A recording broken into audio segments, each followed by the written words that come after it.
never guess the places that I've been. You never guess the places that I've been. 'Cause everything is like a dream, yeah, but only in that dream that I live in. I'm never gonna let the day begin. Never gonna let the day begin. 'Cause everything is like a dream, yeah, but only in that dream that I live in. Oh, don't wake me up before you go, and I'll just make this bed my home. Oh, darling, please just let me sleep. Give me my dreams.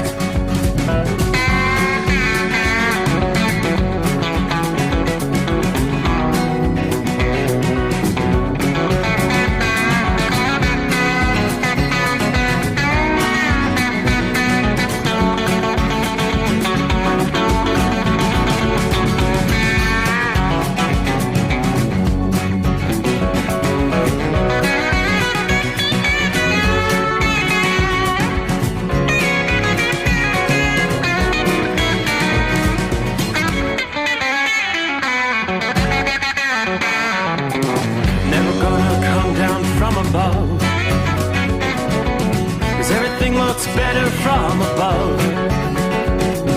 Nothing's ever as it seems, yeah, except in that world that I dream of. Never gonna lose the ones I love. Never gonna lose the ones I love. 'Cause everything is like a dream, yeah, but only in that world that I dream of. Oh, don't up before you go, 'cause I can't face this day alone. Oh, darling, please just let me sleep. Give me my dreams. Give me my dreams. Give me my dreams.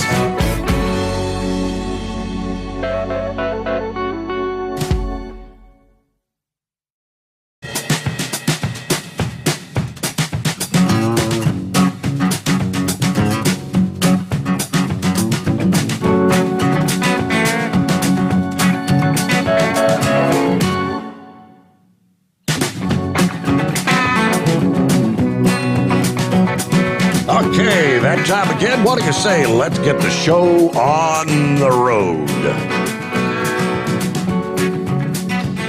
Look at there. We're working our way into the final day of April. How about that? April 30th. So as we roll into the weekend, pull another page off the calendar. Make our way into the month of May. We'll delve into what's on the slate for the month of May. Boy, 24 hours ago, it was rough and tumble with severe weather. Big-time hail, thunderstorms producing major hailstones. We had 3 big cities in the south that were hit hard Wednesday night. Shattered windows, dented vehicles, a lot of headaches for homeowners. The hail hit such a widespread and populated area that, believe it or not, they're saying damage estimates are expected to be upwards of $3 billion, according to the numbers here. Communities from around Norman, Oklahoma, San Antonio, and Fort Worth, Texas, really hit hard by these storms, forcing residents to take shelter inside as this massive hail bombarded the area. Hondo, Texas, west of San Antonio, hailstones rivaled the size of grapefruits, reaching roughly 4 inches in diameter, if you could imagine that. Hail ranging from the size of golf balls to baseballs. They're in Norman, Oklahoma, direct. The hail was flying with such ferocity that windows of homes were actually shattered, and in some cases, actually some damage inside of homes. One resident in Haslett, Texas, near Fort Worth, recorded a video of hail creating waves in the backyard swimming pool, and you could hear the sound of glass shattering in the background as chunks of ice knocked out windows. So the aftermath all across those three cities in the wake of those storms is especially at parking lots and car dealerships where vehicles were left out in the elements. You can hear on the video, oh my God, one person exclaiming upon seeing the damage to the vehicles after the storm passed by. So checking out some of the photos, the video of the damage, giant hailstones flooding social media. One person posting on Twitter shared a couple of images, one of a hailstone that appeared to be about softball size, along a photo of the hole that the Twitter user said the giant piece of hail blew through the ceiling of a friend's home about 60 miles west of San Antone. Hail that was 2 inches or larger fell over, they tell us, 6,441 square miles combined across Texas and Oklahoma, an area that roughly 1.1 million people call home. Now, for context, the size of Connecticut, the state, is 5,543 square miles. The weather unfolding over the plains Wednesday into Wednesday night was nearly the perfect setup for severe storms with hail. They had been advising us for several days that we could see gigantic hail with these storms. Plenty of energy in the atmosphere, fuel from the sunshine, warm conditions, moisture flowing in from the Gulf of Mexico, and you see the end result, very large damaging hail. Not surprising, an event to get big hailstorms this time of year across Texas and Oklahoma. But what was remarkable was that we had the intersection of big hailstorms in areas where a lot of people and businesses are. And this outburst happened on the anniversary of one of the strongest hailstorms to ever hit in the state of Texas. Going back to 1992, hailstones as large as grapefruits devastated areas between Waco and Fort Worth. The damage in that severe weather outbreak was pretty significant as well. Damage estimates of $750 million. Today's money, that would be $1.5 billion. Tornadoes oftentimes grab the big headlines, right? But hailstorms tend to produce the most damage as far as insurance claims, as far as that perspective of any type of severe storm. AccuWeather says on average, that's between $10 billion and $15 billion worth of insured losses. Now, this particular event looks to be one that's going to easily exceed the billion-dollar threshold when it comes to damages. Total damage and economic loss caused by these hailstorms predicted to be, again, about $3.5 billion. To put that into context, this particular storm, the estimate for, remember Hurricane Isaias last year? That was a Category 1 storm that hit the Caribbean, then moved up the eastern seaboard of the United States back in late July, early August. Damage was between $3 and $5 billion for that storm. Just another in a series of $1 billion plus damaging storms. Yeah, I'm sure the insurance company's phone lines were ringing off the hook this past day. Imagine how many windshields and windows, homes that are having to be replaced. All right, we see a lot of ups and downs this time of year, right? It's springtime, especially when it comes to our temperatures. That's been particularly true in the Northeast. And once again, that's been the case this week. Just as we started getting used to the warmth, the balmy breeze, the springtime showers, well, look out, old man winter's poised to take another swing at the Northeast. We look back early this month, first part of April, we saw temperatures climb into the 60s, 70s, even some 80s for a brief period of time. That was followed by a rude blast of cold air that brought the widespread low temperatures. I mean, we were in the 20s and 30s. We even had some of the accumulating snow, you recall. Then earlier this week, we saw the temperatures surging once again. Some locations, including Washington, D.C., approaching that 90-degree mark. That's going to be fleeting yet again as another big dip in temperatures, along with some gusty winds, arrives alongside that chillier air. This has been the case multiple times this spring. This is going to be a bit of a shock. Even though temperatures are not forecast to dip as low as we did back in early April, more places are going to be coming off high temperatures in the 70s and 80s, and this time it'll be similar to rolling back the calendar from June to more like late March. Now, as that chilly air pushes in, which it's in the process of doing, lingering rain showers over the northern Appalachians are forecast to actually become mixed with or even change over to a period of snow today. We could see a small accumulation over the higher terrain of the Adirondacks, northern New York State, maybe once again the Green and White Mountains up into New England. The snow's not going to be visible by most people, but those chilly winds will be felt by millions of you today. We're talking winds 30 to 50 miles per hour, common from eastern Michigan and southwestern Ontario through much of Pennsylvania, New York, New Jersey, Delaware, Maryland, even northeastern West Virginia, parts of northern Virginia and southern New England. Now, a few higher gusts, maybe in some of the open areas, over waterways, on top of the ridges, maybe through the gaps, through some of the mountains. Winds this strong can send trash cans will be sailing through neighborhoods.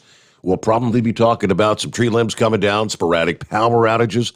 Blossoms will be knocked off some of the trees, and we could see some of your tender spring flowers being damaged.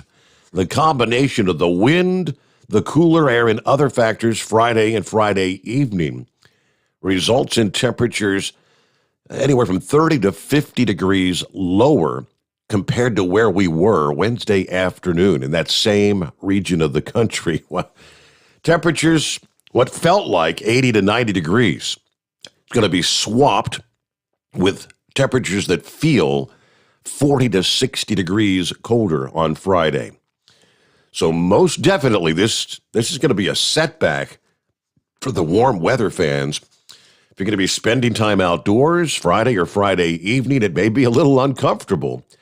Forecasters have is what may take place Friday night to Saturday morning. That's the bigger concern, they tell us. There's the potential for the sky to clear, the winds to diminish over parts of the upper Midwest and the Appalachians, the eastern Great Lakes on Friday night. There's the likelihood of widespread low temperatures in the low to mid-30s. Some of the coldest spots may actually dip into the 20s early Saturday morning. Now, at that level, buds, blossoms, tender new leaves for the growing season would be damaged. This most recent warmth and rainfall resulted in another big surge of budding and blossoming, which could take some locations more susceptible to damage this time around. And the problem's going to be made worse where the winds diminished and you'll see some heavy frost forming. Now, the spring leaf out this year is running 15 to 20 days earlier than average in parts of the Midwest, and earlier than average leaf out and blossoming. It's going to put more vegetation at risk for frost and freeze damage. Now, if you have a breeze and maybe some cloud cover that may linger, it may be enough to keep the temperatures above the frosty levels. But if you've got tender plants started for the summer season, anywhere from Michigan, Indiana, Ohio to upstate New York, northern West Virginia, on over into western Maryland, much of Pennsylvania, you may have to take some precautions by covering plants, or if they're not in the ground, you might try to bring them indoors. At least put them in the garage or something. Frost or freeze not expected along the I-95 corridor with this episode Friday night. Winds are expected to remain active there, and temperatures should remain too high. The good news is meteorologists expect the chilly pattern to be very brief. While this last big burst of cold air earlier in April lasted for several days, this episode may struggle to last much more than 24 hours in most locations. So following a very blustery day today, much less wind is in store for the entire region over the weekend. Temperatures do begin to rebound, so that's good. For example, around New York City, a breeze may add some coolness to the air on Saturday, but temperatures are forecast to rebound to the mid-60s. On Sunday, they say the atmosphere is going to tack on another maybe 10 degrees, boost highs to the middle 70s. And by Monday, afternoon temperatures may be pushing 80 degrees in the Big Apple once again. On up into New England, the temperature pattern is going to be a little more complex with more ups and downs compared to areas further south. Boston, for example, following highs in the middle 60s today. You're topping out of maybe the upper 50s Saturday, rebounding to near 70 on Sunday, and maybe only peaking out, say, 60 on Monday. A little further south, Washington, D.C., after spending a couple of days with highs in the upper 60s, like Friday and Saturday, you should rebound into the middle 80s by Sunday afternoon. So there's your breakdown, roller coaster as far as temperatures go. Kind of crazy. All right, we do still have some lingering showers and thunderstorms. And actually, it's going to be a busy pattern in the deep south. Flooding concerns are going to continue as we head into and through the weekend because this frontal boundary is going to have waves of low pressure kind of pushing through, bringing showers and thunderstorms with each of those waves. Right now, I'm looking at a complex of some showers and thunderstorms east central portions of Louisiana, from right about Alexandria, Louisiana, on over to the Mississippi state line. Some of those showers in southwestern Mississippi as well. Another bit broader complex, some pretty feisty thunderstorms here.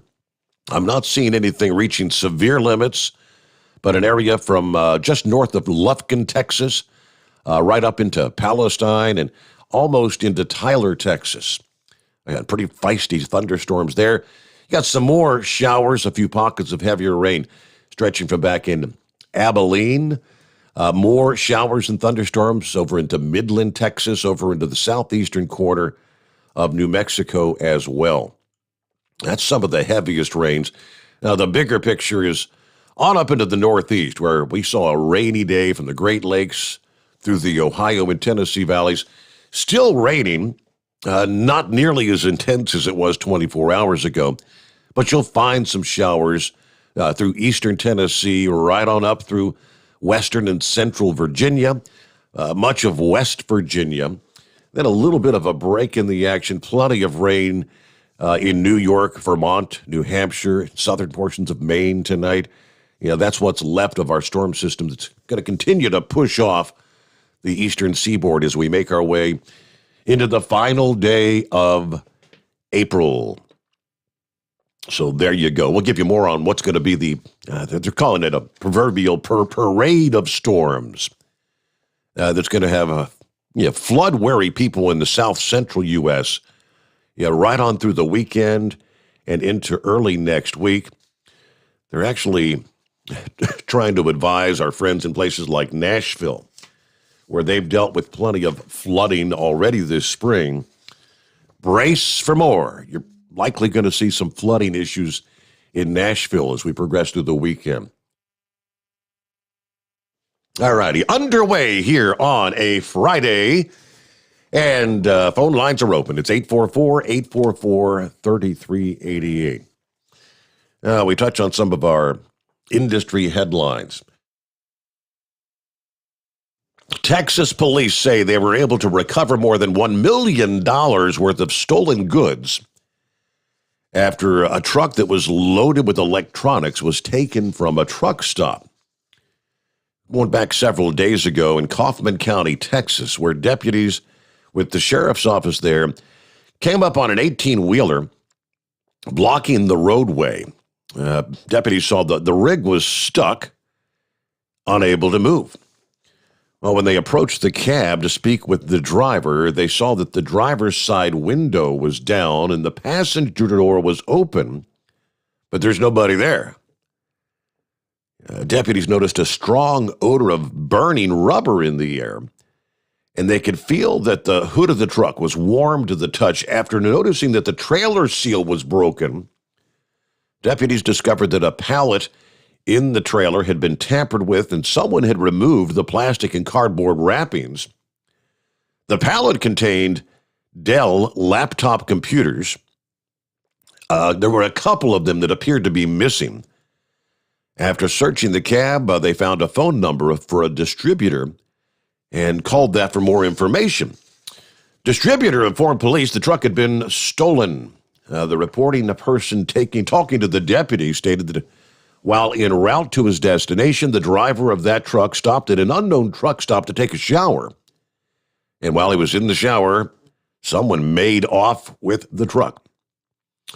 So deputies then learned that the Terrell Police Department was taking a report from the truck driver regarding the stolen semi.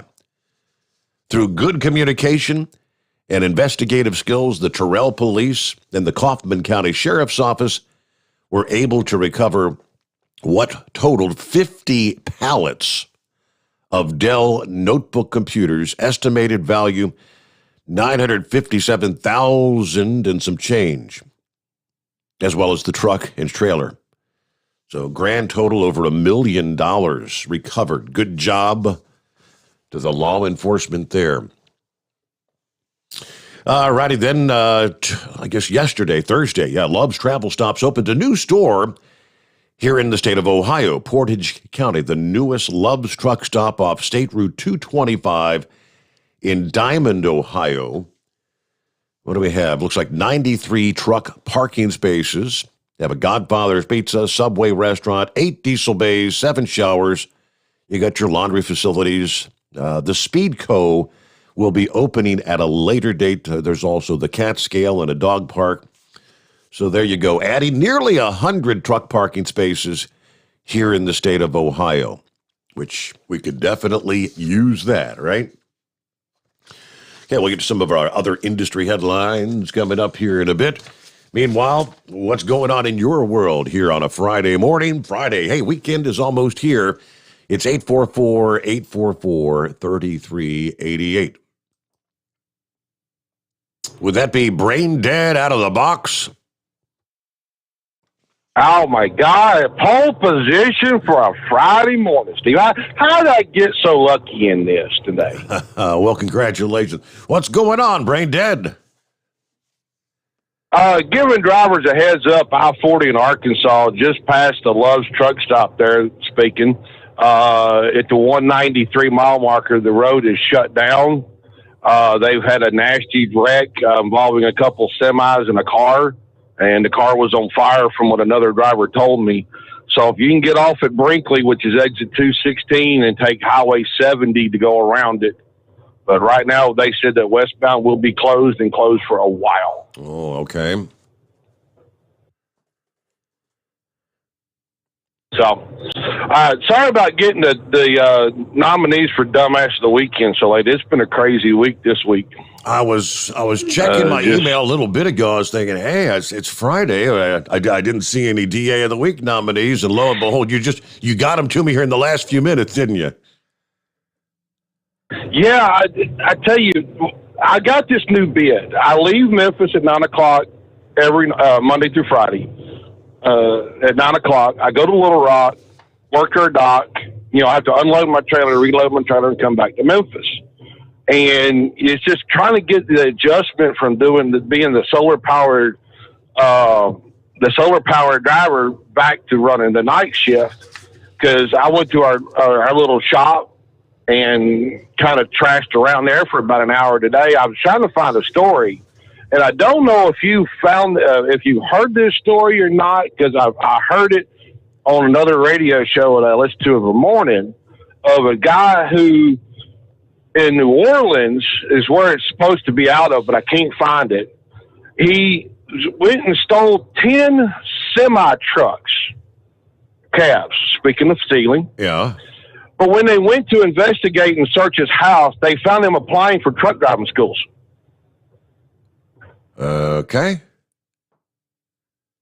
Yeah, can't make it up. But Wow. But how was your weekend? Last weekend, buddy? Had a good weekend last weekend. I don't know what's on the slate for this weekend. I think Rowan's got a ball game Saturday afternoon, I believe it is. So that'll be one event. Mm. So if Roland needs a manager when he gets older, just have him look me up. I only take 80% of the cut. Oh, that's it. Oh, that's but mighty nice of you there. Yeah. Yeah. Well, hey, you know what? You're making money. But no. You remember when I caught you the last time that Paula said hi to you on the chat when I called her Dingbat? Mm-hmm. She actually lives with me now. Her mom getting up there in age. Her dad passed away several years back, and mom's getting up there in age. And Mama wanted to go move into one of those, assisted living facilities. You know what I'm saying? Yeah. And I had to go help her move her over. So got her all situated and adjusted in the facility there. And the next day she goes by after work and goes check up on Mom. So Mom says, I don't understand this place. She said, what do you mean? She goes, well, I get up, went to breakfast, and they put me in front of the window, and I'm watching the traffic go by and the birds and all that, and I lean to the left. And then the staff rushes over, pulls me back upright. So a few minutes goes by, and she leans to the right. The staff rushes over, pulls her back upright. This goes on all day.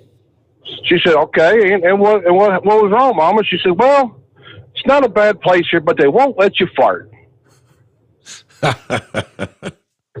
Oh, boy. Yeah. Have a good one, all Steve. All right. Thanks for getting those nominees to us. Appreciate that. Yeah, have a great weekend.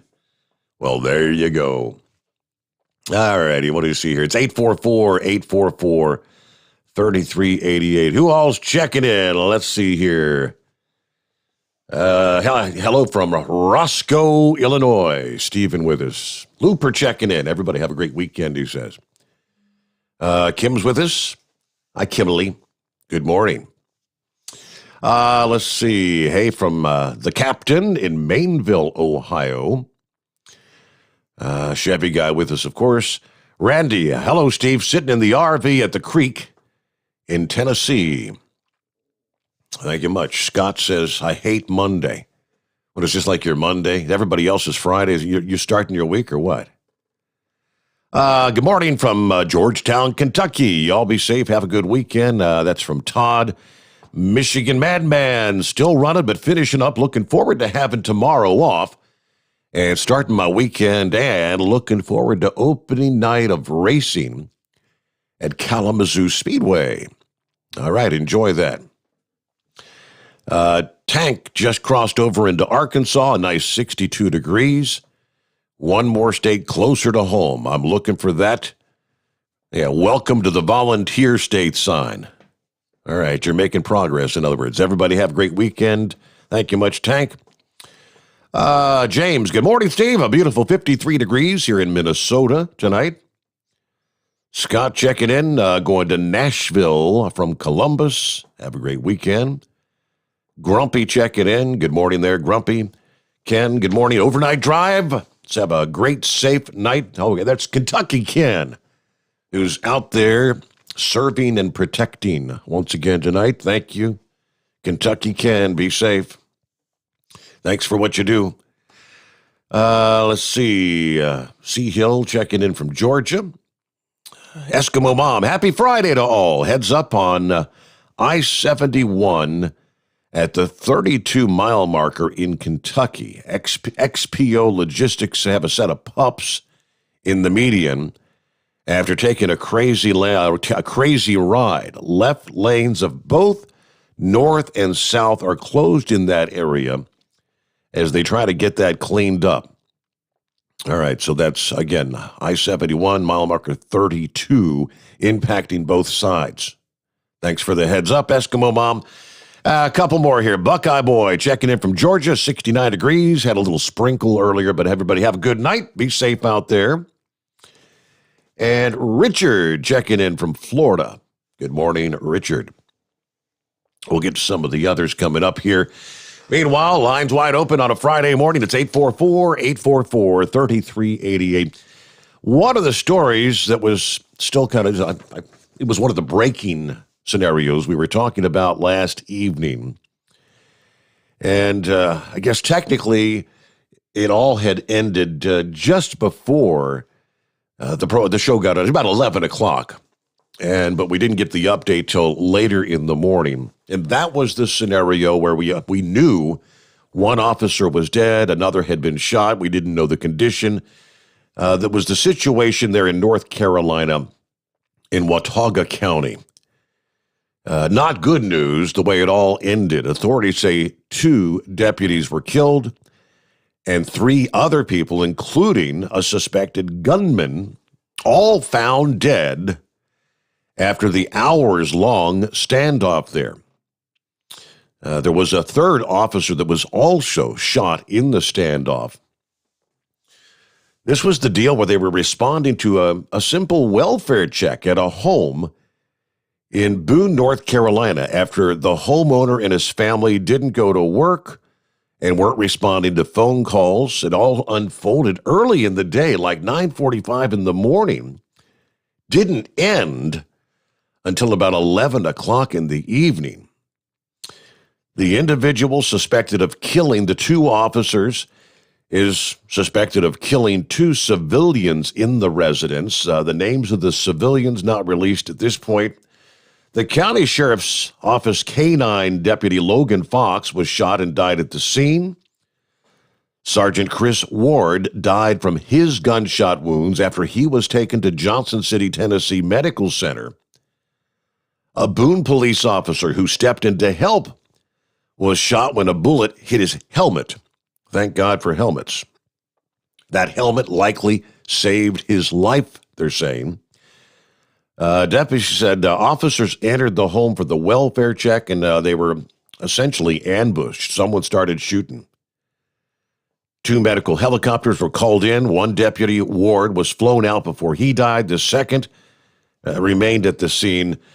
What a tragic situation. According to the Watauga County Sheriff, our prayers are with everyone involved, as well as the families in our community.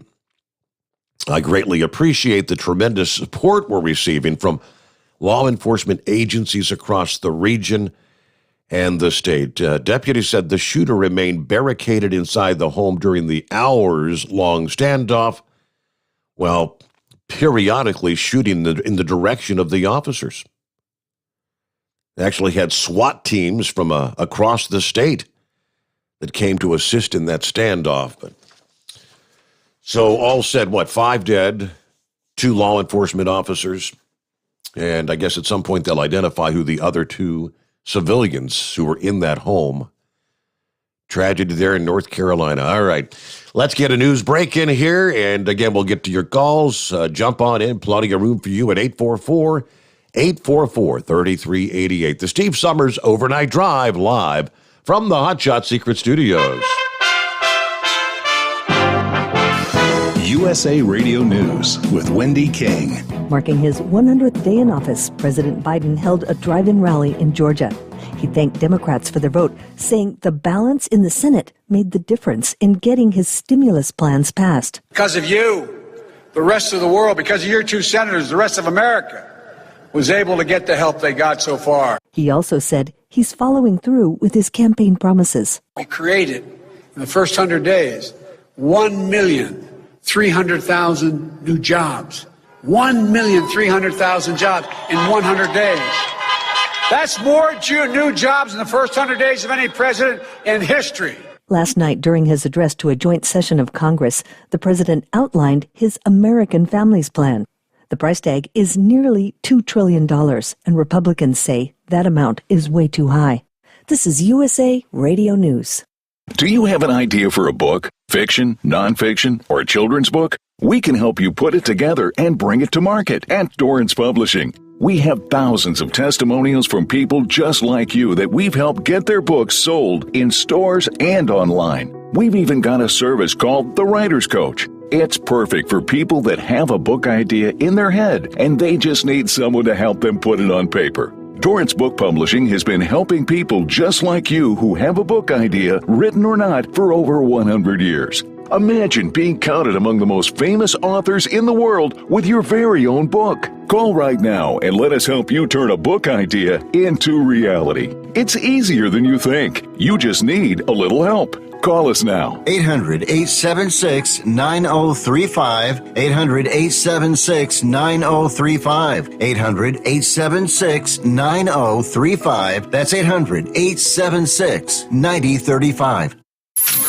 Keep the bugs off your glass and the smokies off your ass. This is the Overnight Drive with Steve Sommers. Some say their truck reflects who they are, dependable and reliable. That's why you trust Blue Def. Now the best just got better. Introducing Blue Def Platinum, a revolutionary innovation with advanced System Shield technology to significantly reduce harmful deposits. To maintain fuel economy, save money on costly repairs, and sustain the life of your SCR system, there's only one DEF to choose. Blue Def Platinum. The best just got better. Diesel Army is on duty 24 hours a day, 7 days a week. Burning the midnight oil with the best diesel coverage. All the tech, all the torque. Diesel Army, where there's smoke, there's fire. For the latest news and event coverage, as well as feature and tech articles, sign up for the newsletter and don't miss a thing. Visit dieselarmy.com from the Power Auto Media family of digital magazines. Again, it's dieselarmy.com. Do you have a Dodge pickup and hate your automatic transmission? Of course you do. Levon Miller at Firepunk Diesel here, and we specialize in heavy-duty and performance transmissions for your 3-quarter or 1-ton Cummins powered truck. So if you're interested in turning your stock slush box into a towing monster, call us today at 614-733-3744 or visit us online at shop.firepunk.com. Whether you're a diesel pickup performance enthusiast or just looking for a small upgrade, when selecting common rail fuel system components, look no further than Exergy Performance. At Exergy, you'll find injectors, pumps, and more, engineered like no others on the market using state-of-the-art equipment run by people that have been in the business for decades.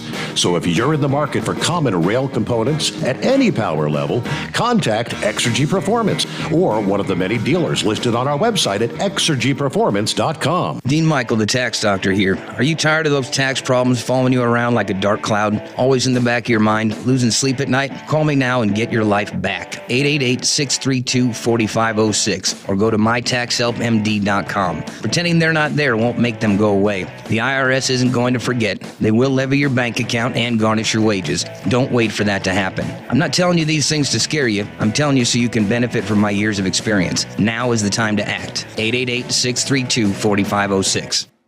At Hot Shot Secret, we share the science behind common diesel problems. For example, stiction. Engine oil can break down under extreme heat, leaving behind varnish, a carbon-based deposit that creates drag on the engine's moving parts. This sticky friction is stiction. Symptoms include a rough idle and the loss of fuel economy and performance. Hot Shot Secret Stiction Eliminator is formulated to be left in the engine. It works as you drive. Stiction Eliminator is available at truck stops, Tractor Supply, O'Reilly's Auto Parts, and online at hotshotsecret.com. And now, back to the Steve Sommers Overnight Drive.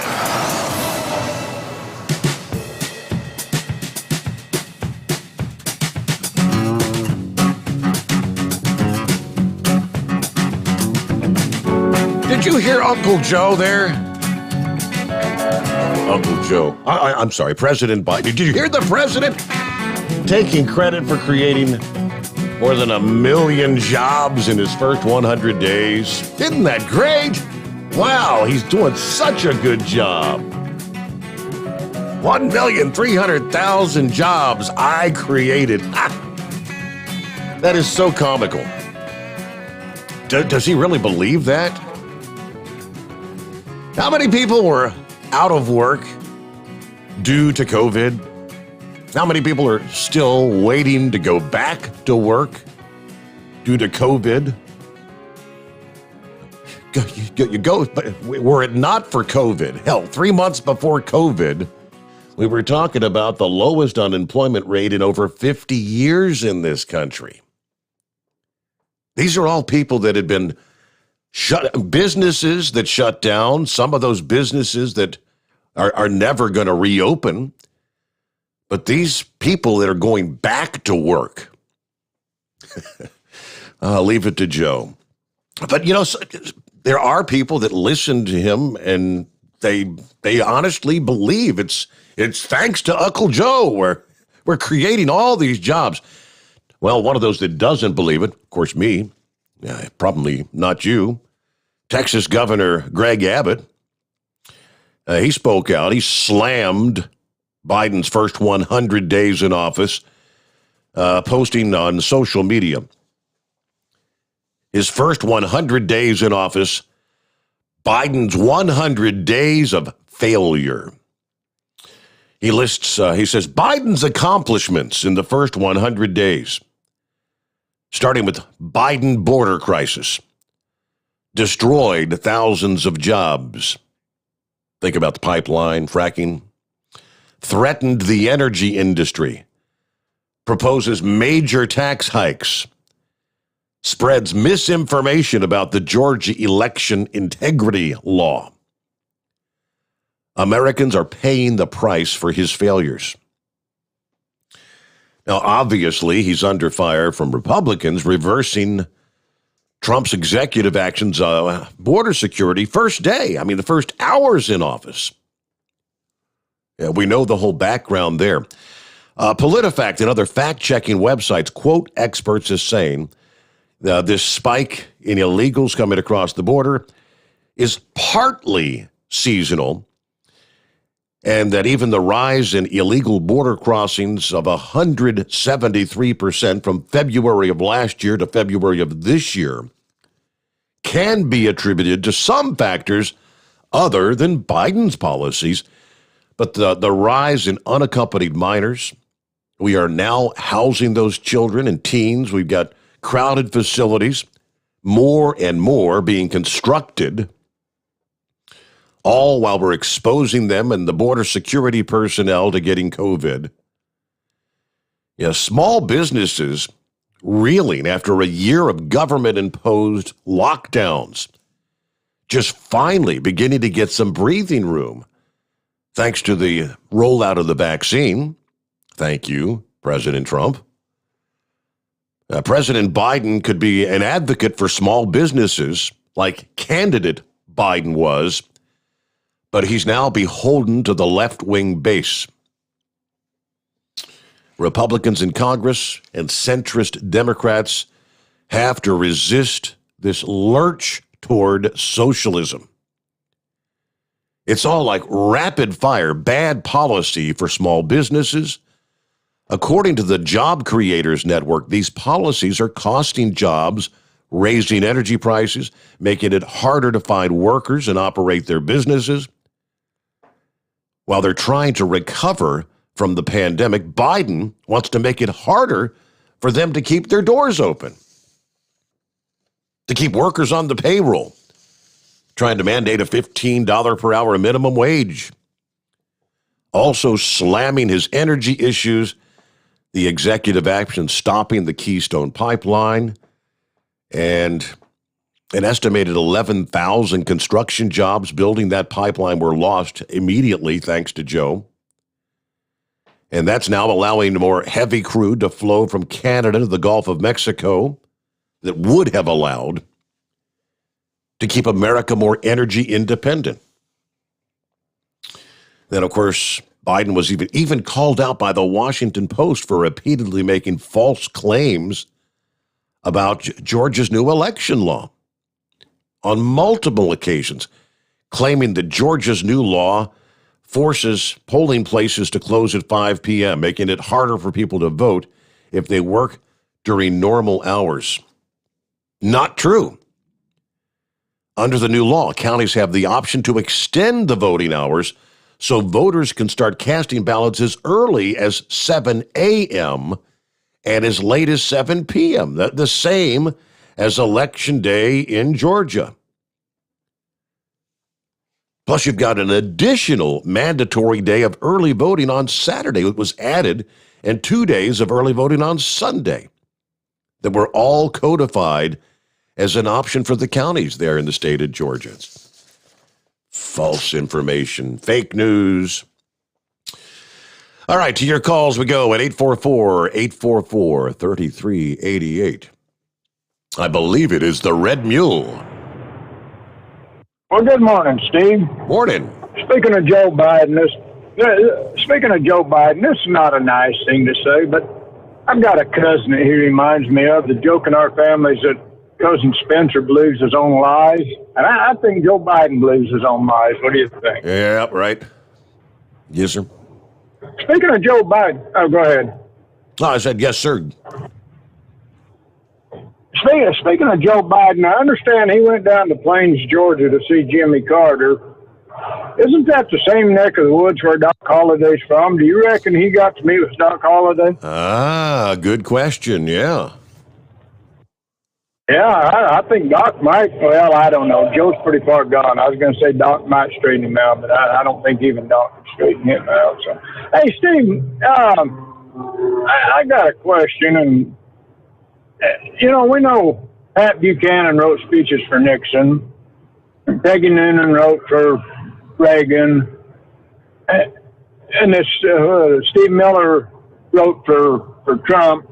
You got any idea who's writing Biden's speeches? I have no idea. Obviously, it's not him, though, and it's not Joe. Yeah, it's definitely not Joe. I'm just curious what yuppie or whatever you want to call him was putting those words in his mouth. Yeah. But, Steve, a couple other items this morning. I saw a blurb on Bloomberg the other day I thought was highly entertaining. It said, coming out of the pandemic, the Plastic Surgeon Association or whatever, whoever took the survey, is expecting that plastic surgeons are going to be doing a lot more business on body parts below the zoom line. Had you heard that one? Below the zoom line? I guess, yeah.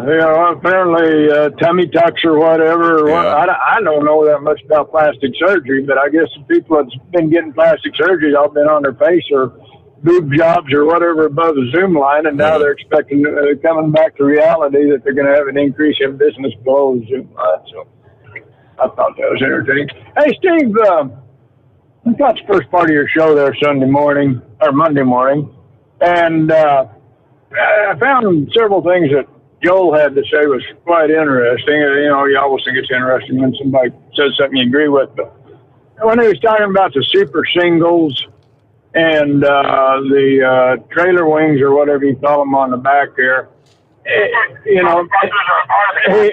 was saying that they're really not practical for the owner-operator, and he said it a lot more eloquently than I could say it, but I've thought those things myself for a long time, and I'm just glad to hear somebody that, knew what they was talking about say something like that, and so I thought that was a good thing. Steve, what's, into the subject here, what's the deal going on in France where they're talking, are they going to have another French Revolution, or what's going on there? I'm not up to speed. What do you mean? Well, they're talking about they had 20 generals sign a letter to whoever the president of France is, saying if they didn't get the Islamic radicals under control or something, that there's going to be a civil war or whatever in the country there. I just heard a blurb on that a couple of times, but I thought that was interesting that, they have the same problem over there that we've had here with the radicals coming in and trying to influence things. So, I don't know, maybe you might want to Google that and see what you can find. What I can do, yeah. Hey, Steve, for years I've been out here pretending to be a truck driver, and last week I got to pretend I was a railroad engineer. I think I told you I was going down to Arizona to get that old 79 Bronco that my daughter wanted to fix it up. And so I rented a step deck and went down there and got down there, and the ramps, I'd taken the ramps off my utility trailer, and it wasn't big enough to do the job. And so I got to put in a word here, Steve, for Goodyear tires. That Bronco's been sitting, I think, 17 years. Of course, all the tires are flat. I got the airline out, plugged it in. And every one of them tires, they had them Goodyear Wranglers on there, and every one of them tires held air. I mean, I wouldn't drive on the darn things, but I was able to air them up. But yeah, we got over there trying to get the thing loaded up, and like I say, the ramps was too short. We had some 2x2 steel square tubing there, and so I got that and put it up there on the back of the trailer and got that Bronco lined up there. And of course, the tires is 10, 11 inches wide, and so my nephew told me, he said, that ain't gonna work. It's going to fall off there. And I said, nah. I said, you get on that 30-20 there, and we'll hook a chain on it, and you back up and put it on there. And so we had another chain hooked to his Jeep on the front. And so he didn't like my crowd control, I guess. We're in a massive traffic jam down there off 215 going on 10. And J.B. Hunt driver, he didn't like me blocking the traffic, holding him back. So we had his Jeep and chain on the front holding it so it didn't roll forward too fast. And so there we just riding the rails, putting that Bronco up on that trailer, and we finally got it loaded up there. I don't know, Steve, I wonder sometimes how I reached the age of 68 years old with some of the stunts I pulled in my life, but we got away with it. Oh, yeah. Hey, Steve, I didn't catch all your show there last night or this week. Did you give a good review there for George Bush's art show, or how did that work out? I didn't. I don't think I gave him anything. I didn't mention him. Did you pay any attention to what he did? I just saw a couple of his pictures. I wasn't too impressed with him myself. Yeah, I know he's been painting for years, but no, I didn't even look at him. Well, I just saw a couple that come up on TV while I was watching something else, and so just I wasn't too impressed. I don't know. You understand that's what Winston Churchill turned to for relaxation when he was stressed out quite a bit, and I guess George Bush thinks he's going to be a new Winston Churchill. So that's all I got for this morning, I guess, Steve. All right, thanks for checking in there, Red Mule. Be safe. Be careful out there in that traffic jam. Stop angering other drivers. Yeah, George W.'s portraits of 43 immigrants includes some famous faces and some everyday heroes. This is about a week ago. He describes himself as a simple painter. All right, at the George W. Bush Presidential Center at Southern Methodist University there in Dallas. All right, yeah, you got portraits of some sports stars, politicians, CEOs, everyday heroes who he painted to he says, remind us of the countless ways in which America has been strengthened by those who've come here in search of a better life. Which I don't have a problem whatsoever with people doing that the legal way. So I'm right with you there on that one, George, and that you're 100% correct. It's not the ones that are flooding into the country from all over the world through our southern porous border with no way to take care of themselves. Matter of fact, that's a good point to throw this little tidbit in here. 71% of likely U.S. voters say illegal immigrants should not receive any type of aid. That was just released yesterday. The survey, as U.S. officials deal with the surge of illegals crossing the border, and states like New York taking heat for including payments to thousands of workers living in the country without permission to be here in their $212 billion budget deal. Now, remember, we're talking payments of 16,500 or 3,200 to eligible recipients, depending on the criteria. Now, that's much higher than the $500 one-time cash benefit that the state of California set aside for a similar program. What else did they find? 28% say illegal immigrants should have the same legal rights and protections as U.S. citizens. 60% disagree. 11% undecided. 63% of voters believe the availability of government money and services draws illegals to the country. Sure it does. That number's up from 59% just 2 years ago. 58% of Democrats, 85% of Republicans, and 69% of voters not affiliated with either party say individuals should be required to prove they are legally allowed to be in the U.S. before they receive any sort of government assistance. You know, but government assistance, government doesn't have anything. The only money the government gets is from the working people in this country. They like to call it government assistance. No, it's the assistance of the working men and women. One more, let's see. 81% of Republicans say illegal immigrants should not have the same legal rights and protections as U.S. citizens have, while 44% of Democrats believe they should have the same rights.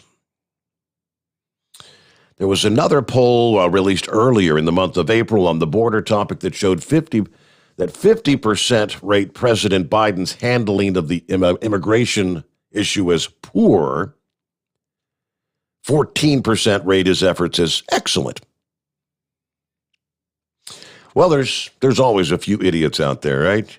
He's doing an excellent job with the border. Who in their right mind? Well, that's it. I answered my own question. There's no one in their right mind that would say that. Meanwhile, what's going on? Hey, Kyle, how was your flight this past morning? Hey, Steve, it was awful early. I know it was really early, but you were going from Columbus, and I knew you were going to have to fly through that complex of storms impacting between. Was it a bumpy ride? It was quite bumpy until we got up there, but calmed down and wasn't a bad flight. But okay, yeah, getting out of Ohio was a little rough. So you got the big race weekend. You're at like a, what is it, an abandoned airport, or where are you at? Yeah, it's a really interesting one this weekend. To follow up off of last weekend was really the big kickoff of our two big diesel series. I was out in California at the Hot Shot Secret Whole Shot Diesel Series at Sacramento Raceway. Don't think I've called in since, but wanted to give a shout out to Santa Claus for stopping by. It was good to see him out there. Yeah. Thank him for stopping by. And we also kicked off our Outlaw Diesel Super Series on the opposite side of the country over in North Carolina. So our two big diesel series are off and running. And now we're following it up this weekend with a really interesting race, something kind of unique to diesel drag racing, which is kind of catching on now, but it's a no prep race, which means it's on a surface that it's not on a track. It's on a surface that has absolutely no pre-prep to it at all to help, the vehicle stick to the ground and gain traction. So it is an abandoned airstrip in the middle of nowhere, Kansas. I'm actually at my Airbnb right now. We're going to set up tomorrow. I'm staying in a farm somewhere. It's the only thing near this place. They call it the Equalizer, Kansas. You can actually find it if you Google it or do a Google map search. It actually pops up, but it'll just say unnamed road. It doesn't even have an address to it. And it's just an old airstrip that just kind of was abandoned. And now they run these no prep races out there. So this Saturday, we're title sponsoring, partnering with 1320 Diesel for this East versus West Cash Bash, they call it. It's an all diesel, no prep race. Pretty big money, $500 buy-in for each vehicle. And the way this stuff works is they call it off the trailer. So there is no practice, no anything. These guys are coming from all over the country. They're going to pull their trucks off the trailer, line up at the line for first round without having any practice runs or anything. So nothing, no way to practice or expect how the track's going to react. And first down wins until we get down to a winner. Winner takes all. Tens of thousands of dollars up for it, and got people coming from all over the country for it. So it's going to be really exciting. So the kicker is, so I wondered what you meant when you said no prep. So the key is going to be what kind of tires you run, I guess. Who's going to be able to get the most grip with none of that sticky stuff, right? Well, yeah, kind of. Normally on a track surface, you're already starting off with a great surface to start with. And then they put all sorts of track compound down, which is basically glue. Yeah. If you ever step on a racetrack, you can lose a shoe really quickly. They're really sticky. And, but out here, it's dusty, it's dirty, it's in the middle of a cornfield. You can just slide your foot across it. So the reason why they call this place the Equalizer is because the surface itself is the great equalizer. So the biggest and the baddest don't always win. You can come out with the fastest car in the country or fastest truck, and that doesn't mean you're going to win. You're probably going to spin on the line. So it's really a matter of tuning the vehicle properly, proper tire prep, and really comes down to driving. And the best driver usually wins. And I'll be frank, usually it's the craziest guy too, because it's pretty sketchy. This amount of horsepower going down side by side. Luckily, there's nothing around it. So, normally, if a vehicle gets loose on the track, unfortunately, if you see a wreck, they're going to hit a wall or something like that that's going to contain, but here, if someone gets loose, they're probably going to be plowing through a cornfield, and it's going to be pretty crazy. Is there any way to tune into any of this stuff? Is it covered by anybody or? No. I don't even know if I have a cell phone signal out here. It's we're out there, man. In the middle of nowhere. Okay. Yep. But I did bring cameras. I got GoPros I'll slap on some of these trucks. I brought my drone out here, so I'll be gathering some video, and we'll do some post coverage of it, put it up on the Hot Shot Secret website for everybody to see. If anybody's passing through Kansas this weekend, we're going to be out there Saturday. I think it's $20 for a spectator pass to come on in and watch. If you want to try to find where it is, the best I can say is to go into Google Maps and search the Equalizer, Kansas, and you will find a coordinates. And it's just outside of Wichita, near Hutchinson, Kansas. Okay. And open to the public, so you can come out, pay $20. We'll have a canopy set up out here selling product. There's going to be a food vendor out there, so they probably try to bring a little bit out for the fans, but it's really just going to be some really exciting racing to watch, and just a really unique style that you don't get to see very much. So we're really looking forward to it. That's cool. Any quick word on update? I know that the Hot Shot Secret pickup, the S10, was in action last weekend. How'd they do? They struggled a little bit. They had some problem getting traction, really. So they're getting more power, and they're trying to adjust for that power. As you remember, at the beginning of the season, we finally got our 3-second pass we were looking for, and that was on the small tires. So now we're back on the normal big tires and all this newfound power. So they really smoked the tires 3 different times, and then finally got a good pass in, made it to the finals, and then lost in the finals because they spun on the line, and that's just racing. But they're ready for the next one, and the next big one's coming up here. We'll be plugging it, but it's the Ultimate Call-Out Challenge here in 3 weeks, and it's pretty much the Super Bowl of diesel motorsports. So in Indianapolis, so look out for that. The S10 will be out there, and it'd be the biggest crowd of the year. So and that's where it first set the world record. So they really like that track, and we're looking forward to that too. Good deal. All right. Well, glad you made it there safe. Have a fun weekend. Enjoy, and we'll chat again. Thanks, Kyle. All right, Steve. Have a good night, and we'll talk soon. All righty. There you go. There's Kyle Fisher there with the racing action at the Equalizer in Kansas. I did a quick Google search, and it pulls up. They've got a Facebook page and whatnot. So, yeah, car racing track in Reno County, Kansas. Like you said, address, unnamed road, Hutchinson, Kansas. That's out in the middle of nowhere. All right, have a good weekend. Hey, we've got wide open lines as we close out our first hour here on a Friday morning. You want to jump in? It's 844-3388. The Steve Sommers Overnight Drive live from the Hot Shot Secret Studios. USA Radio News with Wendy King. President Biden held a drive-in rally in Duluth, Georgia. One topic was the pandemic. We lost over 550,000 Americans. Well, we delivered over 220 million COVID shots in the first 100 days. We vastly expanded access. We got 100 million doses of vaccine, enough for every single American. Senate Republican leader Mitch McConnell said the cost of the plan is too high. These proposals are wildly out of proportion to what the country needs at this particular juncture. He said the new Biden plans will cause the U.S. to take on too much debt. U.S. jobless claims have dropped to a pre-pandemic low of 553,000 for the week.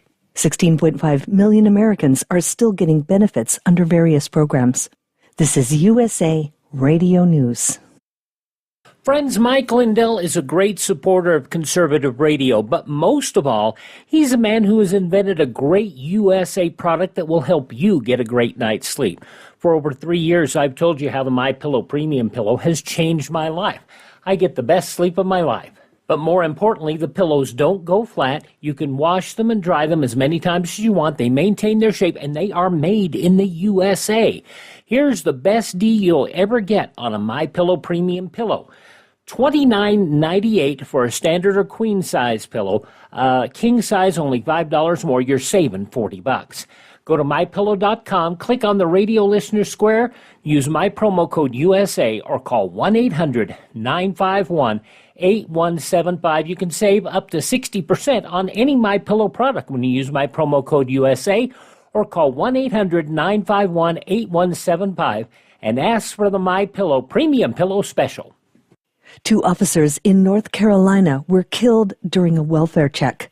USA's Lance Pry has the story. 2 deputies in North Carolina have died from their injuries suffered during a 13-hour-long standoff at a home near Boone, North Carolina in Watauga County. That's about 86 miles west of Winston-Salem. What turned out to be a welfare check turned into an ambush. 3 civilians, including the suspect shooter, also died, bringing the death toll to 5 people. North Carolina Representative Ray Pickett at the North Carolina Assembly says the suspect was the son of the 2 murdered at the home. I received some terrible news from Watauga County today. Had a situation. At first we thought it was a teenager, but through further reports, he was an older gentleman. He killed his mother and father today. Sheriff deputies responded to a welfare check. He ambushed them. Sergeant Chris Ward died at the hospital. K-9 deputy Logan Fox died at the scene. The investigation continues. From the West Coast USA Radio News Bureau, I'm Lance Pry. You're listening to USA Radio News. Hi, this is Wyatt Cox. Each and every day, the USA Radio Network produces 3 hours of the greatest radio programs of all time. Comedies, drama, suspense, it's all there. Classic radio theater. Now, if your radio station doesn't carry the program, you can find them anywhere podcasts are served, including iHeartRadio, Spotify, Spreaker. Just search for USA Classic Radio Theater. Find it. USA Classic Radio Theater. You'll love it. Former President Donald Trump is reacting to the federal raid of Rudy Giuliani's New York City apartment and office yesterday. They seized electronics as part of an investigation into his dealing in Ukraine on the former president's behalf. Trump telling Fox Business, Rudy Giuliani is a great patriot. He does these things. He just loves this country. And they raid his apartment. It's like so unfair and such a it's like a double standard like I don't think anybody's ever seen before. It's very, very unfair. Rudy is a patriot who loves this country. Senators are assessing top global threats. Republican Senator James Inhofe of Oklahoma citing a variety of growing threats from China. It is accelerating its nuclear and modernization efforts and will reach operational parity with the United States in the 2030s. During that Senate hearing, Director of National Intelligence Avril Haines also echoing concerns regarding China, Russia, and adding Iran and North Korea to the worry list. Iran is seeking to project power in neighboring states, deflect international pressure, and minimize threats to regime stability. North Korea may take aggressive and potentially destabilizing actions to reshape its security environment. More news can be found online at usaradio.com. For USA Radio News, I'm Tim Berg. At Hot Shot Secret, we share the science behind common diesel problems and their solutions. For example, ultra-low sulfur fuels. The primary function of diesel fuel is combustibility. One of the little-known aspects of fuel is its role as a lubricant to metal-on-metal moving parts. The introduction of ultra-low sulfur fuels diminishes the fuel's ability to lubricate because sulfur, which has been mostly removed, has lubricating properties. Hot Shot Secret Everyday Diesel Treatment with LX4 delivers unmatched lubricity. Third-party testing confirms that it takes 3 times the amount of leading fuel treatment to match the lubrication benefit of 1 dose of Hot Shot Secret. Everyday Diesel Treatment is a fully formulated 6-in-1 premium fuel treatment for every fill-up, every time. Everyday Diesel Treatment is available at truck stops, Tractor Supply, O'Reilly's Auto Parts, and online at HotShotSecret.com. Hot Shot Secret, powered by science. The Overnight Drive with Steve Sommers, live from the Hot Shot Secret Studios. Call Steve now, 844-844-3388. That's 844-844-3388. All right, yes, indeed, we are live from the Hot Shot Secret Studios, the secret bunker. Yeah, we've got open lines here on a Friday morning at 844-844-3388. At some point, we may hear from our old pal Sylvester in the land down under. Sent me a message here a little bit ago. He's out there on the water. Said, hey, buddy, really having a great time out there on the water. All is going well. A boat is performing perfectly. After one little hiccup, I'm rapidly getting closer to my destination, though.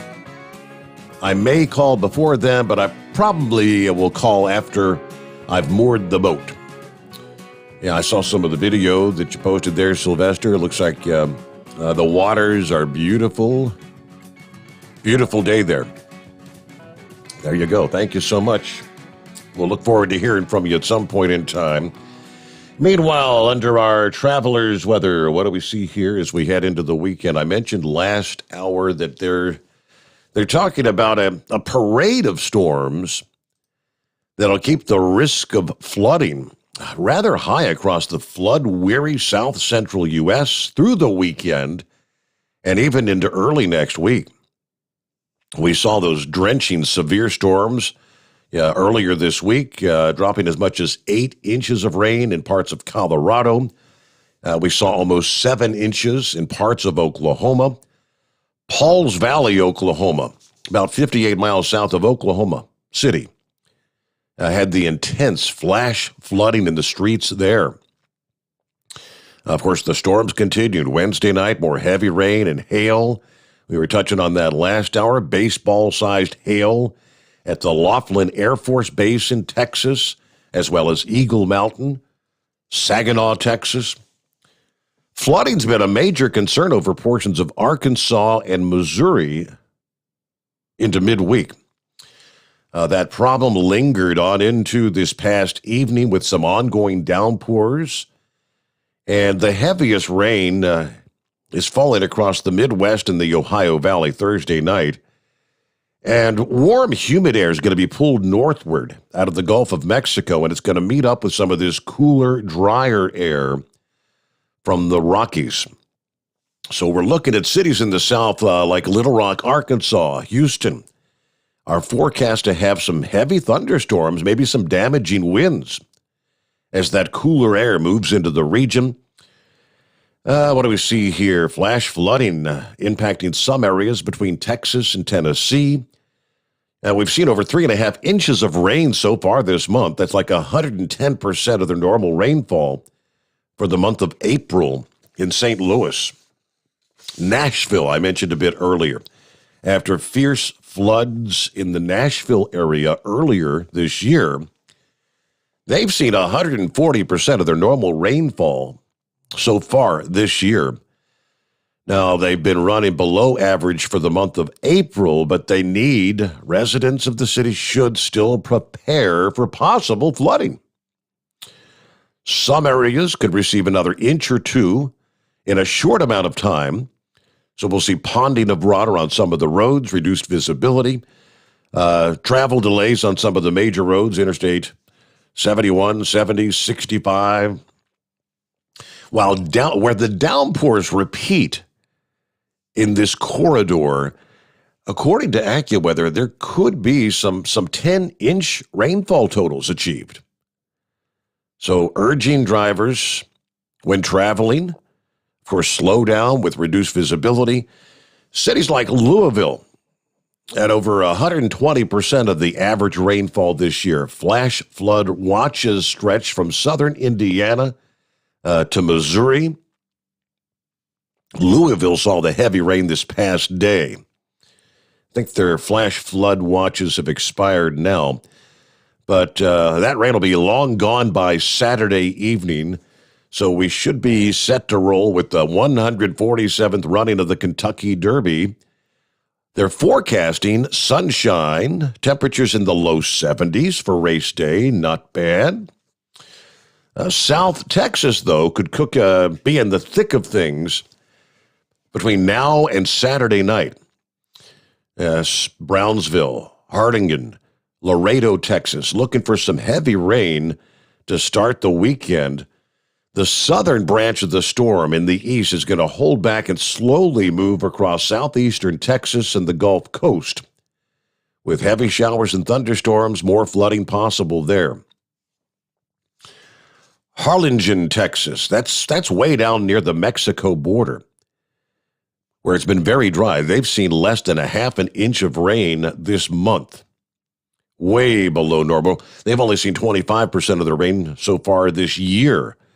So this could be a significant drought easer. It could even swing the other way. Some of the areas right now experiencing heavy rain and flooding will be right in the line of fire for this weekend's storm.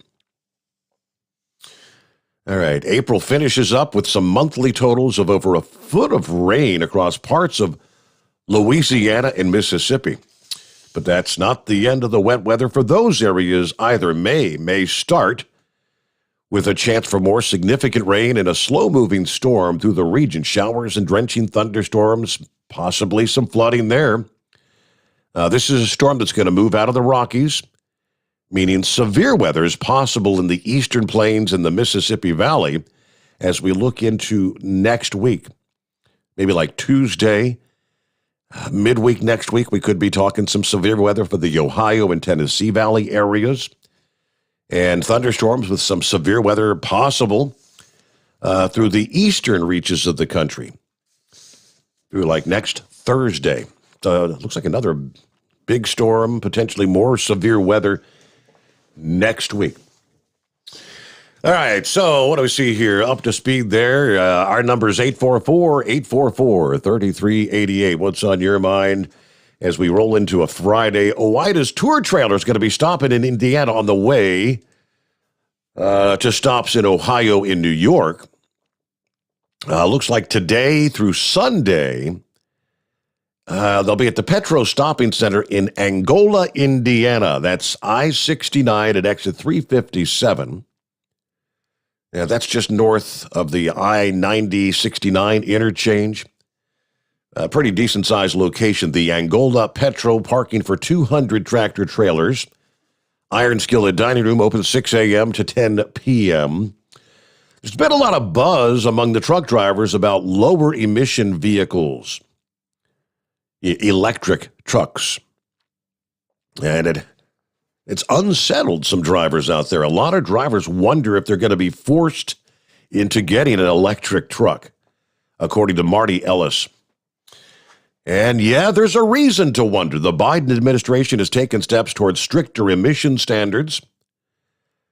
Landline's Tyson Fisher reported recently also, it says states in the Northeast have kind of collaborated on a cap and trade program, as they call it, to combat greenhouse gas emissions.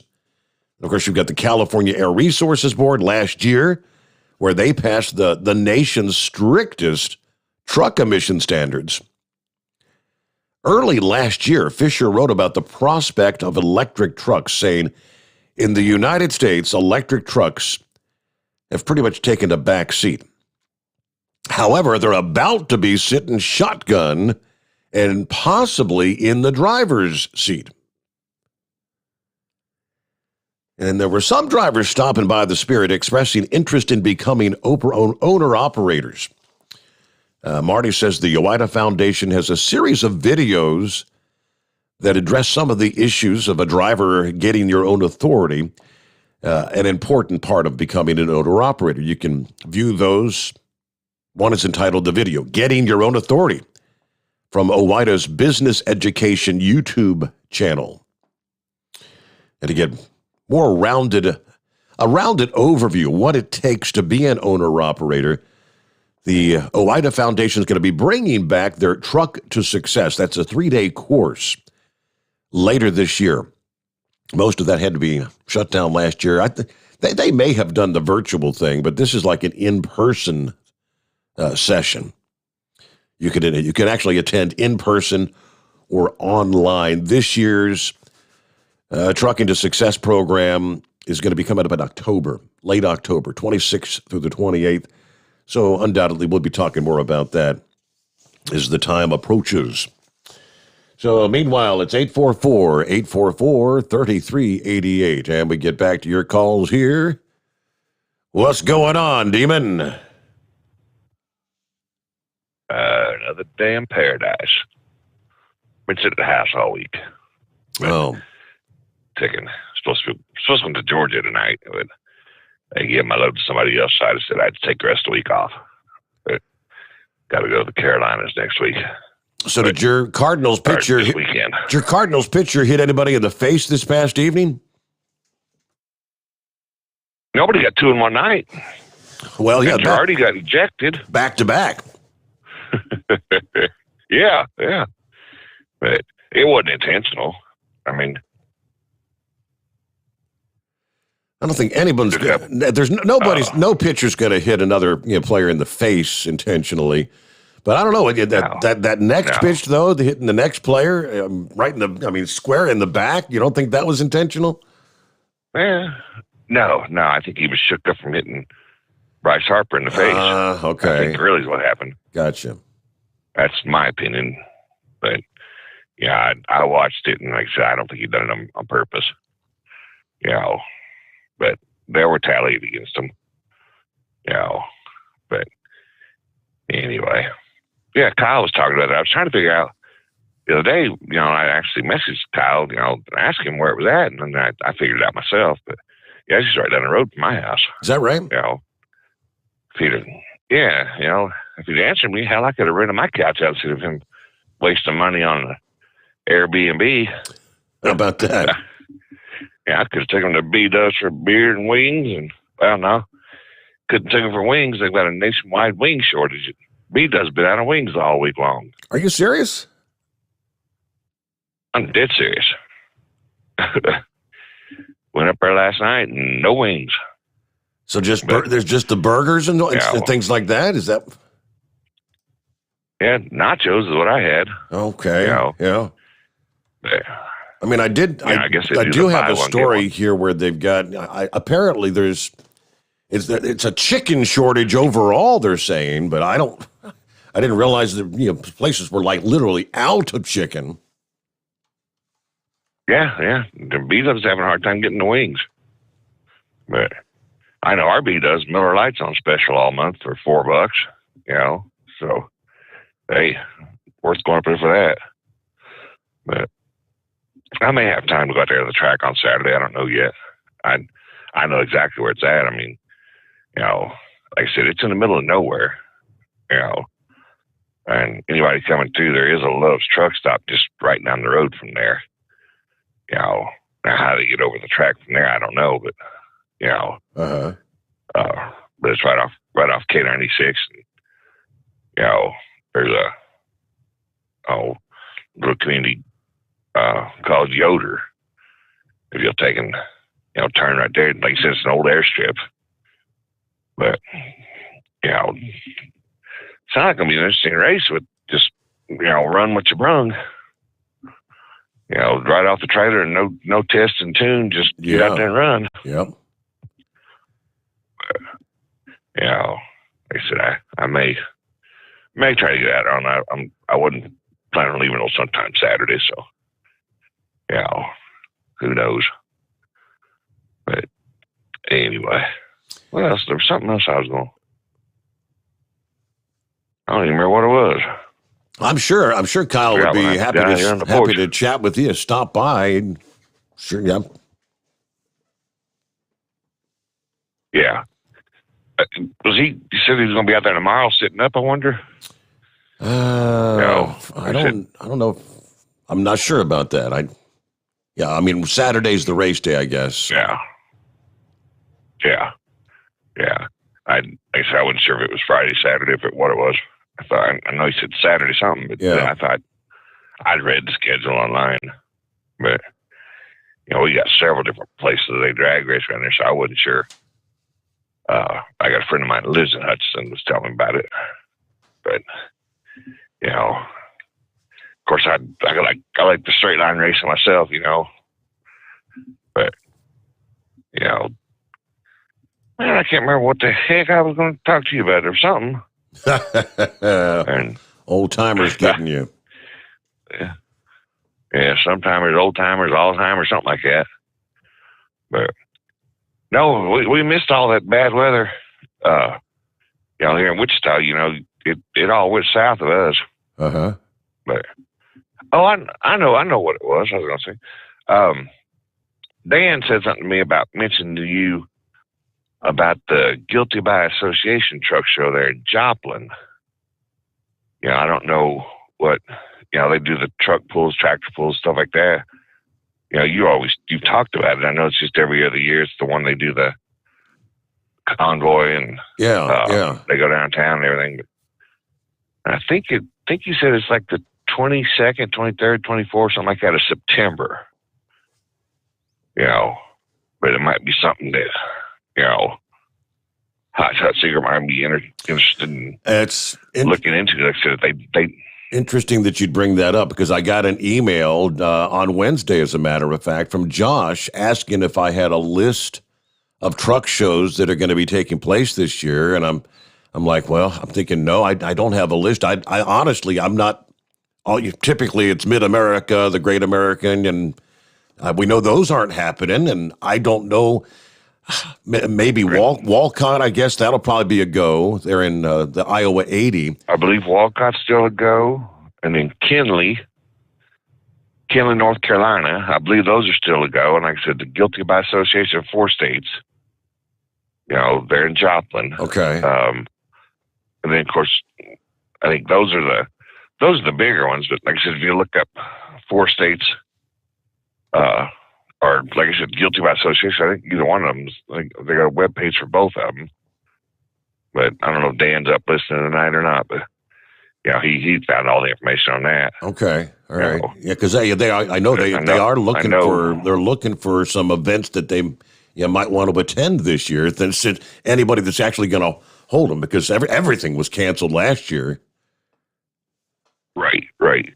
But like I said, I know we went to one in Joplin several years ago, me and Dan, another friend of ours, and we went up there and they have the truck pulls, tractor pulls, all kinds of stuff going on all weekend, like to do the convoy, and then usually got some kind of concert downtown. And all the trucks lined up on the street, lit up, and they got a stage down there, and the restaurants all stay open late. Really, it was a good show. You know, Dan had actually taken his show truck down there and set up. But, you know, the Chrome Chop Mafia, they do a pretty good job of that. You know, like I said, it's not the same one as the one at the Petro in Joplin. It's, you know, right across the street from there. But those would be the three I'd be looking at was, you know, Walcott and Kinley, and I don't think Kinley's happened yet. And of course, Walcott's coming up next month. I think in June or July always. It's normally, it's the hot time of year. It gets sweltering hot out there. Yeah. But that's the only ones I know of that's really going on. I mean, you know, it's like I was talking to you the other day. You know, you need to get to the truck shows, but there just aren't any. Yeah, all right. You know, but definitely that one there in Joplin would be one to look at, I'd say. Okay. Be right up y'all's alley with the truck and tractor pull and the burnouts. Like I said, I mean, you can probably Google it. I'll see if I can find a link to it. But anyway, well, that's about all I got. I'll give you a holler later on this week. Let you know what my plans are. Okay. They've kind of changed a little bit. So, okay. Well, y'all have a good night. I'll talk to you later. All right, and enjoy that stay at the Home 20. So you had to opt for nachos rather than wings. Oh no! Say it isn't so. And it's not just like a chicken wing shortage. It's chicken tenders, chicken breasts, chicken nuggets, you name it. All of a sudden, chicken's going to be like the run on toilet paper. If you can find any chicken on the grocery store shelves, I'll give you more on that. I didn't realize it, but it is a real issue. All right, with that, our number 844-844-3388 news break, and we return on a Friday, the Steve Sommers Overnight Drive live from the Hotshot Secret Studios. USA Radio News with Wendy King. Marking his 100th day in office, President Biden held a drive-in rally in Georgia. He thanked Democrats for their vote, saying the balance in the Senate made the difference in getting his stimulus plans passed. Because of you, the rest of the world, because of your two senators, the rest of America was able to get the help they got so far. He also said he's following through with his campaign promises. We created, in the first 100 days, 1,300,000 new jobs. 1,300,000 jobs in 100 days. That's more new jobs in the first 100 days of any president in history. Last night, during his address to a joint session of Congress, the president outlined his American Families Plan. The price tag is nearly $2 trillion, and Republicans say that amount is way too high. This is USA Radio News. Does your current bathroom need to be updated immediately? Introducing One Day Bath and Shower Remodeling, the complete and hassle-free way to get the new bathroom of your dreams in as little as 1 day and for as little as $199 a month. Yes, the experts at One Day Bath and Shower Remodeling will come to you anywhere in the country and show you all the customized options. Now you can have a brand new bathroom in as little as 1 day. Large or small bathrooms, if you want a new bathtub or shower installed, we can do it in as little as 1 day. And if you call right now, you can save $750 off your remodel. We make it easy by offering you financing as low as $199 per month. Call now to schedule your free in-home consultation. 800-896-8242. 800-896-8242. That's 800-896-8242. Live from the Hotshot Secret Studios, the Steve Sommers Overnight Drive. Dean Michael, the tax doctor here. Are you tired of those tax problems following you around like a dark cloud, always in the back of your mind, losing sleep at night? Call me now and get your life back. 888-632-4506 or go to mytaxhelpmd.com. Pretending they're not there won't make them go away. The IRS isn't going to forget. They will levy your bank account and garnish your wages. Don't wait for that to happen. I'm not telling you these things to scare you. I'm telling you so you can benefit from my years of experience. Now is the time to act. 888-632-4506. For anything diesel, take it to Scheid Diesel. They provide a wide variety of services and diagnostics to determine what the problem is with the latest technology. From simple oil changes and preventative maintenance to fuel system diagnostics and repairs, engine rebuilds and cylinder head repairs, and rebuilds with our in-house machine shop. They also have on-site DPF cleaning for exhaust issues and DOT inspections. If your diesel is asking for some attention, Scheid Diesel has the specialist you need for anything diesel. Located in Terre Haute and Lafayette, Indiana, and Effingham, Illinois. Scheid Diesel has you covered. Getting a good night's sleep while on that long haul can be quite the challenge. That's why Commercial Vehicle Group has partnered with Serta Mattress to bring you the Bostrom plus Serta mattress for the best night's sleep possible while you're on the road. The Bostrom plus Serta mattress, manufactured with Serta's patented Cool Gel memory foam, acts to dissipate body heat and eliminate pressure points, which reduces the tossing and turning that can be so disruptive to your sleep. The Bostrom Serta mattress comes in two thicknesses, 7 and 10 inches, offering support to drivers of all shapes and sizes. The mattress comes in the standard 80-inch length with 4 widths, 32, 36, 39, and 42 inches.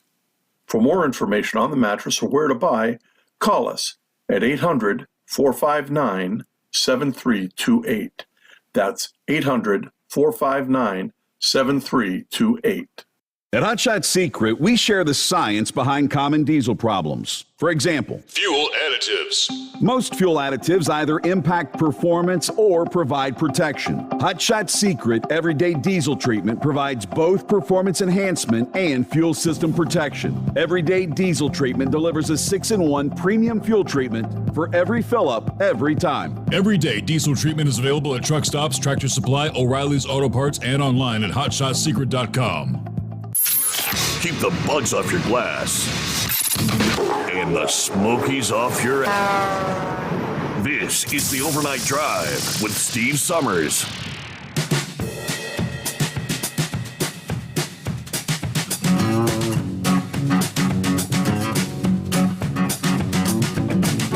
Yeah, numerous reports. I'm looking at this one out of the Houston Chronicle. Say it isn't so.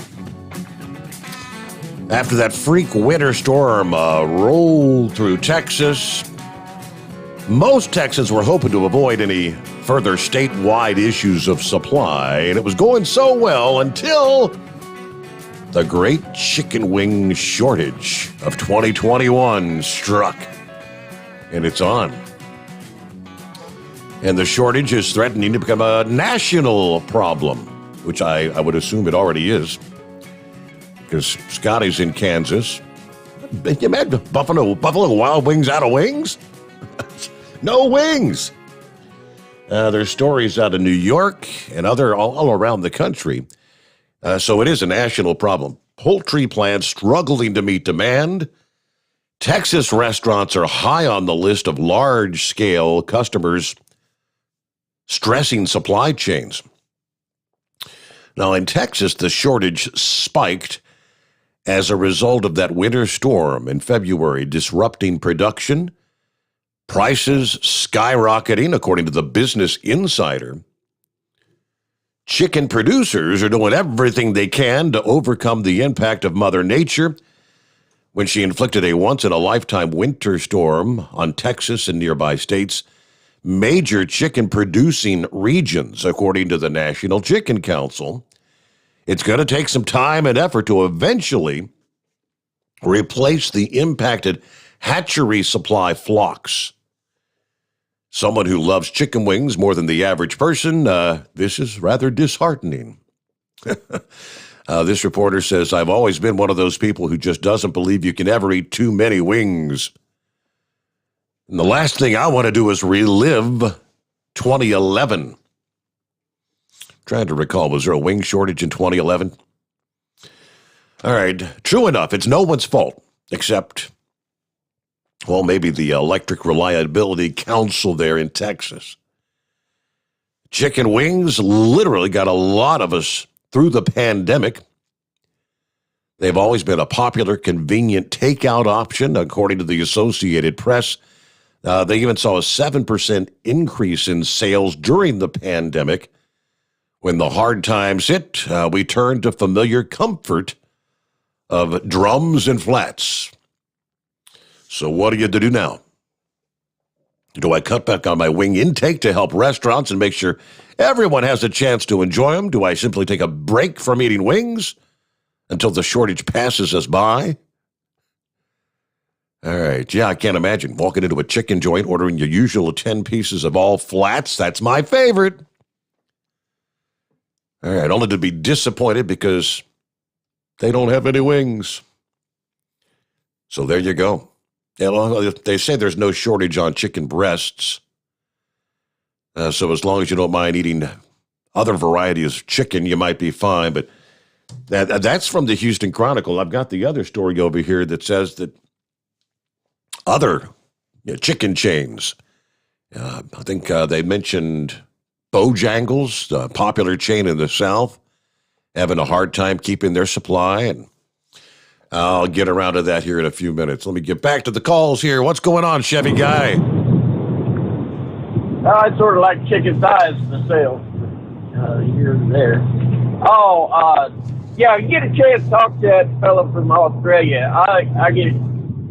There's just two questions. I got to, when I was in the Navy, we were in the Indian Ocean, and we did Liberty Call at a place called the Seychelles Islands. And I got to drive, it was sort of a British colony at one time. And they were still, they had the right-hand drive vehicles and everything. And I was able to rent with something they called a mini moke. The thing looks like a Jeep, but it's got 4 seats in it. And it doesn't even have interior. It's basically a canvas. But that little turkey was a blast to drive all over the island. Had all kinds of get-ups to it. But also, I want to thank them for sending some of these TV shows. You can't find nothing on TV. I get up. I'm not going to watch the news. I can watch Hogan's Heroes.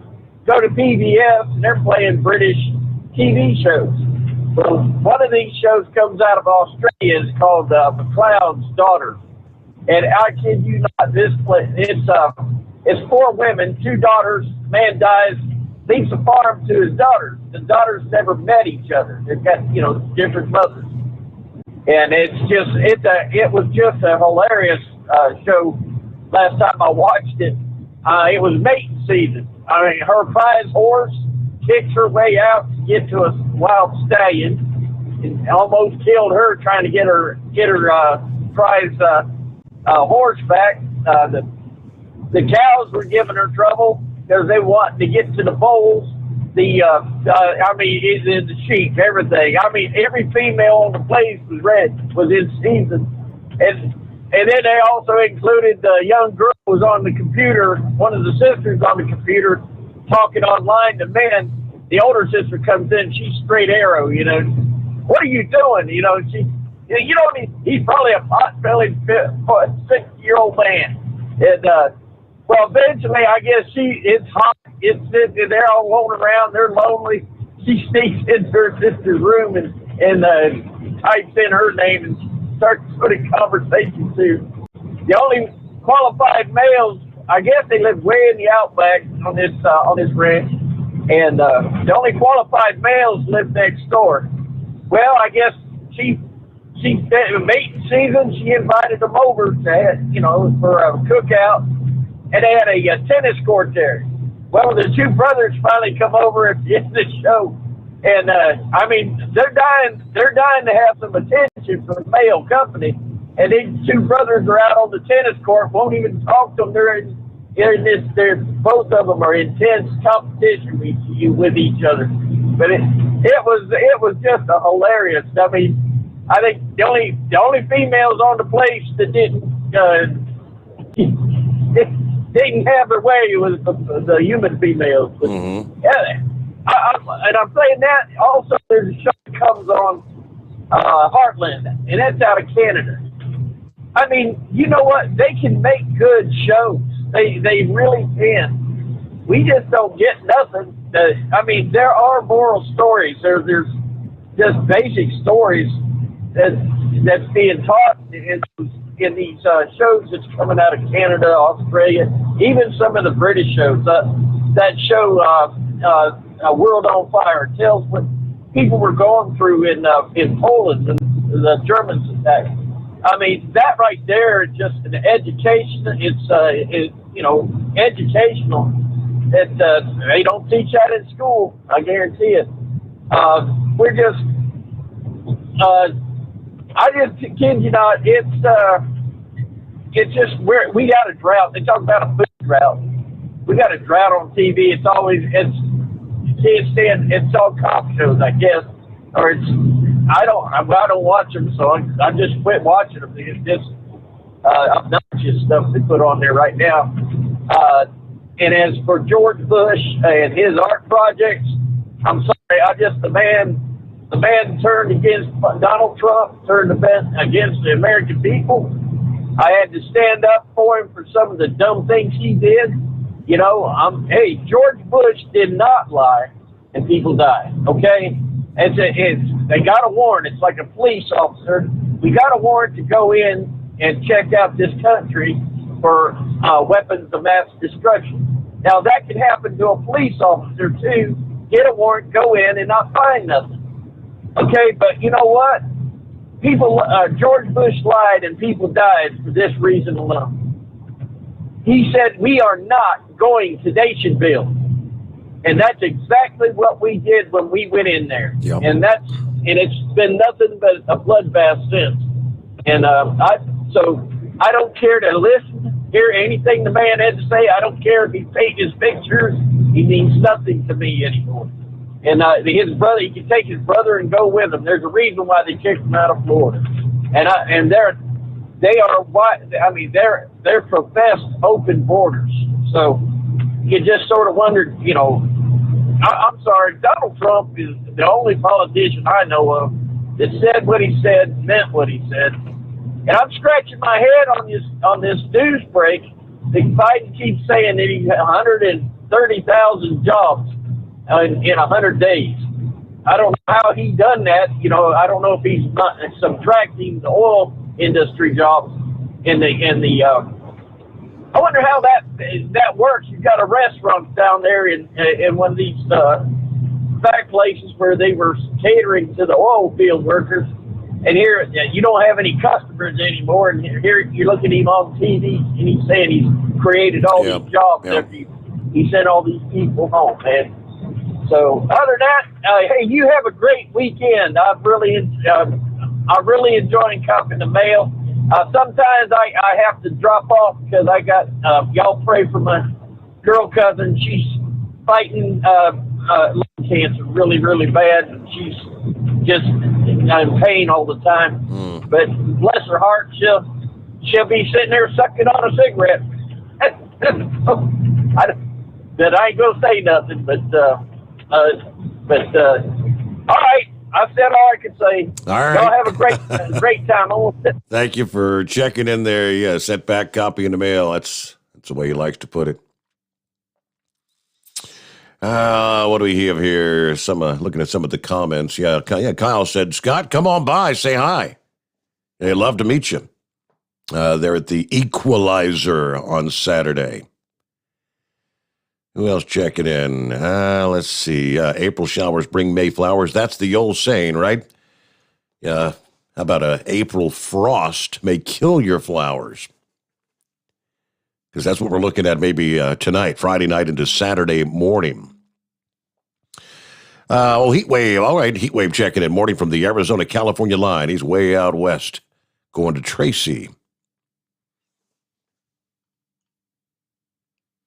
Charlie checks in this morning. He goes by Gizmo. Steve had to retire back in 2009, had a triple bypass, and I gave it up after 42 years. But it's good to hear you again. I found your channel. I'll be listening. It does get kind of boring being retired, but have a good night. God bless. Thank you so much, Charlie. I'm glad you found us. Help spread the word, right? Okay, back to the calls here. Next up, what's up, Doc? Well, hello, Steve. I'm still trying to figure out what that other guy was talking about. I never did catch what he was saying there too much. I don't think he took a breath the whole time he talked. I hope he gets some oxygen there. I caught the Australia part, but I lost him right after that. So, anyhow, what's up, Steve? Not a whole lot. It's been a while since we had a chance to chat. I know you spent a couple weeks out there camping on the lake. Had a good time off, did you? Yeah, I did, Steve. I went to the lake, and then I went up to Cherokee Casino there a couple of times. I bought me a new F-150 pickup truck while I was in, and I only got to drive it very little. And yeah, I had a good time off. Then I went out, and then I went up to Massachusetts up there, and I got laid over for about 3 days where the truck broke down. So I rented me a car and went down there to the Mohegan Sun. You ever been to the Mohegan Sun in Connecticut? It's right by Foxwoods. No, sir, have not. It's right up the street from Foxwoods. I went in there, and that poker room, Steve, is open, and it was packed. They had a list of 100 people waiting to get on tables. Because, see, all their tables, they can't use them. They can only use the tables that they got the petition set up on. Okay. To where you can sit side by side, but they got this glass partition between you and the next player. Yep. But, you know, when you talk to the player, you look around behind the glass and talk to him. So, like a lot of good that's doing. I had a good time out there. I took some of those northern people's money. So, come out okay. Okay. Yeah. But I think we at H&H Enterprises, Steve, we're thinking about going into the chicken business. Yeah? I think now would be a good time to order some chickens and go into the chicken business. It seemed like the thing to do. You was talking about Texas and their chicken farms out there. I didn't know Texas had that many chicken farms, really. I know we got a lot of chicken houses there in Georgia. Yep. Mm-hmm. I didn't know Texas had that many. But, Steve, I've been doing a study. I've been studying this, and I've noticed, you know, people, a lot of girls have good tans and all that. So I went around to the beaches, Steve, and did a study on how they get a good tan. And, Steve, you know what I come up with? What's that? And this is why I may be the world's smartest man. They get a good tan, Steve, from laying out in the sun. Are you serious? I discovered this. Yes, Steve. That's why I'm the world's could be the world's smartest man. Not saying I am, but could be. And if you go out in the sun and the sun's shining, you may get a suntan. Huh. I educated a lot of people. I'm feeling a whole lot smarter now, Doc. Man, I'm glad you called. I've learned something. I bet you are. Have you heard from that scoundrel Big Ed or Monkey Gouger, either one of them scoundrels, you know, the culprits of the whole thing? Monkey Gouger checked in earlier this week. I think Ed might have checked in on Monday morning, Monday, Tuesday. I can't recall, but. Well, another sad note, I know y'all probably talked about it, but I hadn't talked to you since, Radar passed. Yes, I do, yeah. Yep. And I think they laid him to rest last Saturday. I talked to Donna. He didn't have any insurance or nothing like that. So they had to come up with all the money to bury him with and all that. And I'm going to send her a donation, and any of your listeners want to donate anything to her, it'd be nice, instead of flowers, just send some money to help her out with the funeral expenses and stuff like that, because she's having a pretty hard time. So I know they had set up the GoFundMe page for him. If you go to the GoFundMe, it's James Radar Boykin, Boykin, I believe it is, correct? Right. Yes, that's it. Right. And but I'm going to send it to her personally rather than go through GoFundMe. I'd rather just send her the money directly. Sure. I know she gets it all that way. Yep. But yeah, Radar was a good person. I mean, you know, you don't get no better than Radar. He was just as friendly as he could be. A good friend, and it was sure sad to lose him. And I was talking to Donna, and she asked how Elvis was doing, and I told her, I said, Elvis passed a few months ago. What did a few months ago he passed? Who was that again? Down in South Carolina. Who? Oh, Elvis. Yes. Didn't Elvis? Yes. Yeah, Steve Wanamaker. COVID. COVID got him. Yeah, COVID got him, didn't it? Yeah. But he had some more health conditions already, though. Yeah. He got that, I think. I sure was sad. But anyway, Steve, I just happened to be up a little bit later tonight, so I just figured I'd touch base with you and say howdy. And if you would like to invest in my chicken farm, Steve, you can send me $19.95 to H&H Enterprises, and we'll put your name on some of the chickens. All righty. Yeah, your chicken's going for, they said some restaurants are paying like $3 a pound for chicken wings right now. That was a Newsweek story from here a couple of days ago. Americans' demand for wings continues to shape the food industry. Restaurant owners find themselves shelling out more than $3 a pound for the wings. Now, it's not just the wings. I think this was also, again, a Newsmax this past day had this. The popular demand for fried chicken has caused such a stir lately that America's starting to run low. According to the Twitter of Bojangles, the North Carolina-based chicken and biscuits chain, when a customer tweeted out that the restaurant was out of Supremes, a four-piece fried chicken combo, to which Bojangles replied, "We are experiencing a system-wide shortage, but they'll be back soon." Of course, a couple of years ago when Popeye's Chicken introduced the chicken sandwich, remember that? The Popeye's Chicken sandwich demand caused the chain to sell out in weeks. The frenzy for chicken has then since spread to chains including McDonald's and KFC. According to Yum's CEO, Yum Brands, demand for the new sandwich has been so strong that coupled with general tightening in domestic chicken supply, our main challenge has been keeping up with that demand.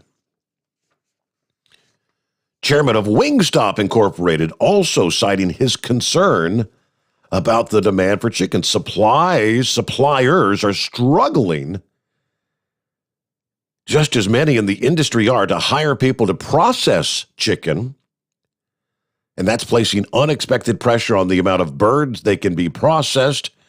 It's negatively affecting supply of all parts of the chicken, not just the wings. Both KFC and McDonald's saw increases in their first quarter sales. KFC saw a 14% increase due to their new chicken sandwich.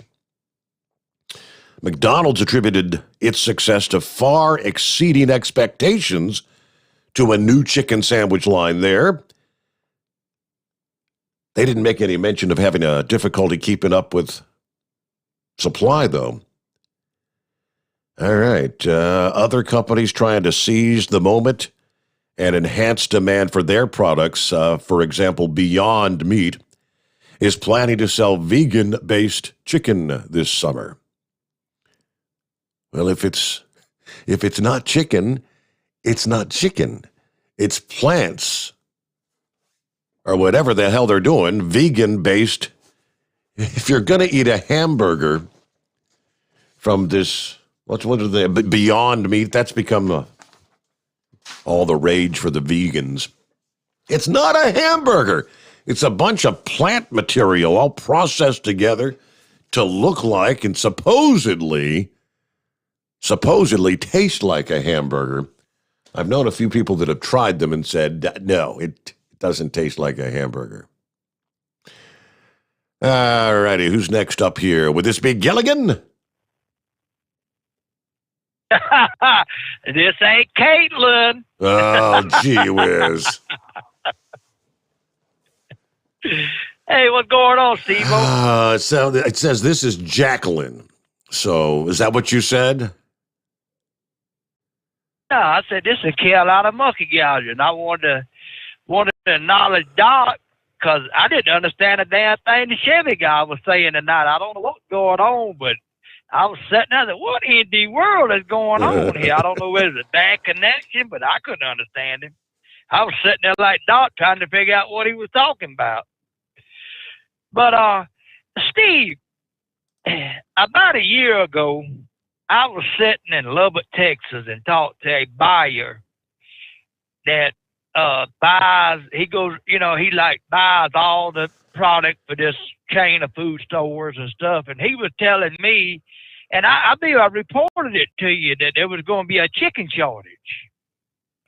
And I don't understand why every time these damn Democrats get in office, the supply chain goes damn crazy. Here the other night, we got the threat of a gas shortage because they ain't got no gasoline tank truck drivers. Right, correct. And now they're saying we're going to have a chicken wing shortage, and this shortage and that shortage. It just is ridiculous at the damn ideas that these Democrats come up with to start panicking the nation of the United States. And I didn't listen to nothing that yo-yo up there had to say last night. Could care less what he said. But I was listening to Fox News, and they were saying that this clown's got a 54% approval rate. Yeah. Now, I was just reading something the other night that said his approval rating was the worst of any president since the history of this country. So now what the hell are we supposed to believe? Do you believe it's 54%? Oh, no. Okay. No. I believe mine is 54%, below the Richter scale. But, I mean, I'm just sitting here taking all this in. Now, the other thing that really interested me, I don't know if you reported on this, I tried to listen last night, and, man, I'm going to tell you something. Coming up out of Texas yesterday, it was a work in progress. Them people had some rain between the Texas state line and, say, up to Paul Valley. Every one of them little creeks that they call rivers, they become rivers. And I mean, the water was about maybe 6 inches for coming up over into the interstate. It was miserable coming up through there. What used to take me about 3 hours to leave Dallas took me 6 hours yesterday. It was a mess. You wasn't storying about it. That's for damn sure. But I was looking on Facebook last night, and I see where these 3 liberal judges, Supreme Court justices out there in California, has struck down the truck driver or the independent owner-operator part of this AB5. Yep. Now, what is that going to do to the owner-operator in America? I mean, if they struck it down, they said they're going to continue to fight and go to the Supreme Court of the United States and fight it some more. But does that mean that every owner-operator is going to be put out of business? Every contractor? If you remember, before they said they weren't going to enforce it for trucking in California, which again, now that's what the court just struck down. So it's going to be back to enforce.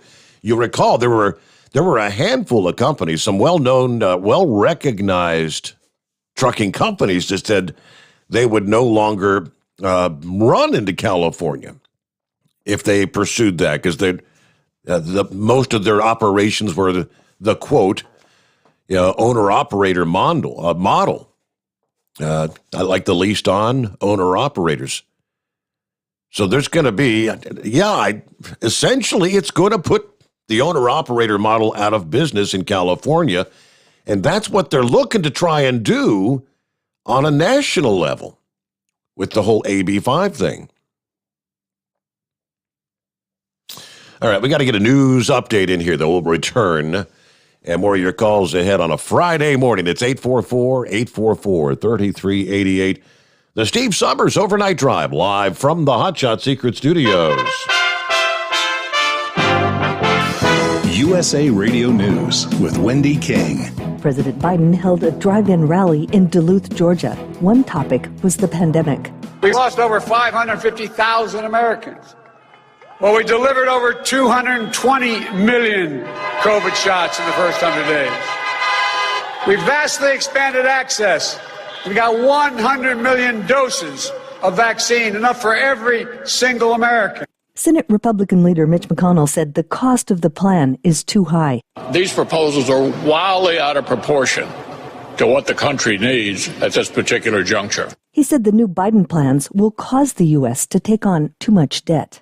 U.S. jobless claims have dropped to a pre-pandemic low of 553,000 for the week. 16.5 million Americans are still getting benefits under various programs.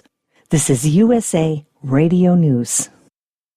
Friends, Mike Lindell is a great supporter of conservative radio, but most of all, he's a man who has invented a great USA product that will help you get a great night's sleep. For over 3 years, I've told you how the MyPillow Premium Pillow has changed my life. I get the best sleep of my life. But more importantly, the pillows don't go flat. You can wash them and dry them as many times as you want. They maintain their shape, and they are made in the USA. Here's the best deal you'll ever get on a MyPillow Premium Pillow. $29.98 for a standard or queen size pillow. King size only $5 more. You're saving $40. Go to MyPillow.com, click on the radio listener square, use my promo code USA, or call 1-800-951-8175. You can save up to 60% on any MyPillow product when you use my promo code USA, or call 1-800-951-8175 and ask for the MyPillow Premium Pillow Special. The sheriff in Boone, North Carolina, is now saying the son was the person who killed a couple that was found dead in their home. He also killed 2 deputies who responded to the domestic violence call. Sheriff Len Hageman on WSOC-TV. He was waiting for the officers, and we'd had an issue with him over the weekend. The suspect was found dead inside the home after a 13-hour standoff. 4 deputies that were on leave after the fatal shooting of Andrew Brown last week are now back on regular duty. The sheriff says they didn't fire their weapons during the encounter. 5 people have been arrested in California for the February shooting of Lady Gaga's dog walker and the theft of her bulldogs. Police now say one of the suspects is the same woman who returned the dogs for the ransom money. According to officials, the suspects didn't know the dogs belonged to Lady Gaga when they took them. You're listening to USA Radio News. Hi, this is Wyatt Cox. Each and every day, the USA Radio Network produces 3 hours of the greatest radio programs of all time. Comedies, drama, suspense, it's all there. Classic radio theater. Now, if your radio station doesn't carry the program, you can find them anywhere podcasts are served, including iHeartRadio, Spotify, Spreaker. Just search for USA Classic Radio Theater. Find it. USA Classic Radio Theater. You'll love it. Critics say the Biden administration is not giving out correct border information. USA Radio's Lance Pry has more. Democrat Senator Mark Kelly of Arizona criticized President Biden for not laying out a comprehensive plan to address the recent surge in migrants at the southern border during his first address to a joint session of Congress on Wednesday. The junior senator said, "While I'll share President Biden's urgency in fixing our broken immigration system, what I didn't hear tonight was a plan to address the immediate crisis at the border." End quote. Cochise County Sheriff Mark Daniels on Fox News agrees. He says using video cameras, they've seen over 60,000 illegal immigrants entering the United States unchecked since President Biden's executive action on the southern border. This is the largest humanitarian issue on the southwest border going on right now. When it comes to what the cartels are exploiting these people, these children, and then you look at the public safety aspect of this that's affecting all communities in America. In this fiscal year, we've had 60,000 getaways just in this sector of the border. From the West Coast USA Radio News Bureau, I'm Lance Pry. The Supreme Court has ruled in favor of an undocumented immigrant who challenged deportation. Justice Neil Gorsuch said the DOJ had not been sending notices to appear letters to illegal migrants. Attorneys for Augusto Nichaves says he can legally appeal the deportation after being in the U.S. for more than 10 years. For the USA Radio News Networks, I'm Wendy King. At Hot Shot Secret, we share the science behind common diesel problems and their solutions. For example, Ultra-low sulfur fuels. the primary function of diesel fuel is combustibility. One of the little-known aspects of fuel is its role as a lubricant to metal-on-metal moving parts. The introduction of ultra-low sulfur fuels diminishes the fuel's ability to lubricate because sulfur, which has been mostly removed, has lubricating properties. Hot Shot Secret Everyday Diesel Treatment with LX4 delivers unmatched lubricity. Third-party testing confirms that it takes 3 times the amount of leading fuel treatment to match the lubrication benefit of 1 dose of Hot Shot Secret. Everyday Diesel Treatment is a fully formulated 6-in-1 premium fuel treatment for every fill-up, every time. Everyday diesel treatment is available at truck stops, Tractor Supply, O'Reilly's Auto Parts, and online at HotShotSecret.com. Hot Shot Secret, powered by science. Keep the bugs off your glass and the smokies off your ass. This is the Overnight Drive with Steve Summers.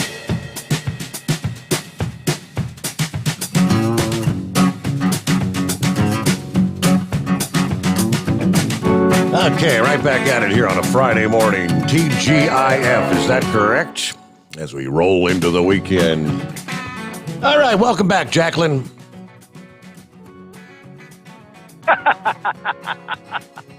Okay, Jacqueline's back.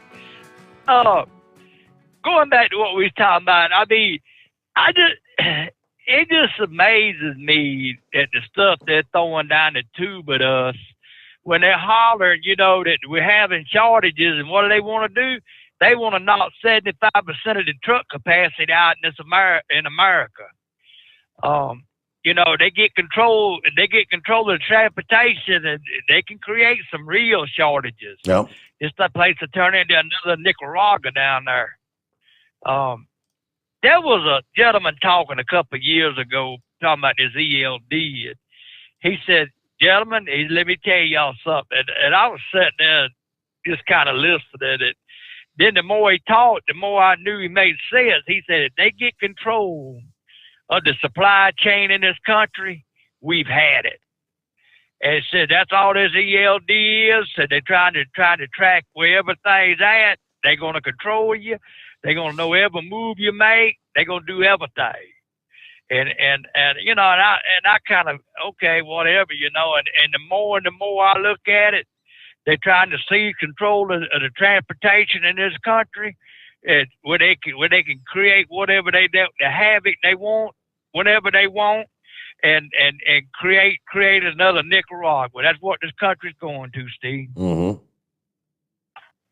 And the thing that gets me is, the other night I heard Jim Jordan and Mark Meadows on the radio talking about the Americans need to keep fighting. They need to keep doing. They need to do this. Well, hey, how about a little help from your side, buddy?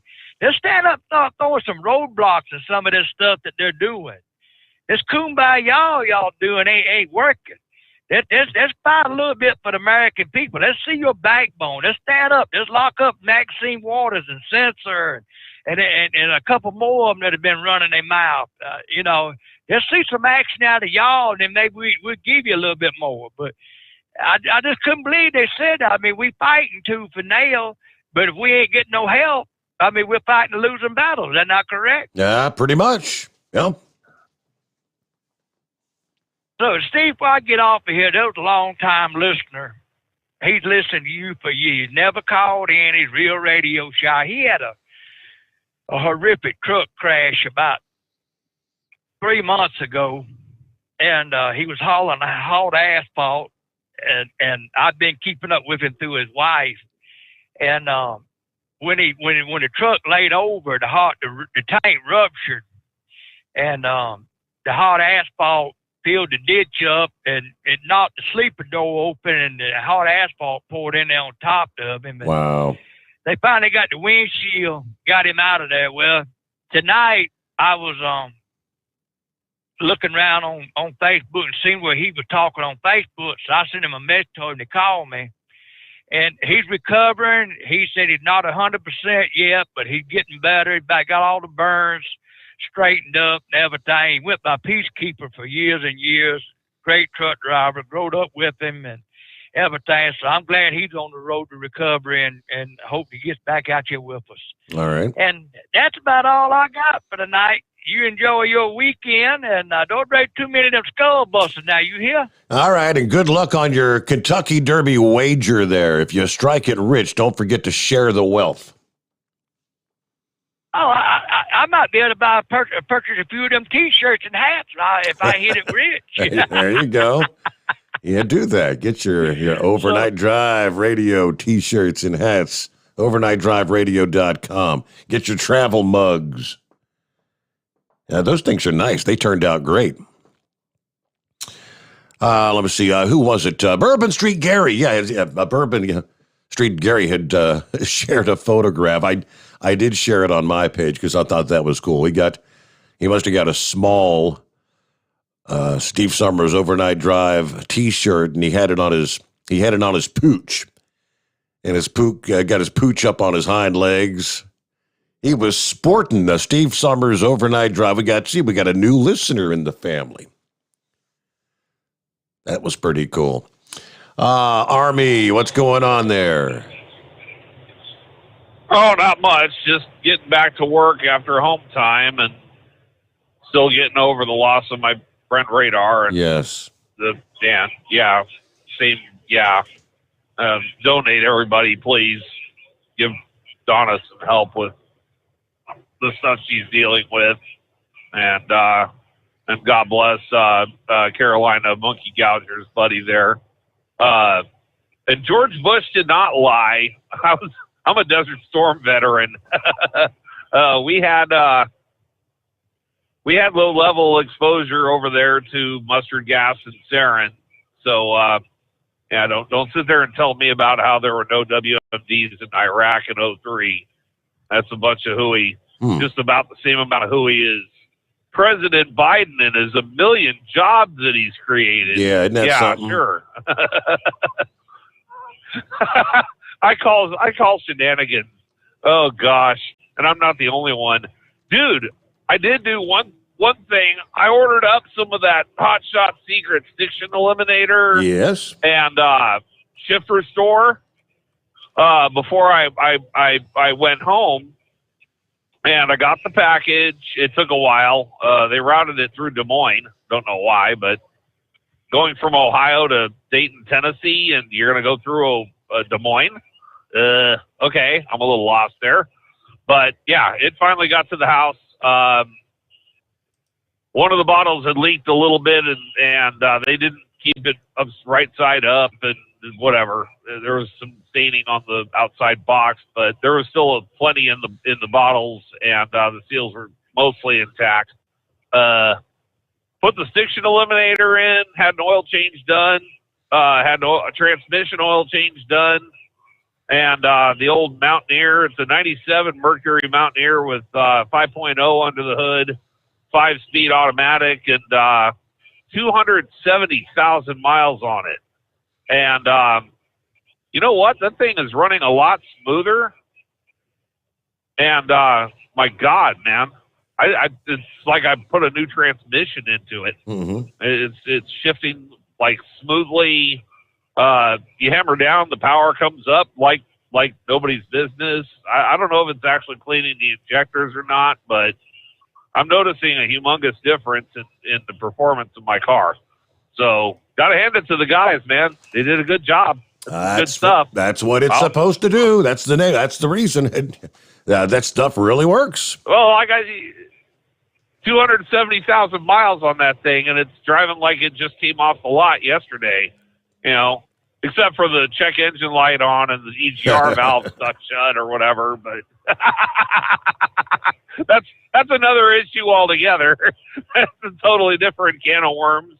I'll have to get into that later. But you know, for what I was expecting out of it and what I got, well worth it.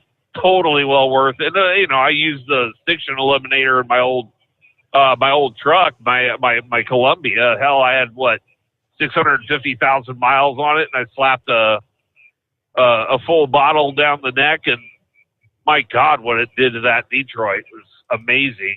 So, yeah, I like the stuff. I like Hot Shot Secret. Good stuff. Hopefully the race goes well up in Kansas, and their racing season goes well, and all that. And it was great to hear Doc earlier. So howdy, H&H Enterprises. Was it next week they're going to have all the chicken coops in the country open, and they're going to be doing their hassling of truckers and all that. So maybe they should quit hassling us and, I don't know, use the chicken coops to raise chickens.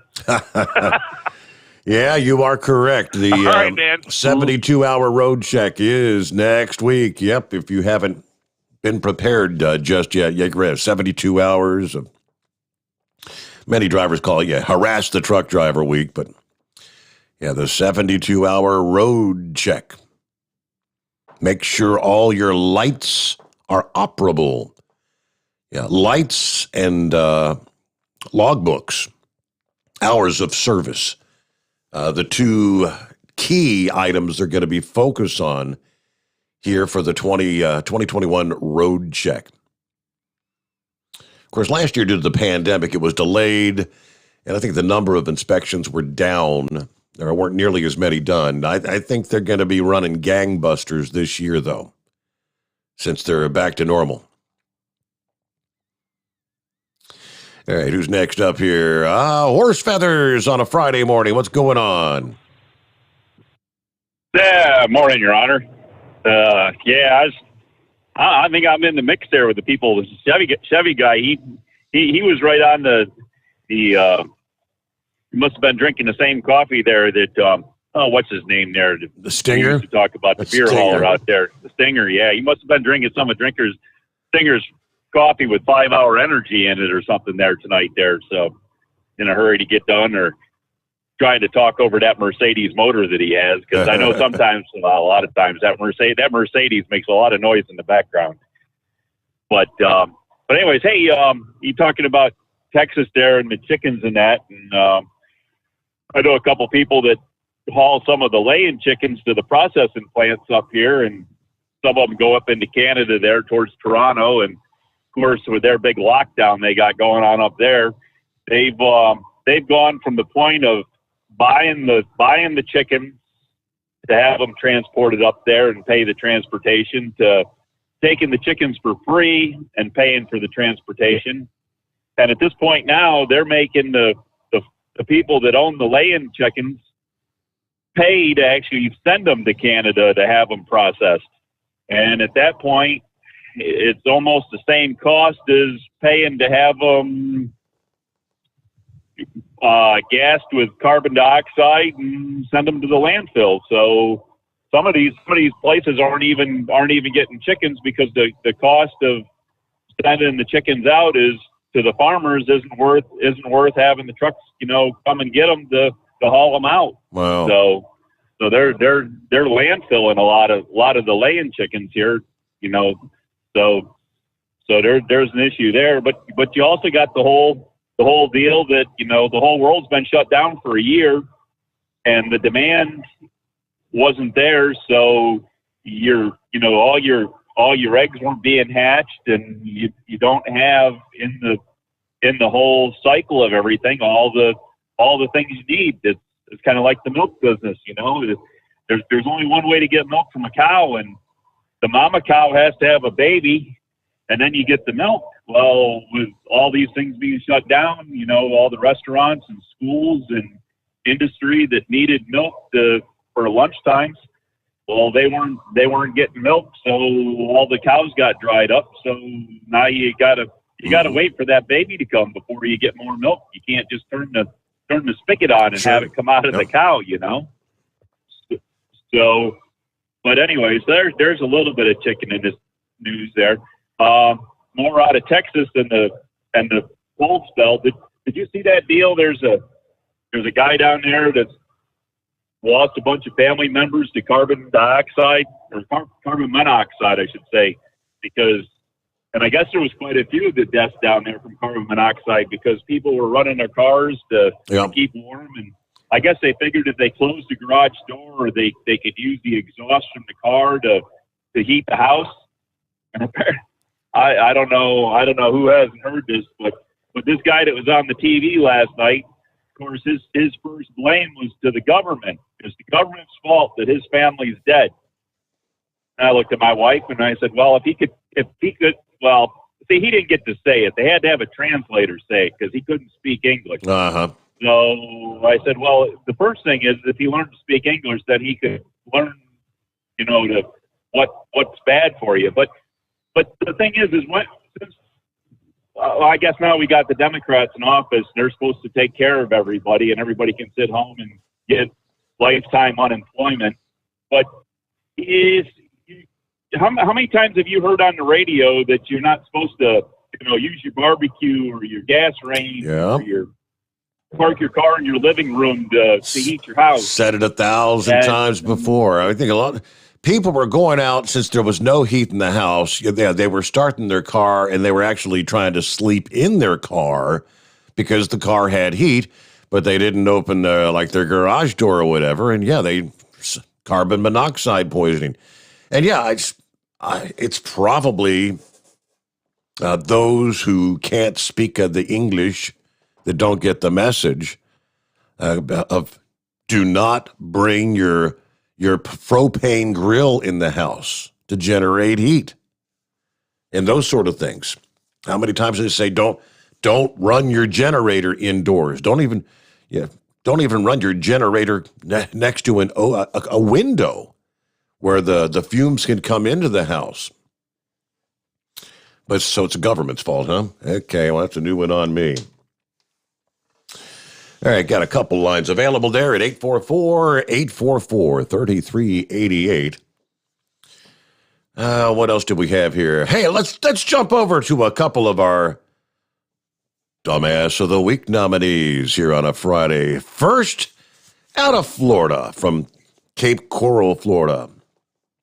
A drunk Rockledge woman arrested after crashing into a mailbox and a parked car in Cape Coral before taking off. 40-year-old Danielle Simmons facing charges of DUI and leaving the scene of a crash after police said she was driving on 40th Terrace, lost control, crashed into the parked car, crashed into the mailbox, and then just drove off. All right, police caught up with Simmons down the road where she and one other person waved down the officer to report the accident. Just a typical DUI case, I guess, there. All right. A German police bomb squad called to investigate a suspected hand grenade in the forest ultimately determined the object actually was a rubber sex toy. A jogger reported finding the bag containing the device near Germany's border with Austria and the Czech Republic. The discovery of forgotten or hidden munitions is still apparently something that really does occur in Germany 75 years after the end of World War II. So when the bomb squad arrived and inspected the contents of the bag, they determined it was a rubber grenade replica. The condoms and lubricant in the bag helped inform the hypothesis about the device's intended use. A little internet search confirmed their suspicion. According to police, there are actually sex toys in the form of hand grenades. You just learned something, didn't you? I would have never known. All right, some things just can't be unseen, as they say. All right, get back to the calls here. Who's next up? Steve's on the line this morning. What's happening, Steve? Hey, good morning, Steve. Just heading home from Indy. So, for Red Mule there, I'll give him the answer on who writes Joe Biden's speeches. His name's Xi, the Chinese Communist Party. Oh, okay, gotcha. Yeah, that's who writes his speeches.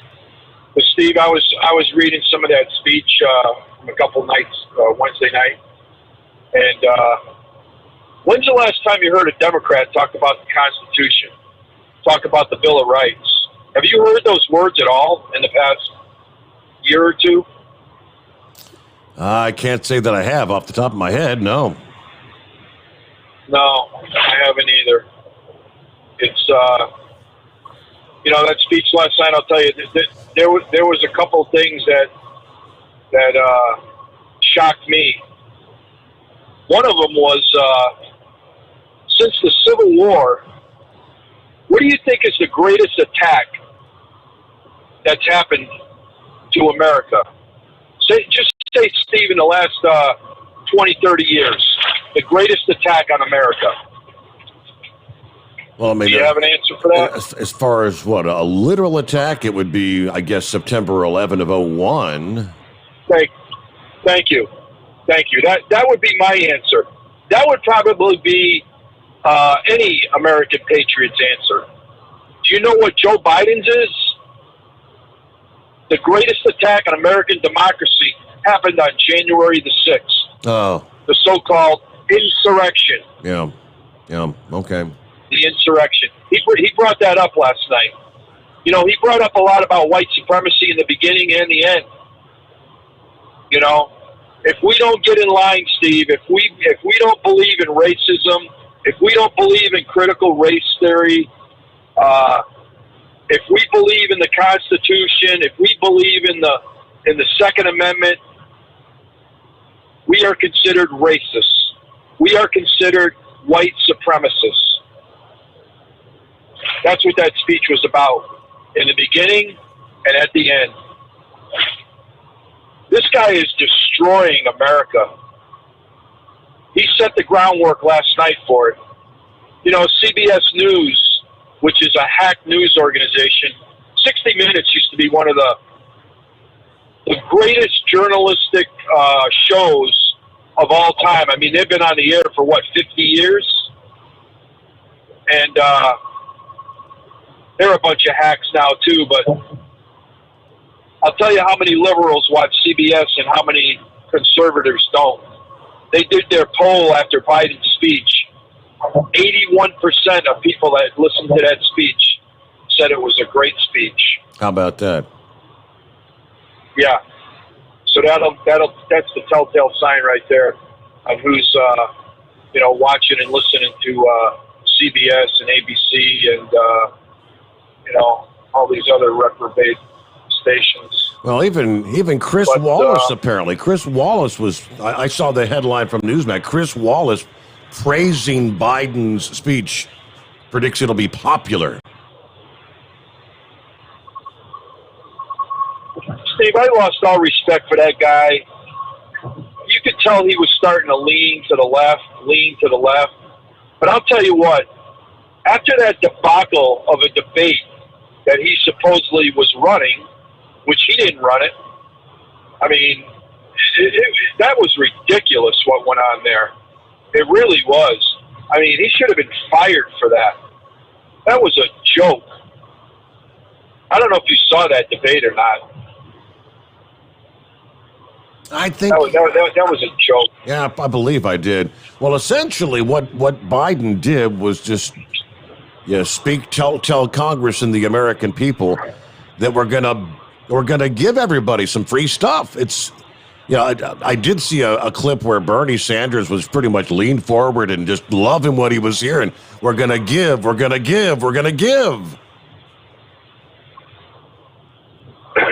Steve, these people are communists. There's no doubt about it.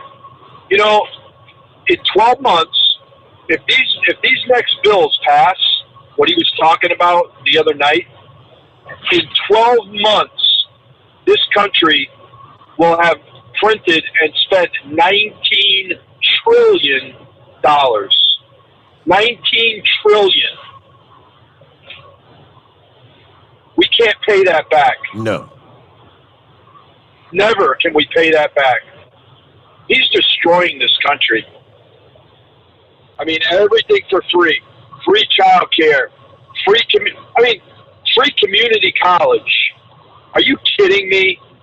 What student can't go to community college and afford, $3,000-$4,000 for a year of community college? We're going to give you free community college.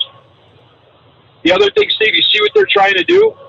They want to put in this free child care deal, because what they want to do is they want to take the kids when they're 3 and 4 years old from the parents.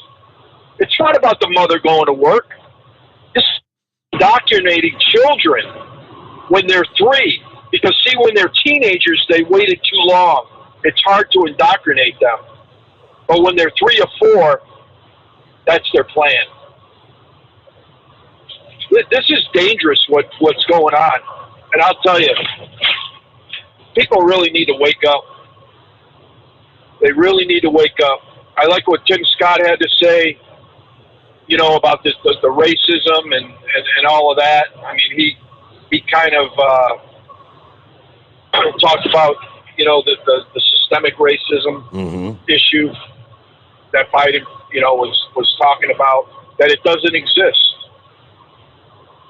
And the other thing they're trying to do, Steve, they're trying to federalize the police. That's their goal. Do you notice that Joe Biden, Jim Crow Joe, has not condemned Antifa or Black Lives Matter, not once? Not once. Because they want to destroy the cops. They want to destroy the police. They want to federalize it. They want to be able to tell the local and state police what to do. You notice they had no problem surrounding the Capitol with the National Guard the other night when he was giving his speech. I thought the National Guard was systemically racist. Why would they have them around the Capitol? I mean, am I right? Steve, I'll tell you the hypocrisy and the double standards. Just like this Rudy Giuliani thing, man, that burns my ass. These people are getting away with this. I'll tell you, all that is they want to try to find dirt on Donald Trump because they know he's coming back. That's what this is about. This is not about Rudy Giuliani in Ukraine. That's what I've been hearing. And it's a distraction. It's all about trying to see what Rudy was Trump's lawyer, right? So that's all attorney-client privilege, though, is it not? They have no business seeing that. So. You would think so, that it's unconstitutional, that it's against the law, it's criminal. There's an attorney-client privilege. Whatever I say to my lawyer stays with my lawyer. I don't care what FBI or DOJ says. That's the way America's supposed to work. But see, Steve, here's the thing, because everything's a diversion. Do you notice you haven't heard about this John Kerry and Iran thing in the last few days? It's going to get swept under the rug. Nothing's going to happen. It's just amazing. Yeah, somebody somewhere's got to. It's shocking. I mean, I know there. Some Republicans were calling for that to be investigated, but yeah, the calls for him to step down, or keep at the minimum, not be allowed to participate in any of the intelligence briefings because it's a risk to national security, no doubt. Hey, but we're a little behind here. We'll get to our news break and return with more here on a Friday morning. The Steve Sommers Overnight Drive, live from the Hot Shot Secret Studios. USA Radio News with Wendy King. Marking his 100th day in office, President Biden held a drive-in rally in Georgia.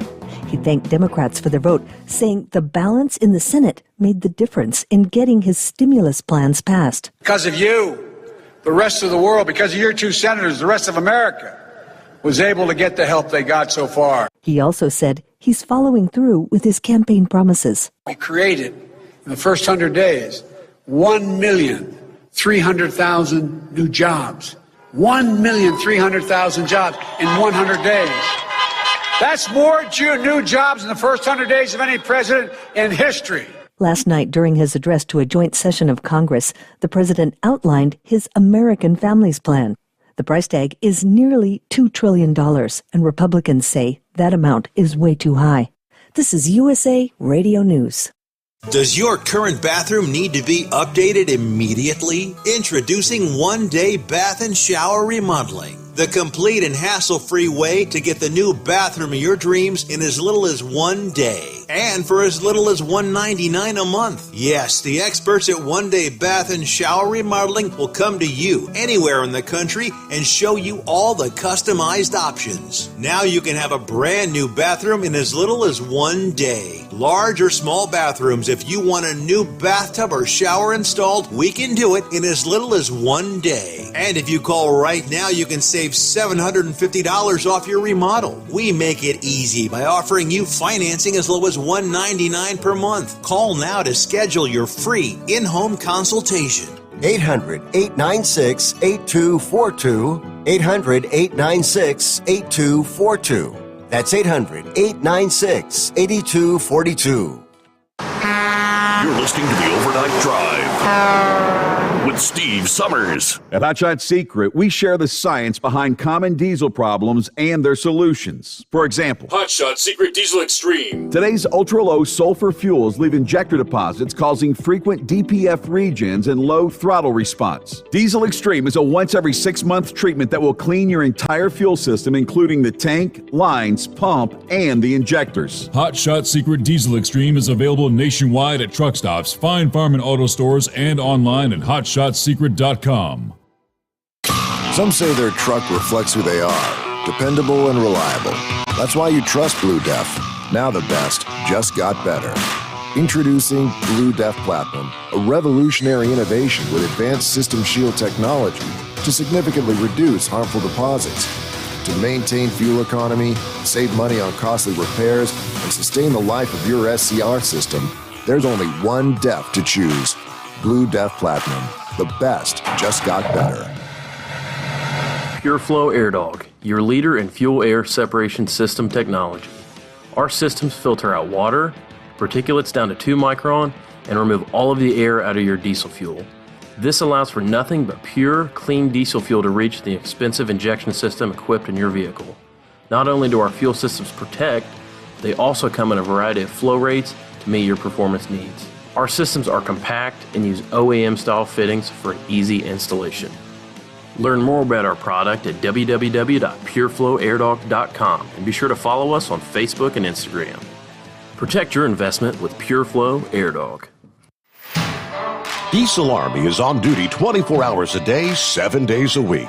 Burning the midnight oil with the best diesel coverage. All the tech, all the torque. Diesel Army, where there's smoke, there's fire. For the latest news and event coverage, as well as feature and tech articles, sign up for the newsletter and don't miss a thing.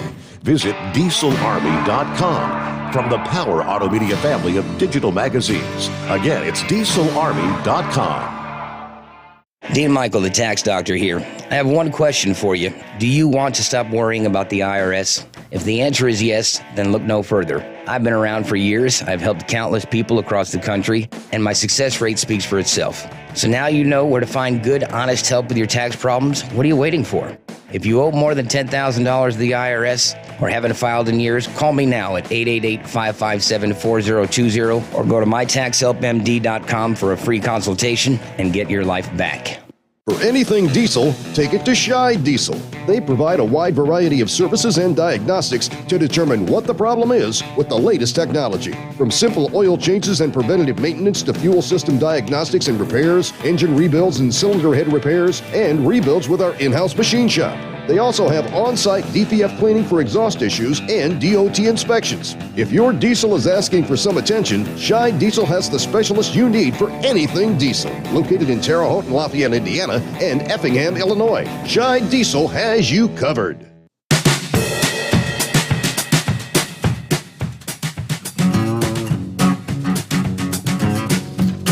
Hey, a couple of other industry headlines before we get back to your calls on a Friday morning.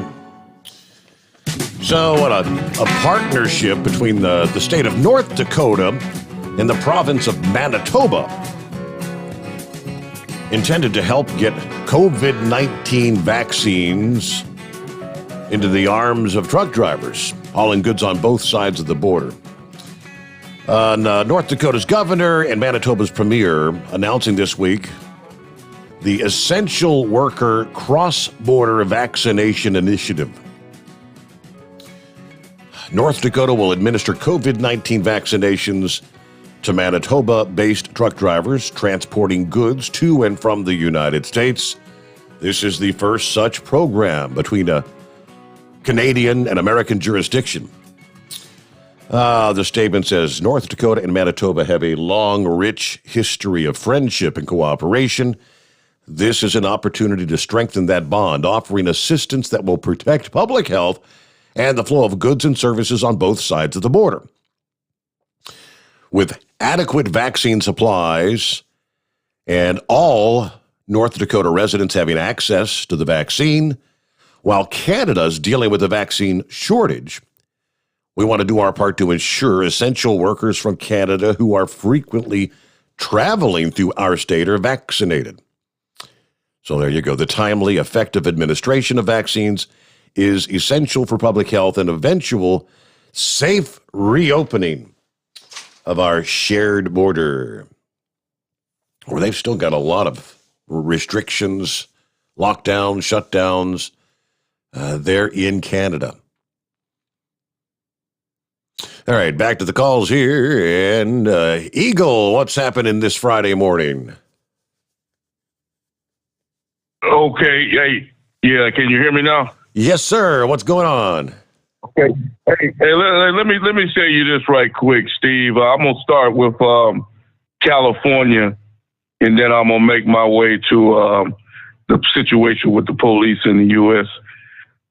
You know what I saw last week, Steve, and it just this new census that they came out confirmed everything I've been telling you about California for the last couple of years. California is a dead-end state. As far as I'm concerned, they ought to annex it out of the United States, and California ought to be formed into their own state for all I care. But you know what? I used to tell your other host this. You know what I see when I leave California when I'm riding down Interstate 10, headed back to Arizona?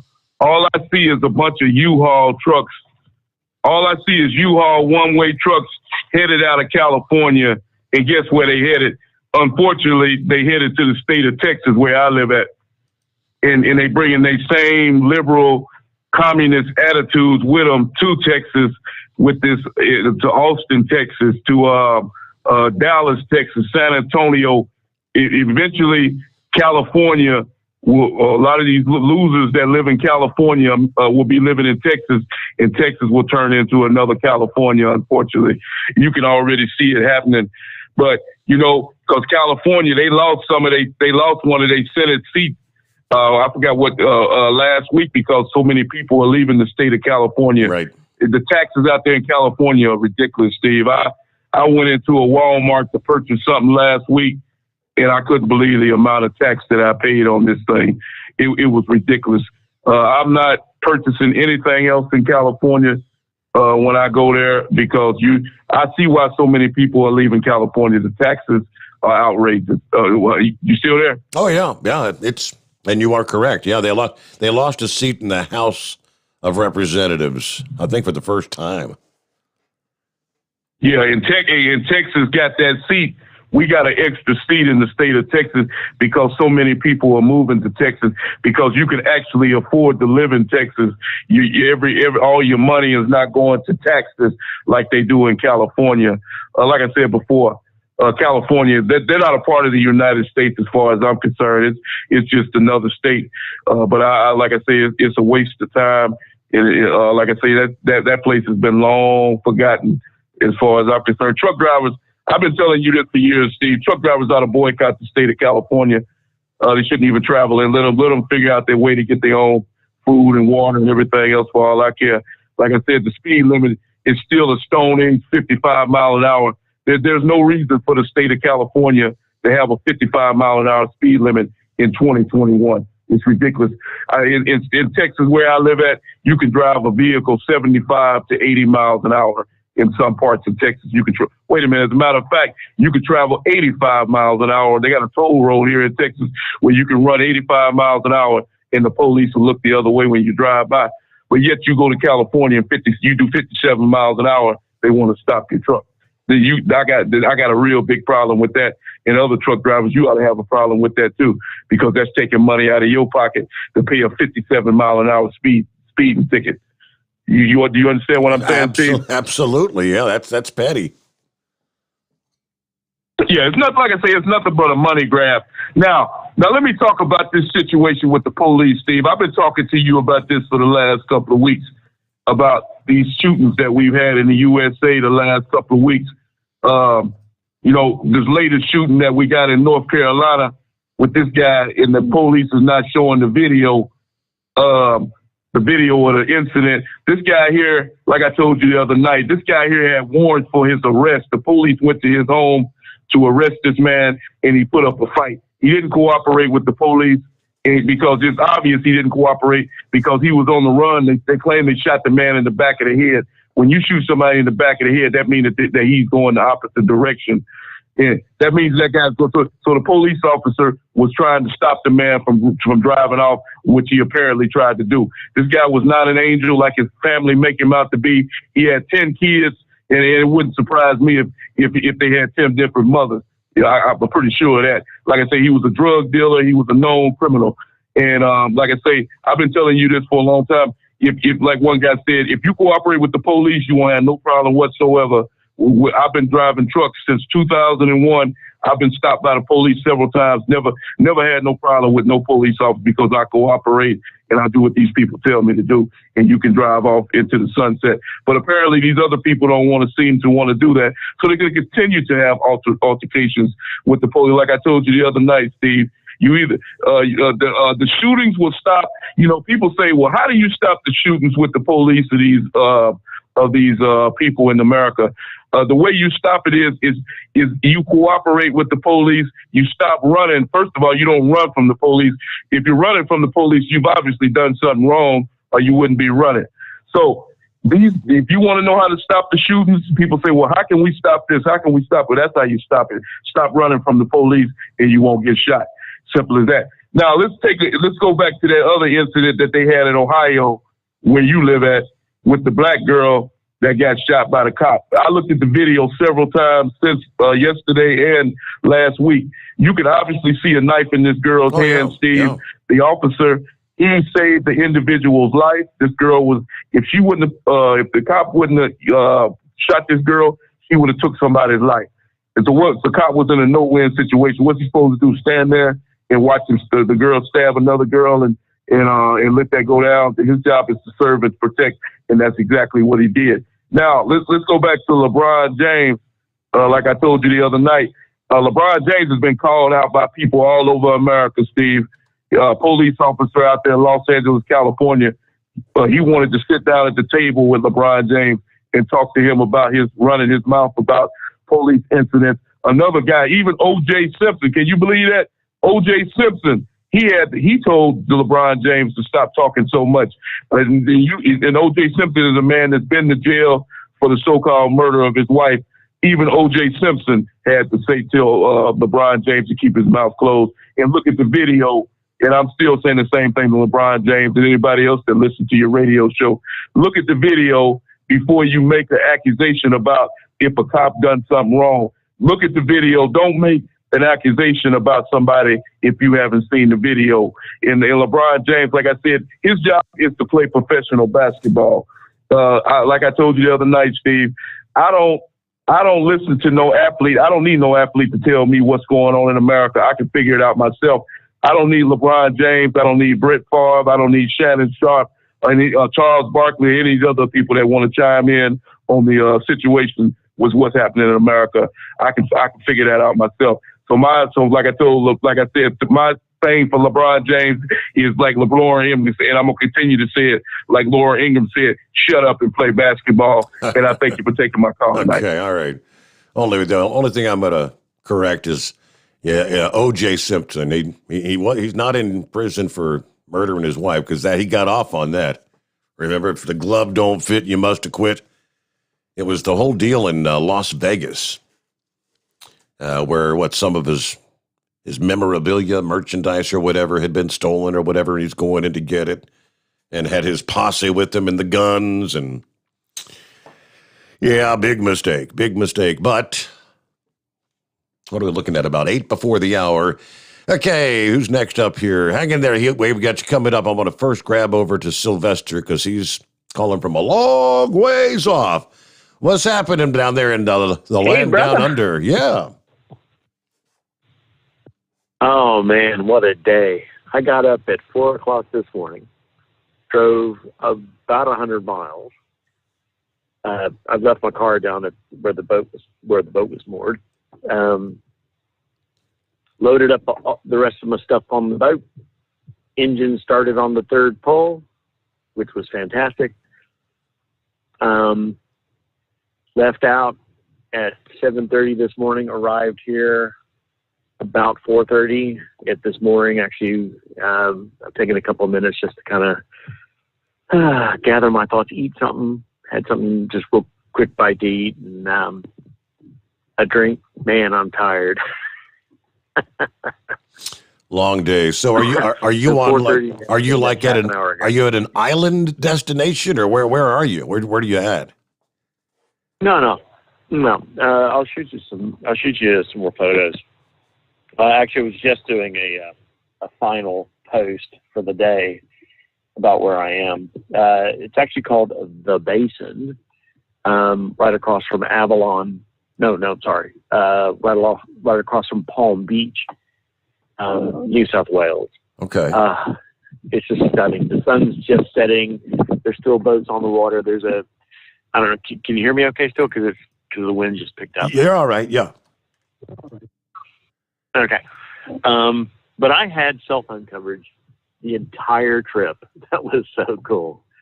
I made so many posts today. I'm thinking, this is awesome, man. I wonder how far out this goes. And I would have ventured further out, but I needed to be here at a certain time. So, because I needed to make sure I was here, moored, done, ready to go, ready to call you, be asleep, whatever, by 5:30, because my boat doesn't have running lights on it, so you have to have running lights to be able to go after dark. Yeah. So, well, it has the lights. I've never hooked them up. I've never needed to. In 3 years, I've never sailed at night, but I'm going to, and I'm going to get it all set up. I've got my batteries on board. And I've got to bring my solar panel over and set it up. But anyway, so what a trip, man. And I got to tell you, now I know that Susan's not listening, but if it wasn't for Susan and her support, her just amazing spirit, this never could have happened. I've been wanting to do this my entire life, and like building that little boat, which I guess it will go into the water, I promise, hopefully next week. Yeah. Without her support, couldn't happen. You know? She's just amazing. So I'll make sure she hears the podcast. But anyway, I'm going to send you some photos of where my boat is currently moored. It's called, like I said, it's called The Basin. I'll shoot you the coordinates too. There's a beach here. There's like nobody on the beach. Oh, there are 5 people on the beach. 4 of them look like they're actually like rock fishing or something. But It's so quiet here, man. It's just amazing. Nothing but the sound of birds chirping in the background. Yeah, I mean, there are other boats here, but most of them are, there's nobody else here. But yeah, birds in the background. I was listening to I heard a kookaburra a minute ago before I called. Like I said, I'll shoot you some photos. Okay. And just keep up the good work, man. Because let me tell you something. I need to be able to hear what's really going on.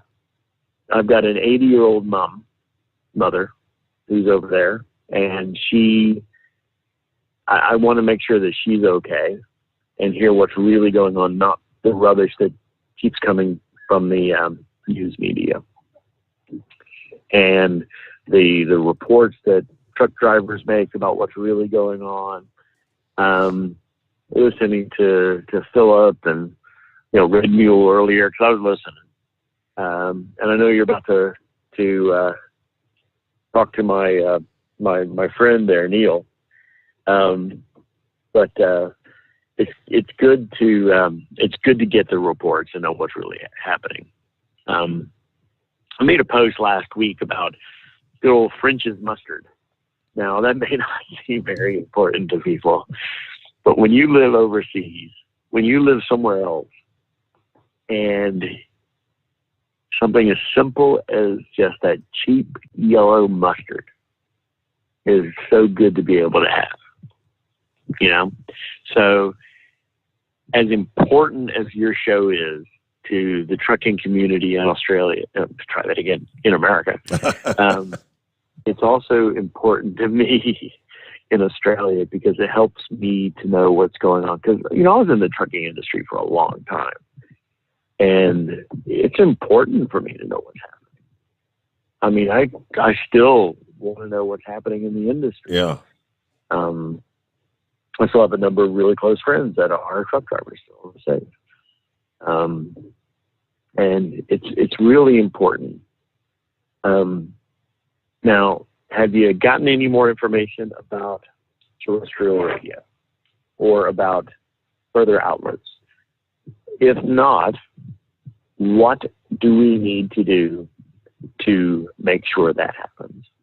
Aside from let's increase sales from Hot Shot Secret and make sure you tell them you heard it on Steve Sommers' show. Mm-hmm. What else do we need to do, man?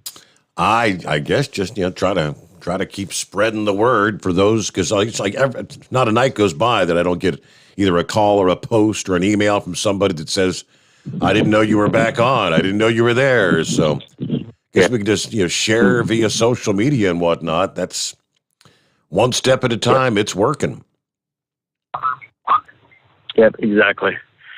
And it's really, really, really good to hear those calls. I love hearing people saying that, not just people that are, because there was a fellow that called in, I think it was last week, who didn't know anything about the show even from on the previous venue.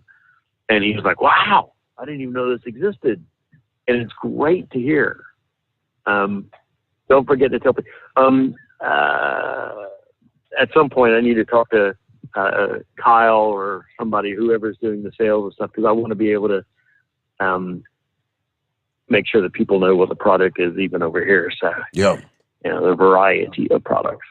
So, and also I've let a few people know over here about the show, but we'll just have to see how that goes. Yeah, I do know we've got a listening friend over there in Sydney. He's been posting. I don't think he's posting tonight, but I don't know if you've noticed that.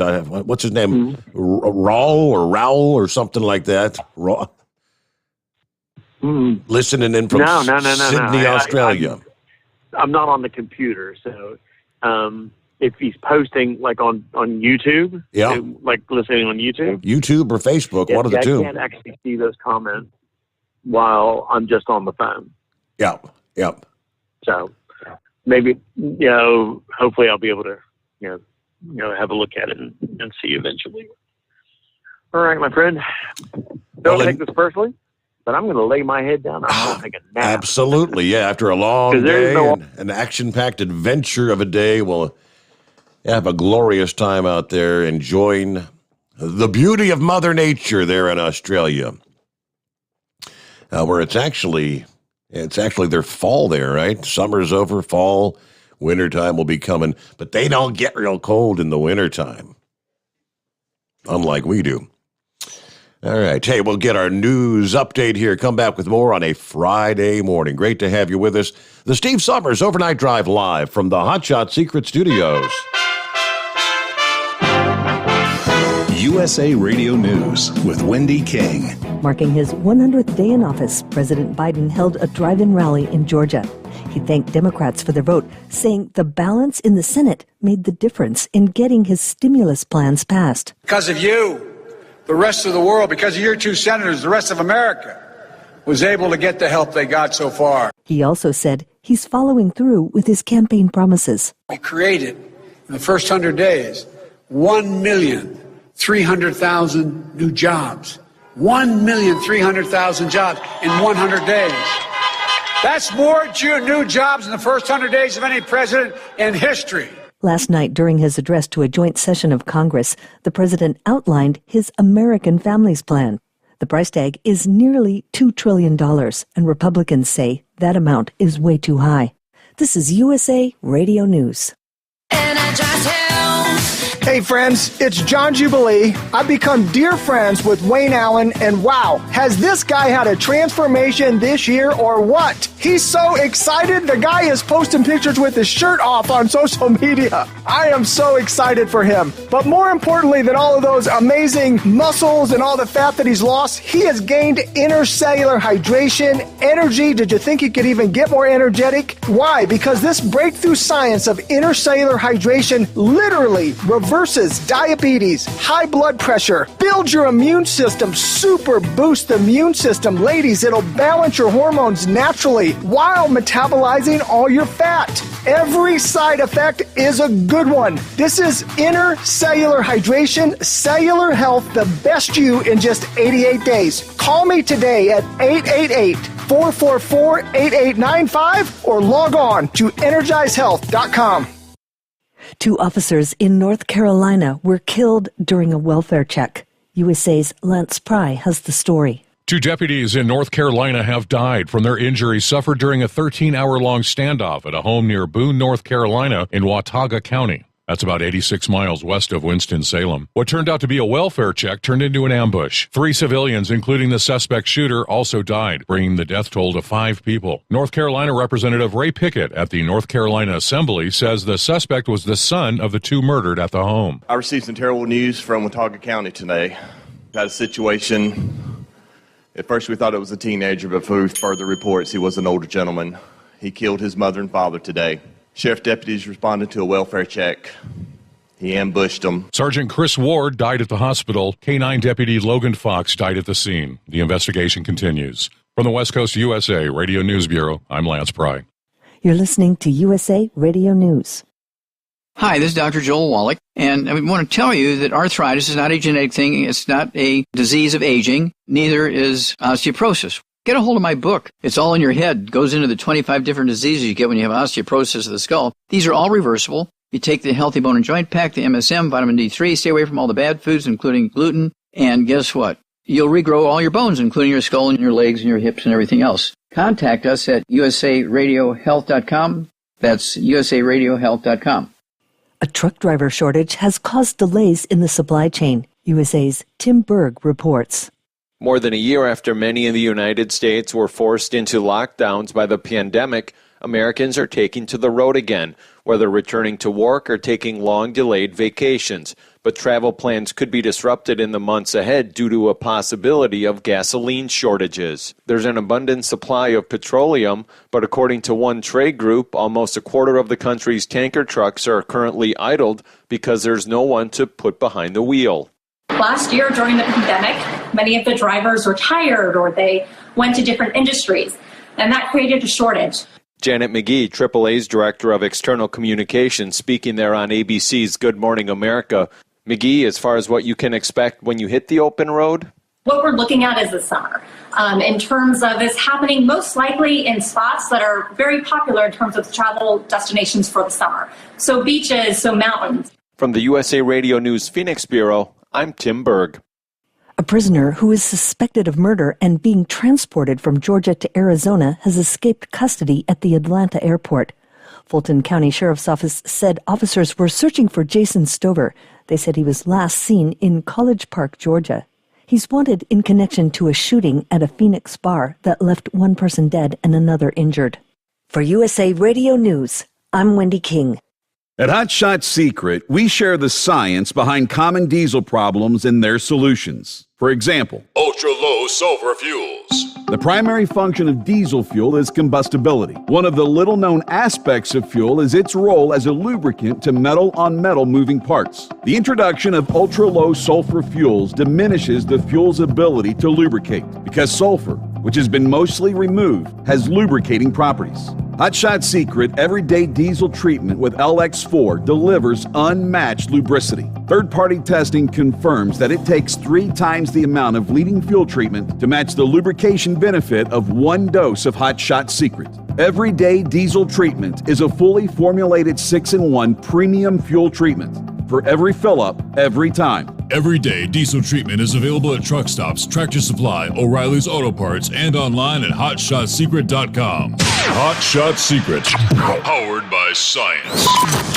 Live from the Hot Shot Secret Studios, the Steve Summers Overnight Drive.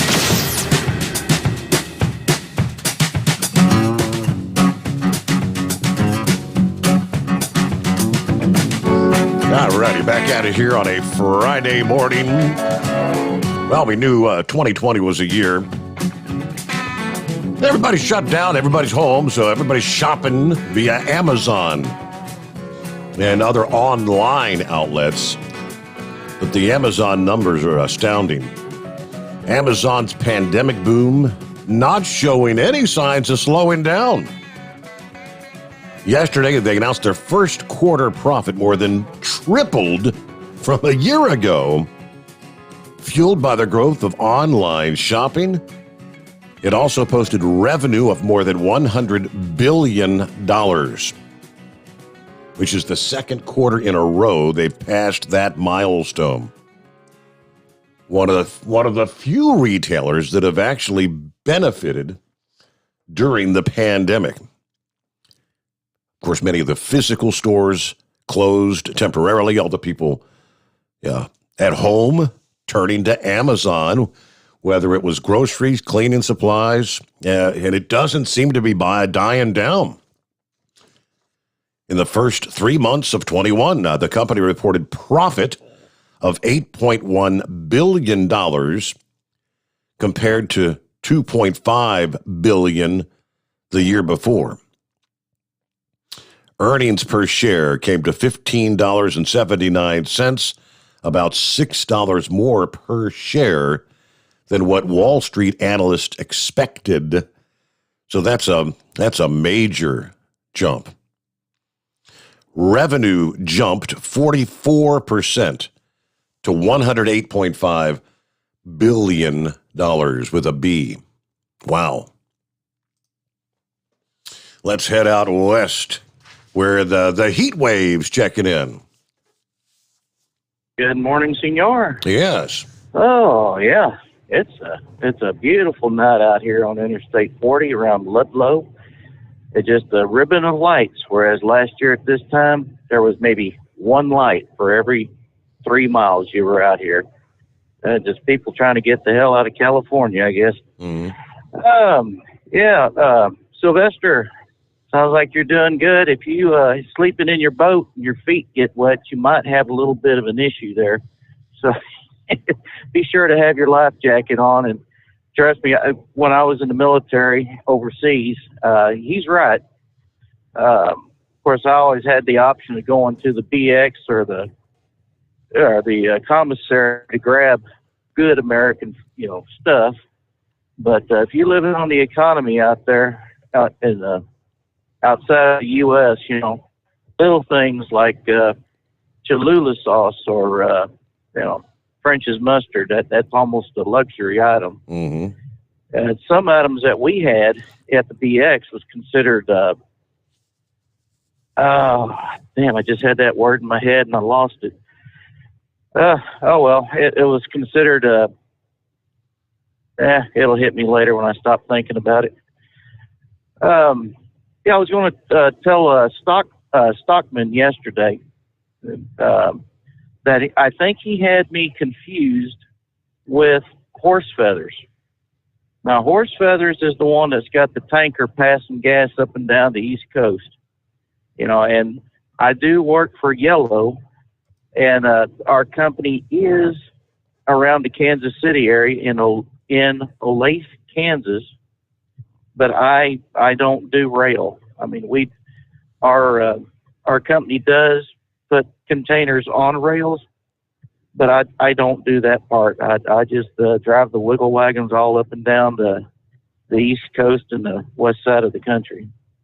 So hopefully that Stockman gets the word and he understands it.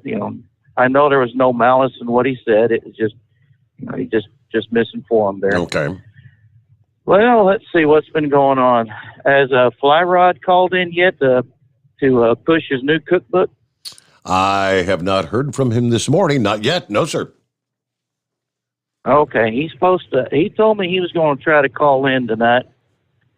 He called me up yesterday asking me if we could get a cookbook set up with all these cicadas or cicadas. Ground crickets. Yes. And I had him on speakerphone, and my wife was listening, and she about gagged, thinking about eating food with all them bugs in it. Mm-hmm. But I did give him some helpful hints. I said, if you're going to have dishes containing these bugs, I said one thing you might want to have to offer is whether or not you're going to put red or green chili in the mix. And I said you need to have guacamole or sliced avocado on the side with maybe some cilantro, some picante, pico de gallo, and lemon wedge or a lime wedge. And you need to make sure you have the option of having either a corn tortilla or flour tortillas to go along with the foods. And he says, that sounds terrific. And I said, well, you go right ahead and knock yourself out. I'll just give you what I can give you from the Southwest, but I am not eating any of that damn stuff with bugs in it. So, anyways, well, I understand David, Pig Hogg. Yeah, David Hogg. He's at Parkland, quote, in air quotes, survivor a couple of years ago when the Parkland High School in Florida was getting shot at from inside by a disgruntled former student. He had announced, about 3 months ago, that he was going to make his own pillows and go up against Mike Lindell. Yes, yeah. He, I guess a couple of weeks ago, David Hogg said he was going to drop that. He was going to drop that competition there because his gun control arguments are just like the pillow he was going to make. It was going to be flat with no support. So I'm glad he's out of that damn thing.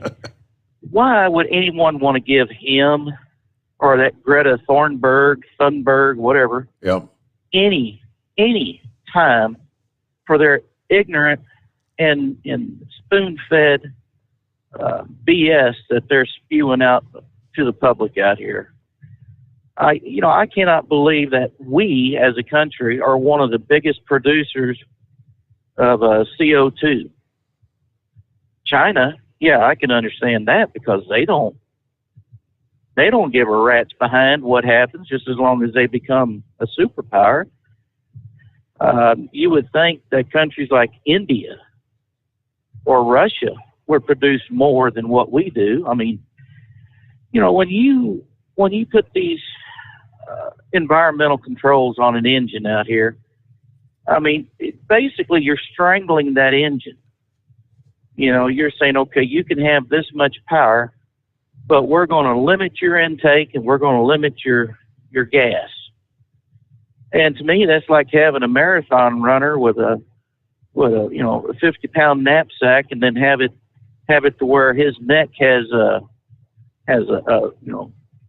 basically hands around their neck, and trying to tell them, okay, now we want you to still perform as you would without all these restrictions on you. It just don't make sense. I mean, they're making it happen, but it seems like the engine has to work harder to keep the same standards as what they were back in the past. Yeah. I don't know. Maybe it's just me. So I understand Poland has an international space station, and its first 4 letters tells you exactly what it is: Polish International Space Station, PIS, and we'll go let your mind wander on that. I think they've called it Suppository 1, and they've got the latest and greatest. When they sent that ship up, they have a light bulb and a very long extension cord to make sure that light bulb works in space, because it's awful dark up there. Yeah. And I had a friend of mine ask me, well, with the name, where do you think that the space station's going to go? And I said, well, with a name like Suppository 1, I guess Uranus. That'd have to be, yeah.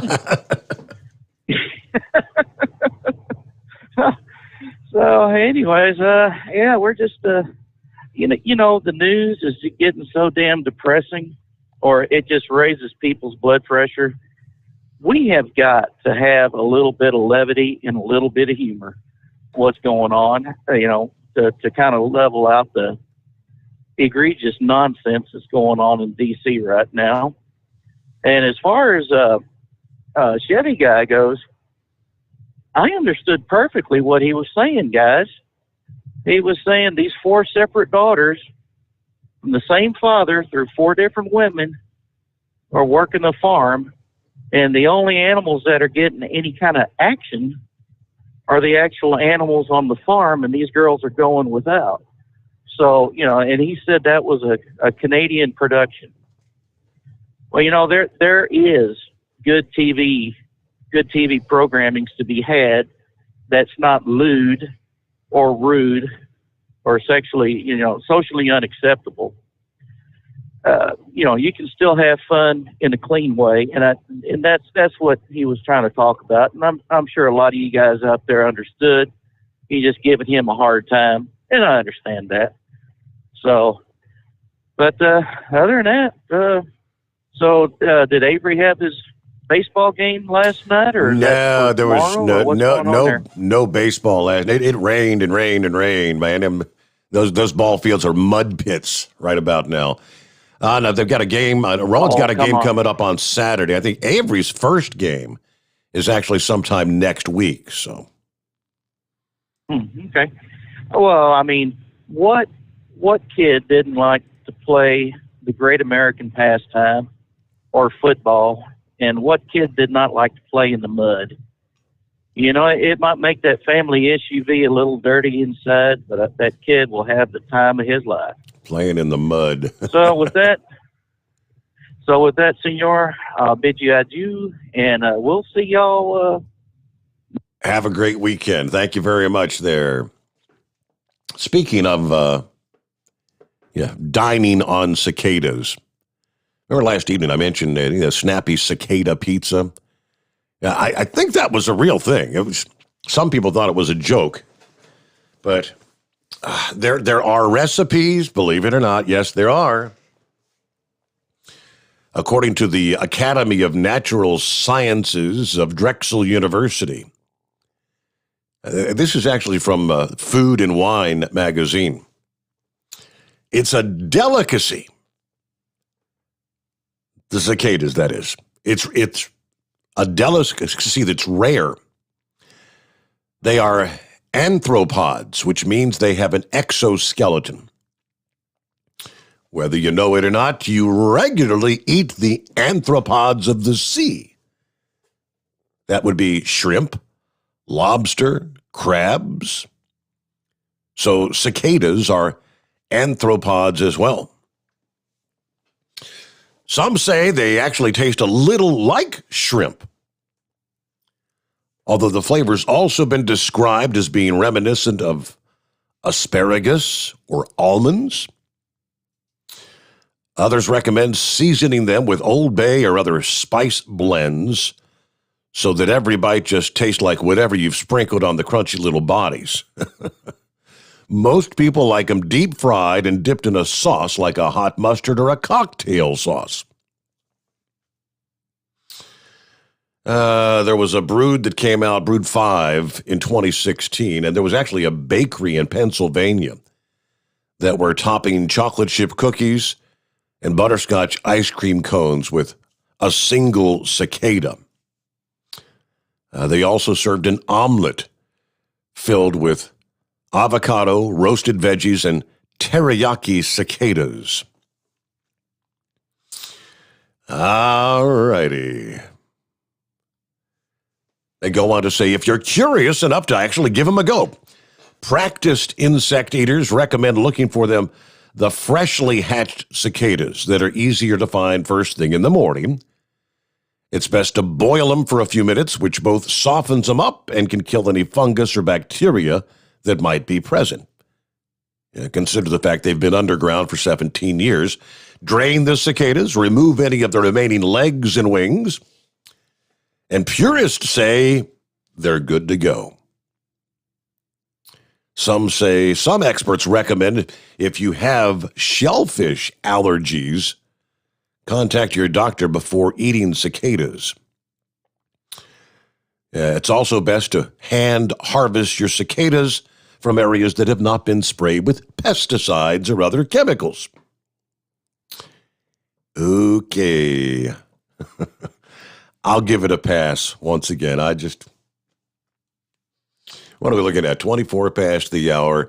Back to the calls here, and inbred redneck. What's going on? Hey, buddy, I'll tell you what now. This is one of the best shows I've ever heard in my life, buddy. The hot shot, stiction, elimination, and everything else, buddy. I don't know what to do. I'm so happy. I'm clapping my feet, brother. But I tell you what, I got big worries. Uh-oh. Big worries. Buddy, every Friday, since, I'm Dogecoin millionaire, buddy. And I live life to the fullest. Always have, always will. But every Friday I have chicken livers, mashed potatoes, and one slice of white bread with some butter on it. Now, you ain't heard anything about any shortage on fried chicken livers, have you? I can't say that I have, no. Well, I think I should be good today then. Chicken wings, chicken patties, chicken tenders, that's a different story, though. Yeah, they can't be messing with my livers now, buddy. I mean, not only are they good to eat, but, they're good to catfish with, too, So, they'll be hurting the fishing industry, Mm-hmm. We can't have that going on.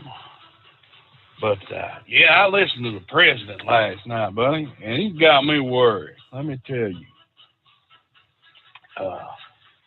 I heard him on there. He was talking about free education for people, just giving it out to everybody.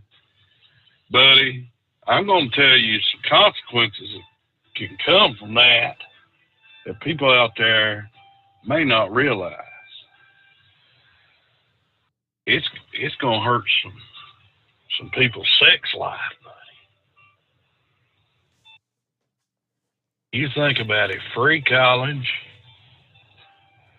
a midlife crisis, there goes your husband or your wife to college, boom. Big bunch of trouble right there.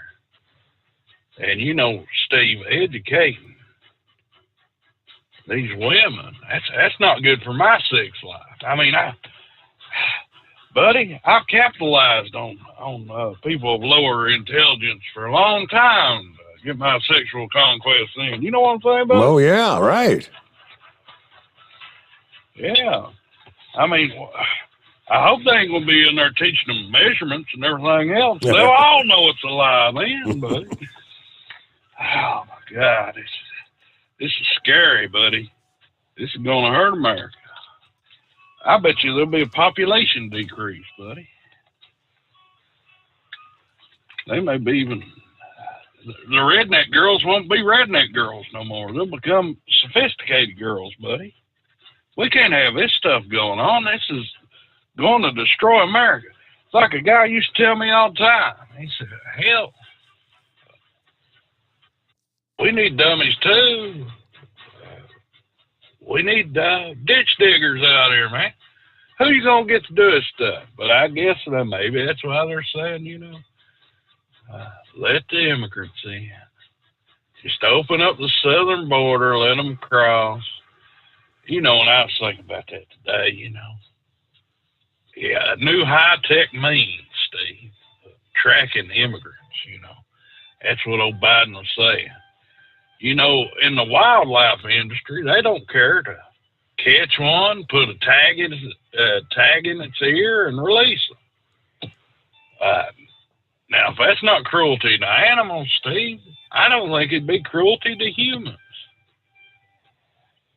If they're going to come across, we got to know who's who.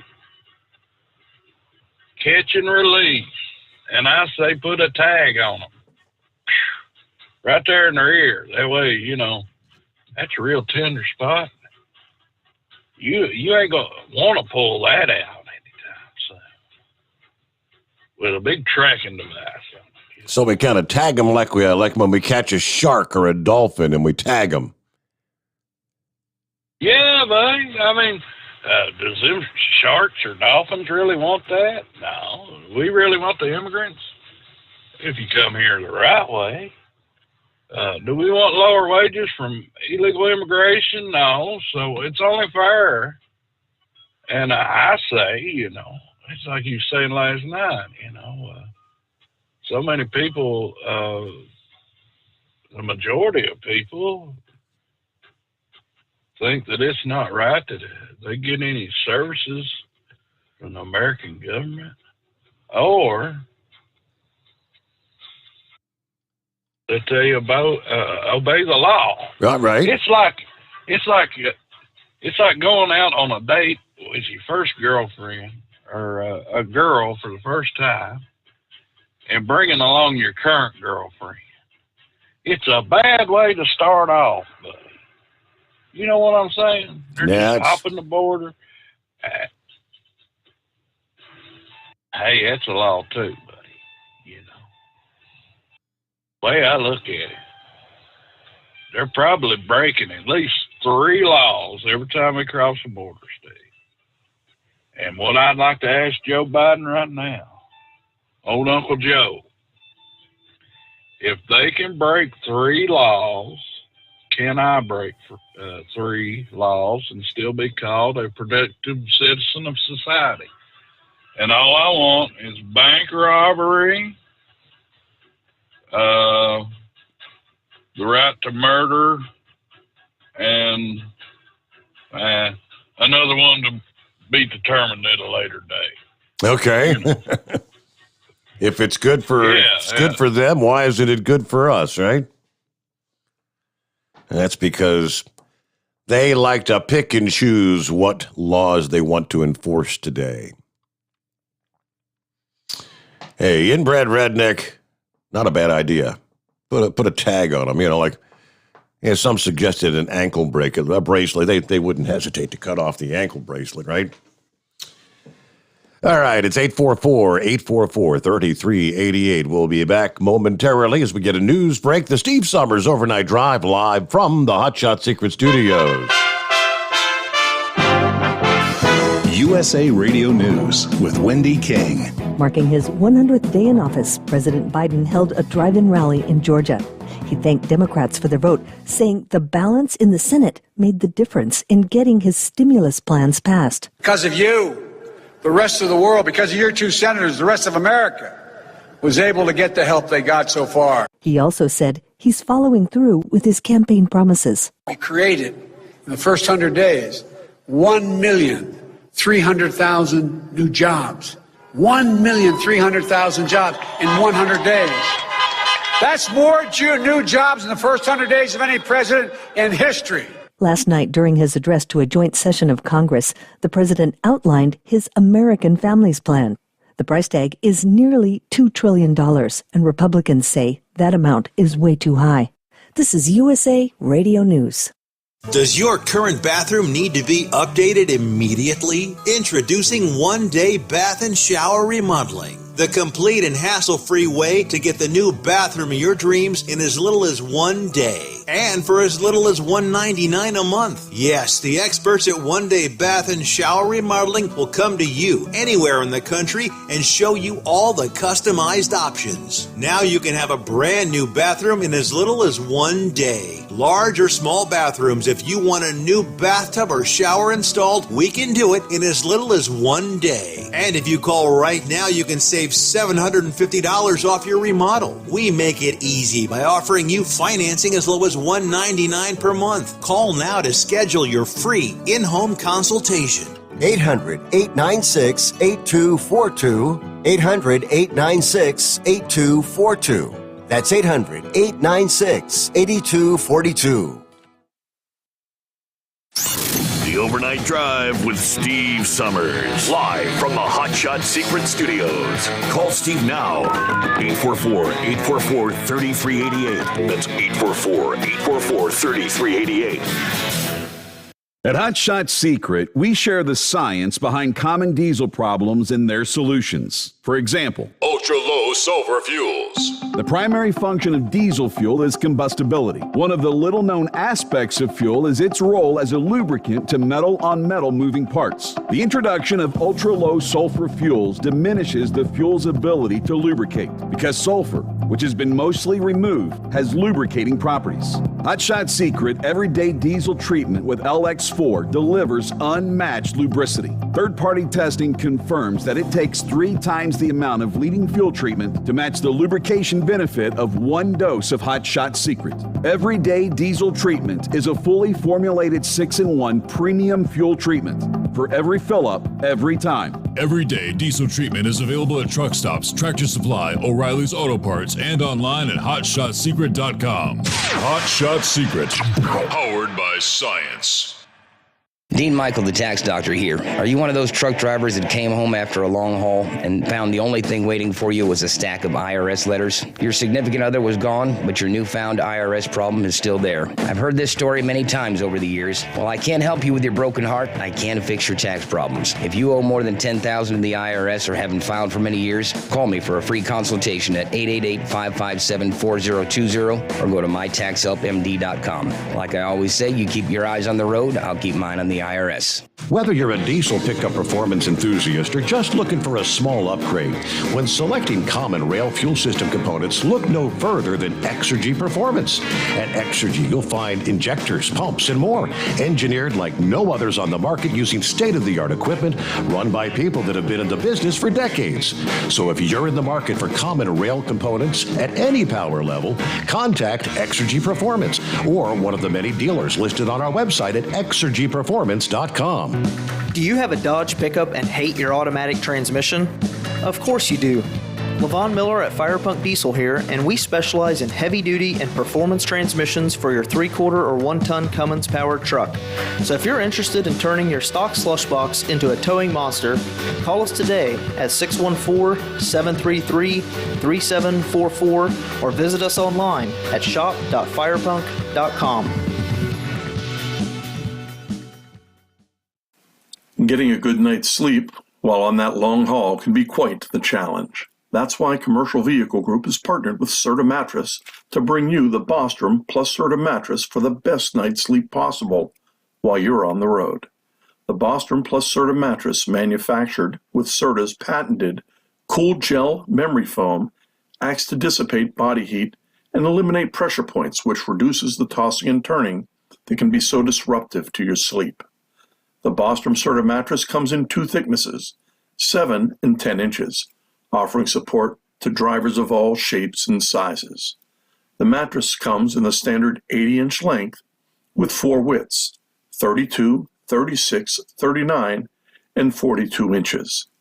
For more information on the mattress or where to buy, call us at 800-459-7328. That's 800-459-7328. At Hotshot Secret, we share the science behind common diesel problems and their solutions. For example, Hotshot Secret Stiction Eliminator. Stiction, that sticky friction, undermines the performance of diesel engines and is difficult to remove from the oil system. Hotshot Secret Stiction Eliminator is a powerful synthetic cleaner that targets stiction, contains no harmful solvents, and is formulated to be left in the engine to safely dissolve stiction for thousands of miles. It works as you drive. Our proprietary carbon nano lubricant is blended with Stiction Eliminator, filling in microscopic irregularities inside your engine, providing a smoother surface for enhanced lubricity, reducing friction and wear. Third-party ASTM testing verifies that Stiction Eliminator removes 2 times as much stiction than any alternative on the retail shelf. Use Stiction Eliminator to solve an existing problem or as a preventative maintenance. Hotshot Secret Stiction Eliminator, available at truck stops, Tractor Supply, O'Reilly's Auto Parts, and online at hotshotsecret.com. Hotshot Secret, powered by science. And now, back to the Steve Sommers Overnight Drive.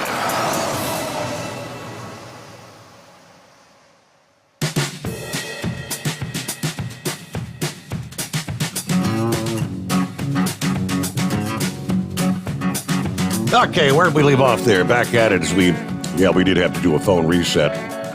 Thanks for dialing us back up. Well, that's not the first time you've been online for a reset. Morning, Philip.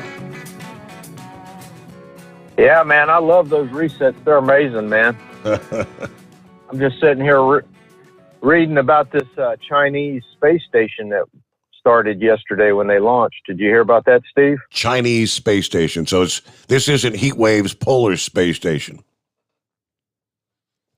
No, this isn't that PISS thing, whatever he was talking about right. there. This is legit. They launched their core section yesterday for their space station. I was just reading about it on Wikipedia just for fun, and they say it's gonna last 10 to 15 years is what they said this space station they're launching is gonna last.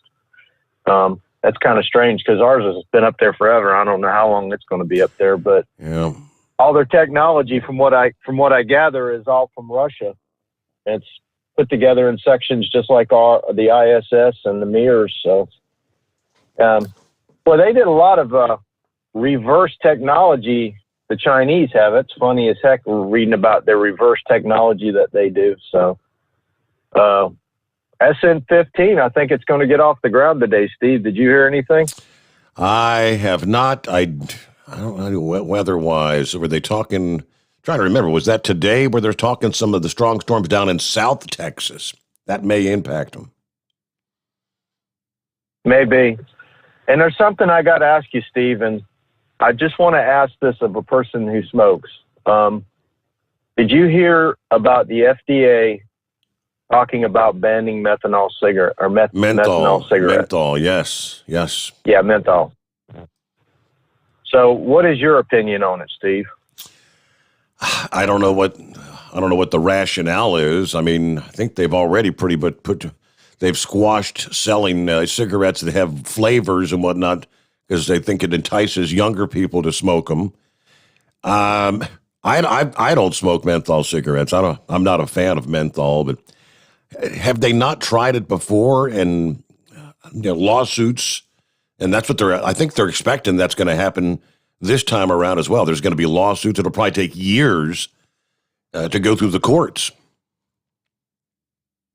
Oh, absolutely. It's going to, but menthol is in there's a lot of products with menthol in it other than cigarettes. I mean, that's a common thing. I mean, that they put in everything. And I was like, when I seen that on the news yesterday, I was like, are you kidding me? But I talked to where I work at down at Disney, we have a lot of guys that vape. And I was talking to them guys.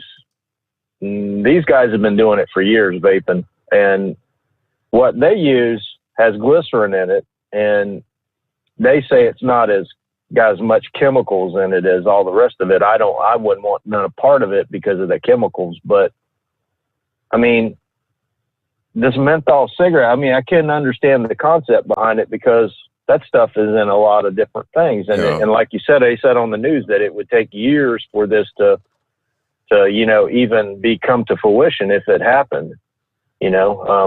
Maybe it probably about time that this green plan kicks in, we got to get rid of these gas vehicles and go to electric, right?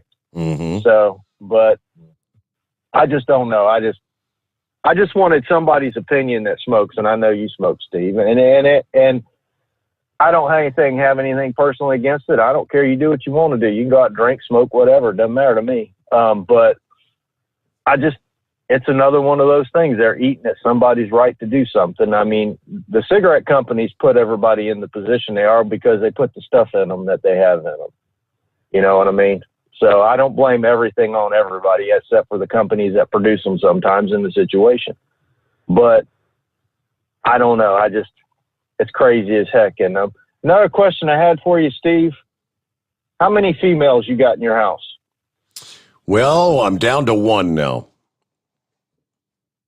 Okay, you down to one, right? Correct. Yes. So how many females do you think was that thing with the president the other night there? He had two females behind him, and then how many we have congresswomen out there? How many we got? Oh yeah, there's a whole bunch. Yeah. Now, I live in the house with two other. I have two. They're my daughter and my wife. I have a brother-in-law that has 4 kids, and 3 of his kids are girls. So, and he's the one that brought this to my attention a long time ago, and I've really paid attention to it. How many times have women synced up in their time of the month? Now, I would not want to be in there during a bill session or something going on with them when they all sync up. Mm-hmm. So, did they plan Biden's address the other night around so nobody syncs up at the same time? I'm wondering if they strategically did that. That may be a distinct possibility, Philip.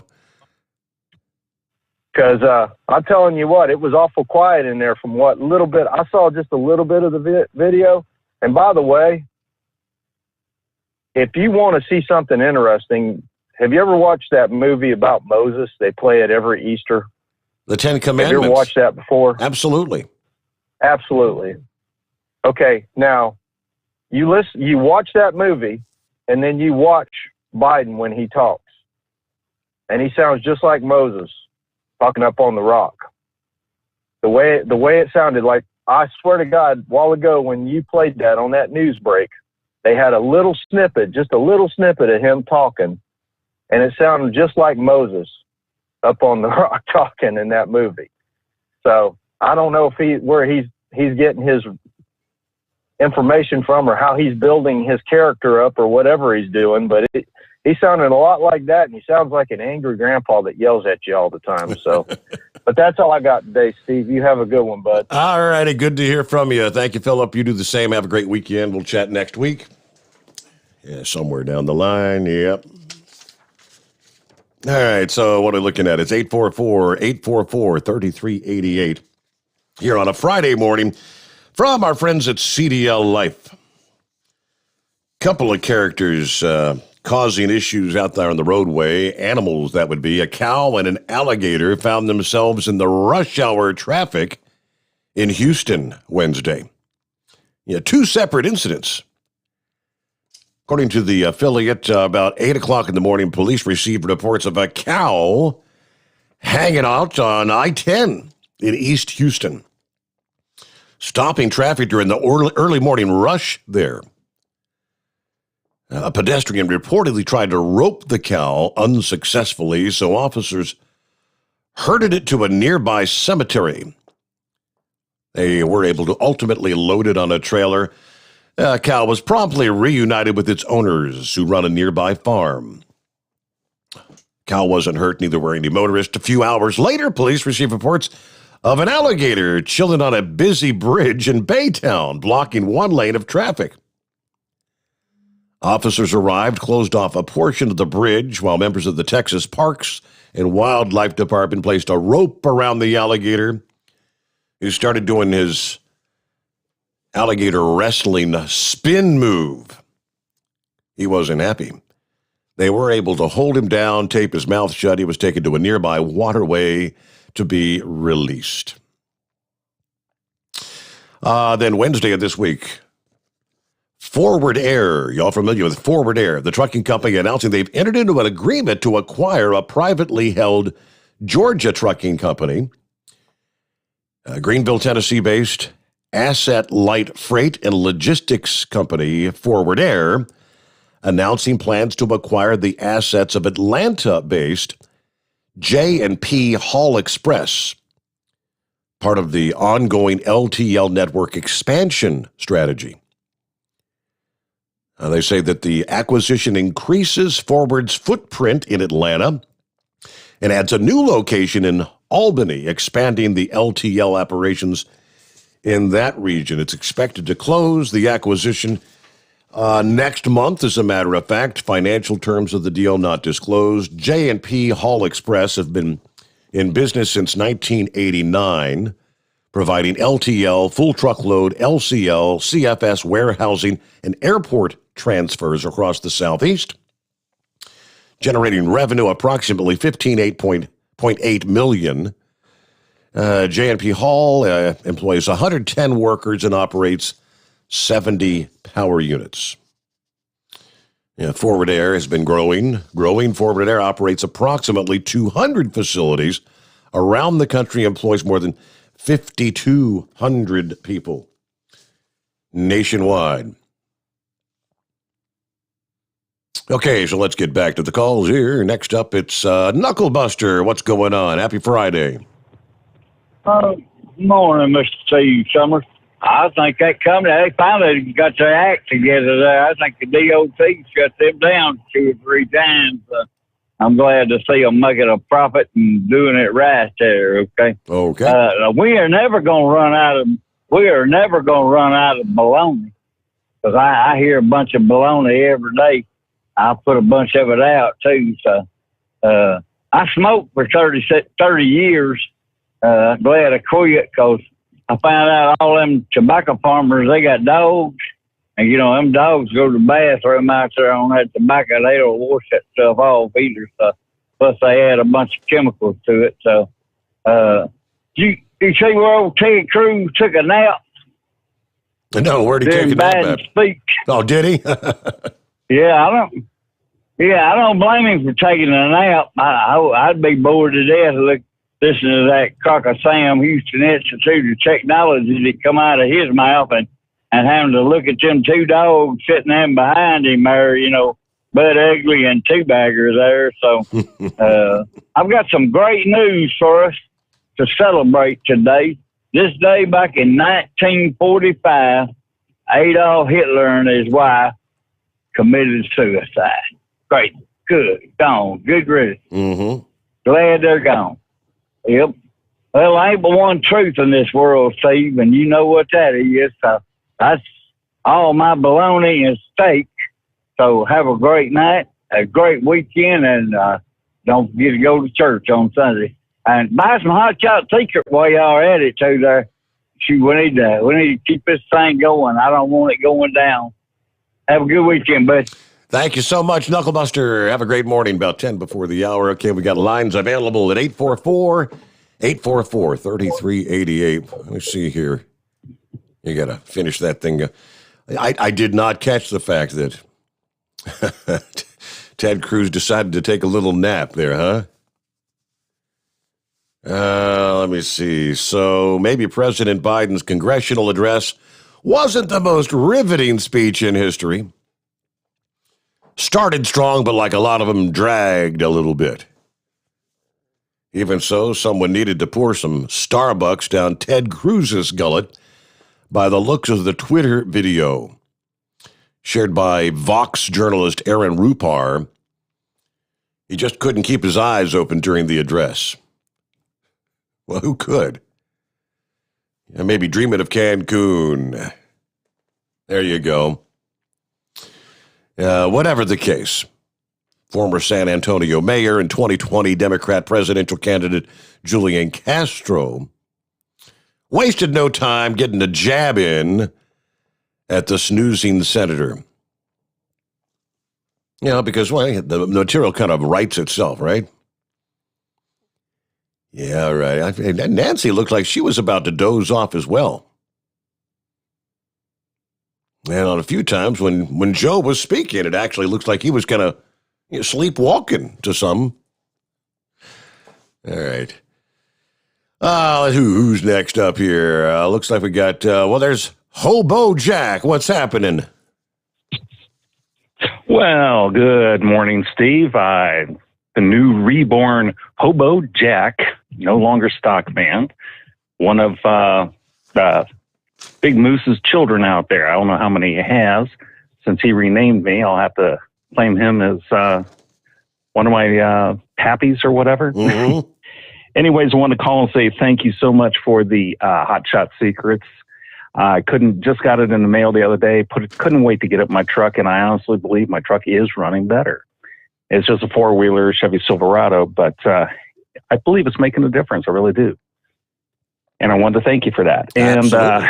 And as far as Sylvester in Australia, one of the things I think you guys could do is maybe put a nice size sticker, vinyl sticker in there with the name of your name and your phone number in each package you send out, or at least send it to the new customers so people can put it on their trucks and get you some advertising out there. I would love to do that, personally. They've got the stickers. And, they've got some stickers and whatnot. I'm not sure if they're putting those in, maybe, because you can always use the code Overnight Drive when you place an order. Maybe they're putting them in with people that order because they know they listen to the show kind of thing.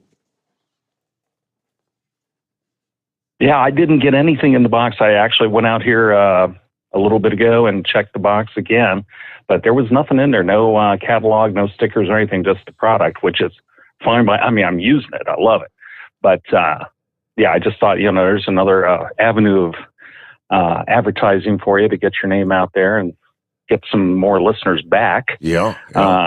And thank you, Heatwave. Thank you so much, Heatwave, for your response. And I take notes actually during your radio program, and I screwed up. And I believe that was somebody else I was listening to, but I thought it was Heatwave. But I appreciate him setting me straight on what he does down there in New Mexico area.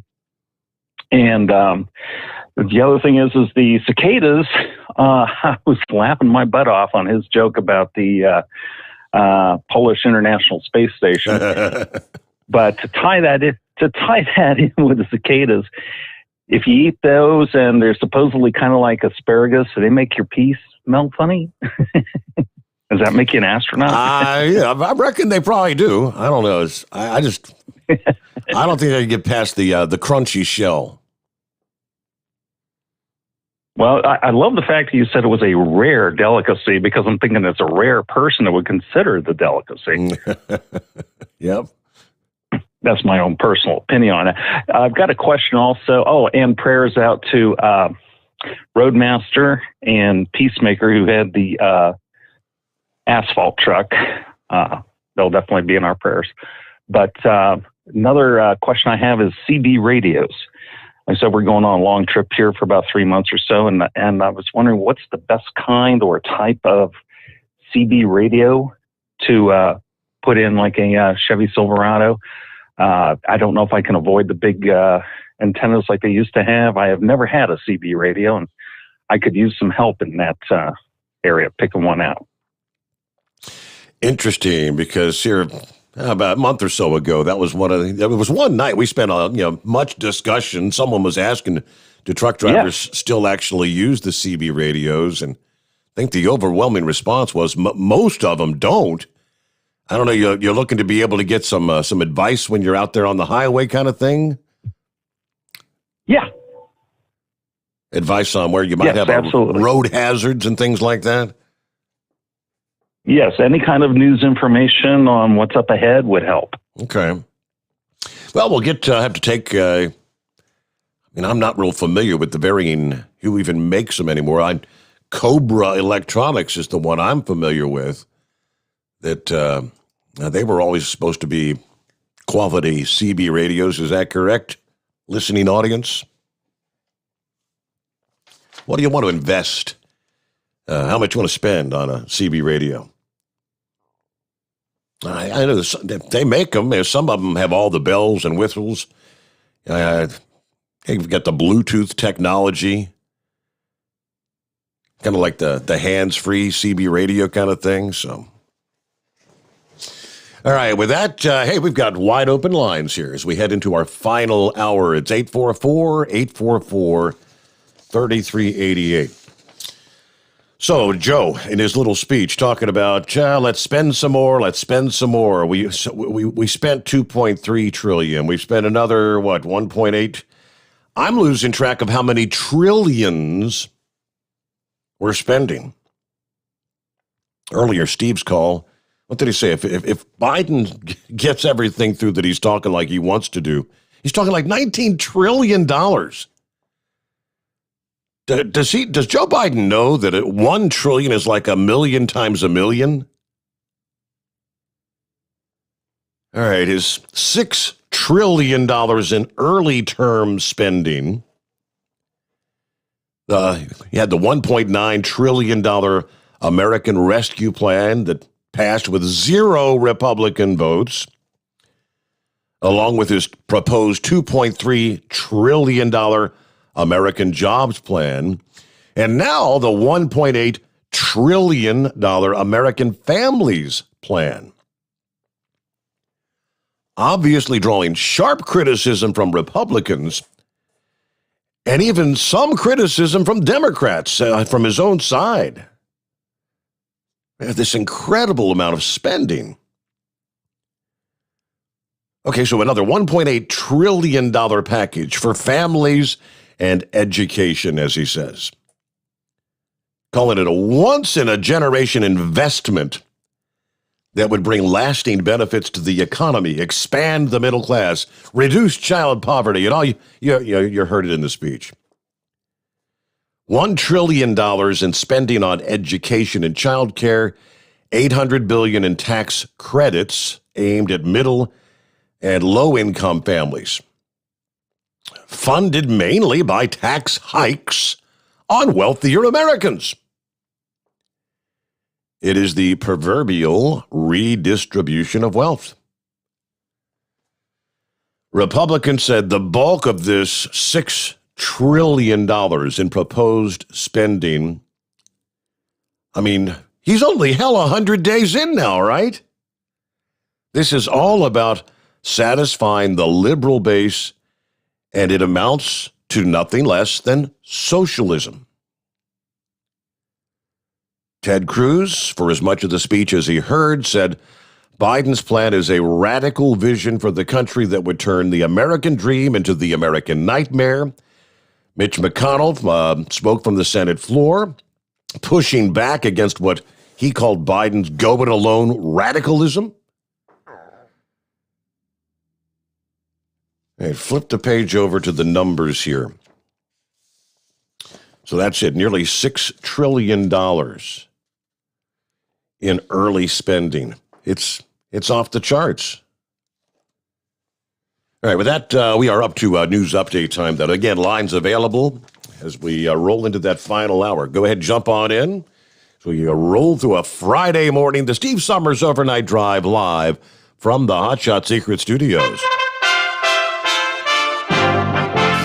USA Radio News with Wendy King.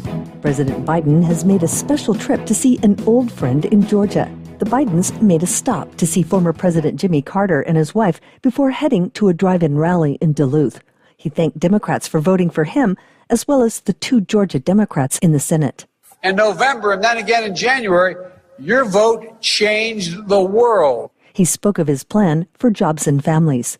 He also acknowledged protesters who were asking for private prisons to be closed. I agree with you. I'm working on it, man. Give me another 5 days. The president signed an executive order in January saying private prison contracts won't be renewed. South Korean President Moon Jae-in will visit with Biden next month.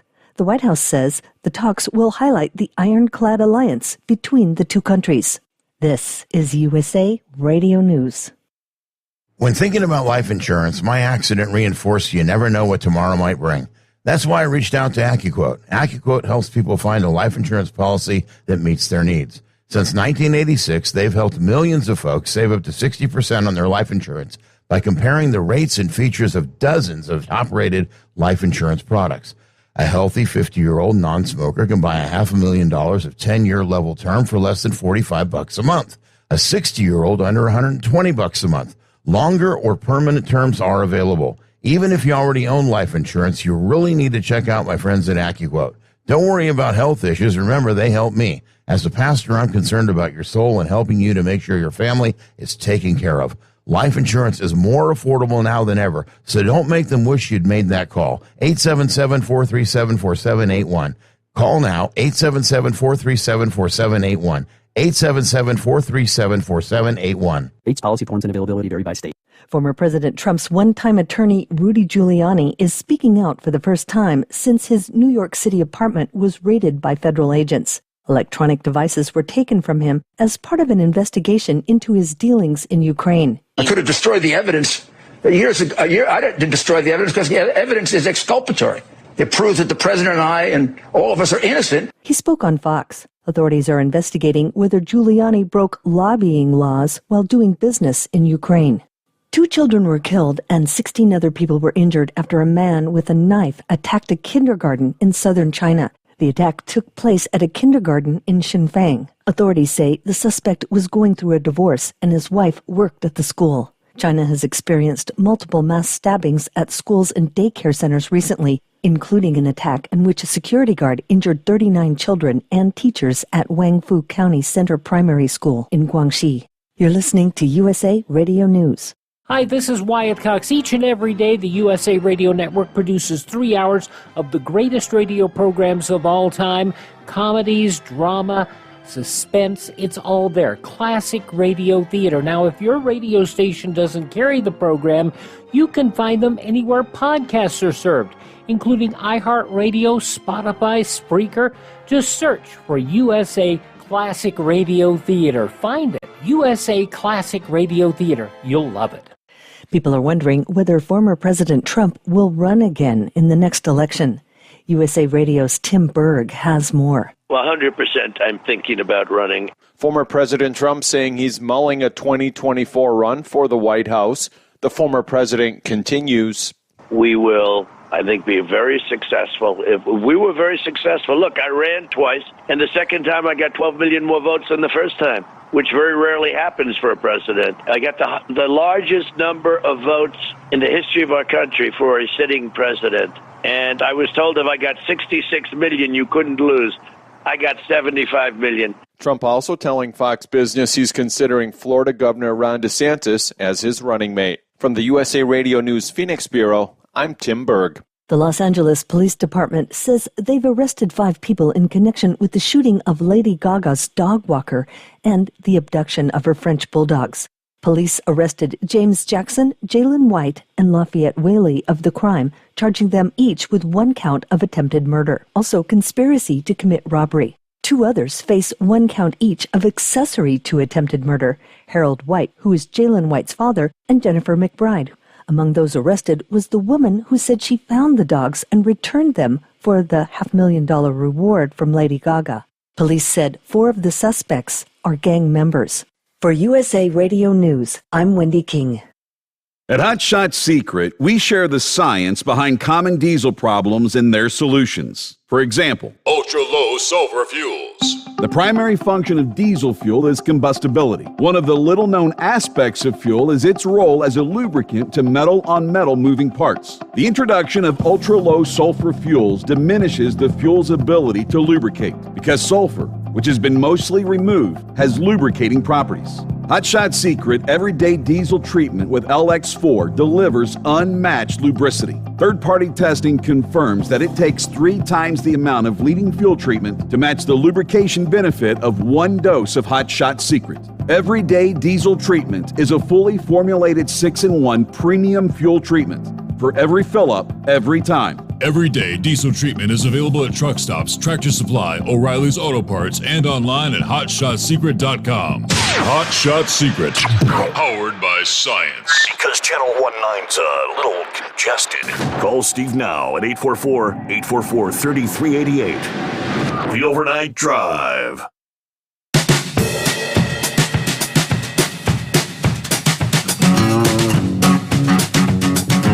Okay, here we are back on a Friday.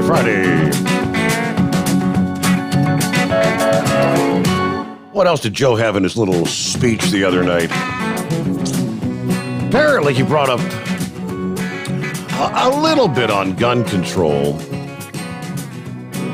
A ban on high-capacity magazines. He set the bar a little higher. Now, he said on magazines that could hold up to 100 bullets. We need a ban on assault weapons and high-capacity magazines again. Don't tell me it can't be done. We've done it before, and it worked. Oh, hold on, Joe. Joe, it didn't work. You're correct in the fact that you've done it before. There was a sunset clause on that ban, and seen as it did nothing, it was eventually allowed to expire at sunset time. It didn't work. All right. He said, talk to responsible gun owners. Most hunters, they'll tell you there's no possible justification for having 100 rounds, 100 bullets in a weapon.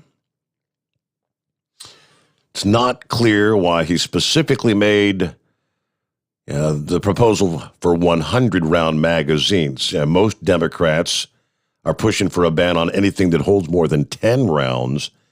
And, of course, that in itself would take many, many, many guns, handguns, that hold 14, 15 rounds to begin with out of the picture. Some states have attempted to pass legislation that bans magazines that hold more than 17 rounds as well.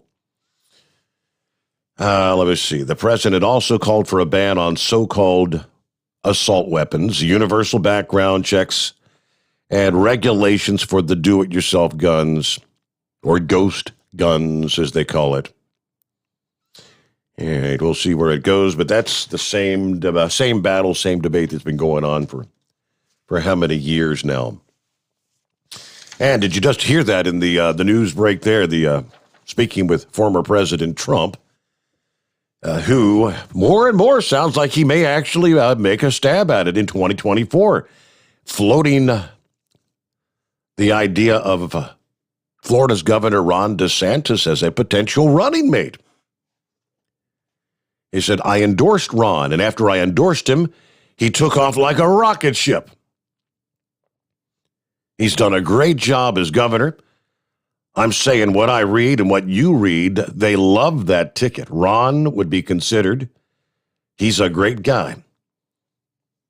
Now, if Trump doesn't run, DeSantis has been considered as the potential front runner for 2024. Has been praised by numerous Republicans for his handling of the COVID in his state, making Florida one of the most open states. Trump said in the interview, I ran twice, and the second time I got 12 million more votes than the first time.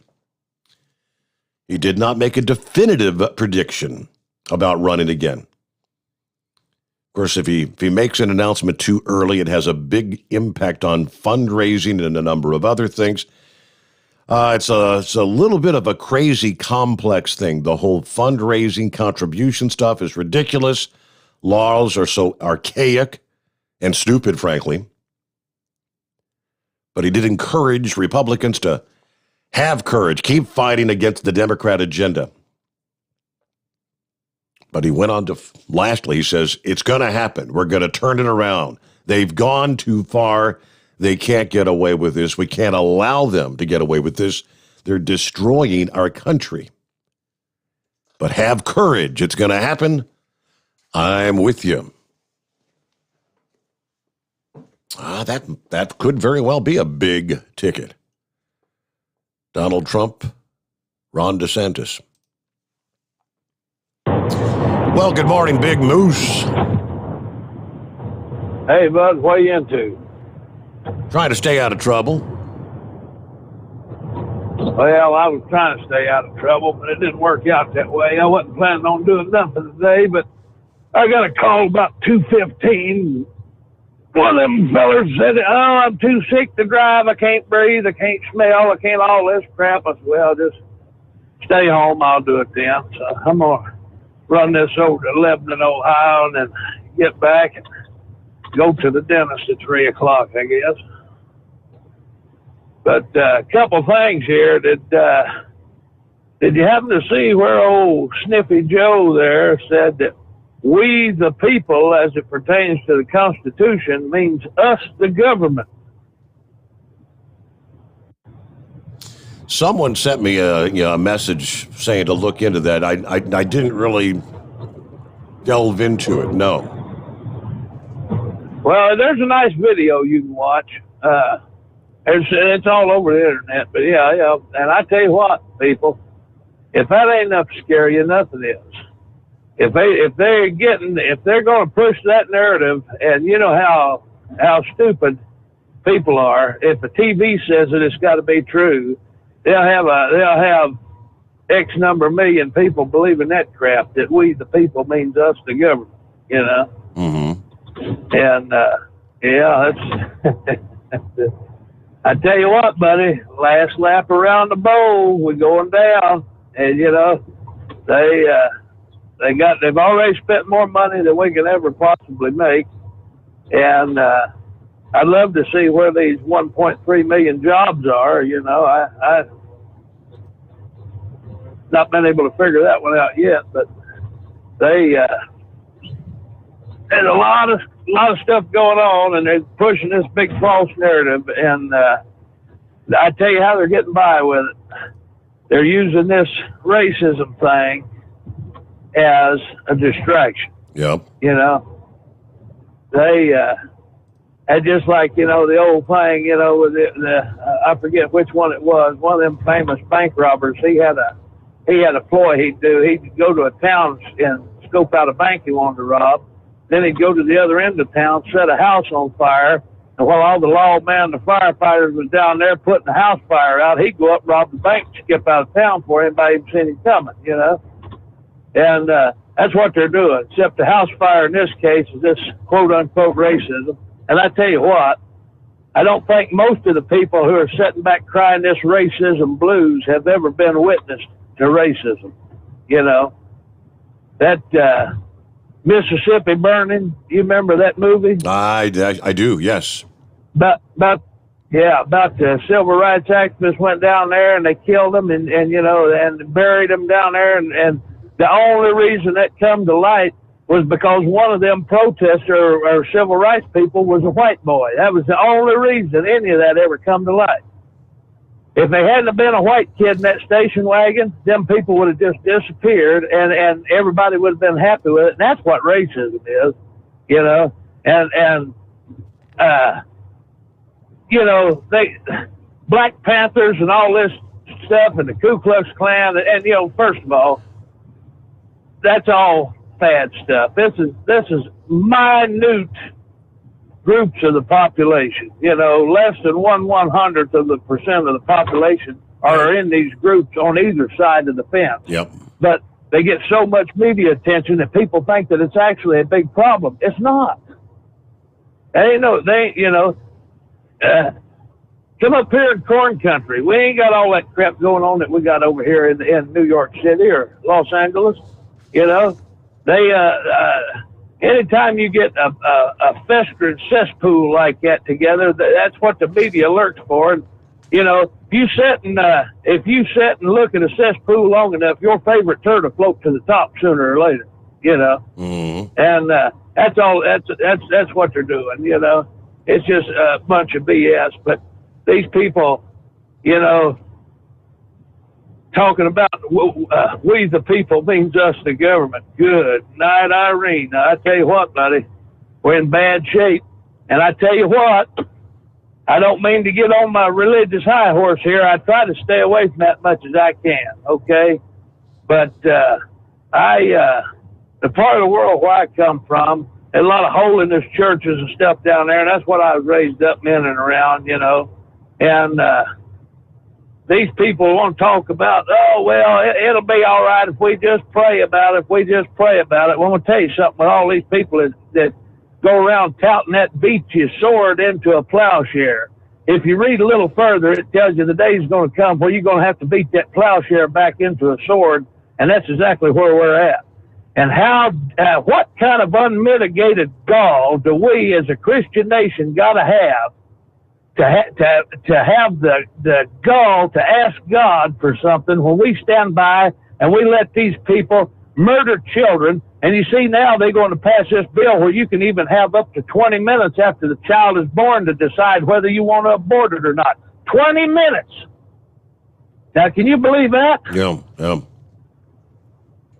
And I tell you what, the last time I checked, it said, whatever you do to the least of these, you've done to me also. And if we're going to sit by and let these people systematically, symbolically kill Christ in the flesh and do nothing about it, we ain't got the right to ask God for no help at all, you know. And like I said, we're going to have to stand up to it, and it's going to have to come to a head, and it's just going to have to be what it is. But I tell you what, I think we got three problems when it comes to that standing up trying to do what's right. Number one, we got a bunch of jellyfish. The spines have been bred out of the people in this country. We got a bunch of jellyfish now, you know, and we got a lot of people, what I like to call alligator jaybirds. They got alligator mouths and jaybird asses, so they like to shoot off the mouth, but when it comes to actually doing something on the ground, they ain't interested in doing it. And that's counterproductive as all get out. Don't talk about it and do nothing. Do something and don't talk about it. That's how you get something done. All right. You know? And the third problem is we've got a generation, well, now we're working on the second or third generation of people who have not been taught history, who have been denied the facts of the matter as far as the world's concerned. And the fact, and we've got three generations of people now that have never had to do nothing. We got three generations of people who was born with a spoon in their mouth, and every time they cried, somebody stuck something in their hand or in their mouth to shut them up. They've never had to work for nothing. They've got no respect for nothing. They don't have no responsibility for nothing because everything they've ever had has been handed to them. And I'm guilty of that as the next guy because, you know, everybody wants their kids to have it better than they got. Well, we've absolutely spoiled them. You've heard the term love them to death. That's exactly what we've done. We've loved them to death. We do stuff, we've give them stuff because we love them, but we've lost we've done them an injustice by not teaching them, you know, that you have to work for something if you want it. You know, you're not doing no justice when you just give somebody something. And now we got three generations of people who have just, they figured out if they sit back and cry loud enough, somebody will give them what they want to shut them up, you know. But anyway, I've been having this conversation for 10 years, and it ain't done me no good yet, so I'll shut the hell up tonight. Now, getting back to Hobo Jack here and his CB radio, it don't matter which one you buy nowadays. They all come from Huflung Dung, China, and nobody's running them anymore. And I tell you, I give you an example of how these radios work. If you take a little bitty old flashlight and you turn it on in a lighted room, you can't hardly see it doing nothing. But you get down the dark cave, turn that little bitty light on, it looks like Las Vegas.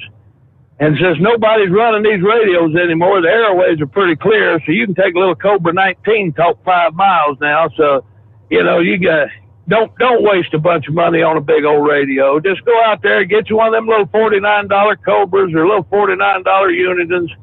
Get you a little antenna. make sure you got a good ground and wire that thing up. And I tell you what, if you just want a hobby radio, get on Amazon or something. See if you can find you one of them old General Electric. They called them a HELP, H-E-L-P, a HELP radio or a HELP 2 radio. You can take them. They come in a little case. You can put them up, take them down in about 2 minutes, and they're great for an automobile. And them things will talk 3 or 4 miles. But I'm gonna get off here, try to get something done. Then I'm gonna go get this sore tooth taken care of. And y'all have a good weekend. Keep it between the spotted and the solid. And we'll be 10-10 till we do it again. All righty. Yeah, you're supposed to be off relaxing tonight as he gets ready for his tooth repair. So you'll be a little tired in the dental chair there later today, won't you? Sounds kind of like your driver may have COVID, though. That's, if he's not feeling well, can't smell, and all that. He may not be driving that truck for a few days, or maybe a few weeks. All depends on how sick he gets.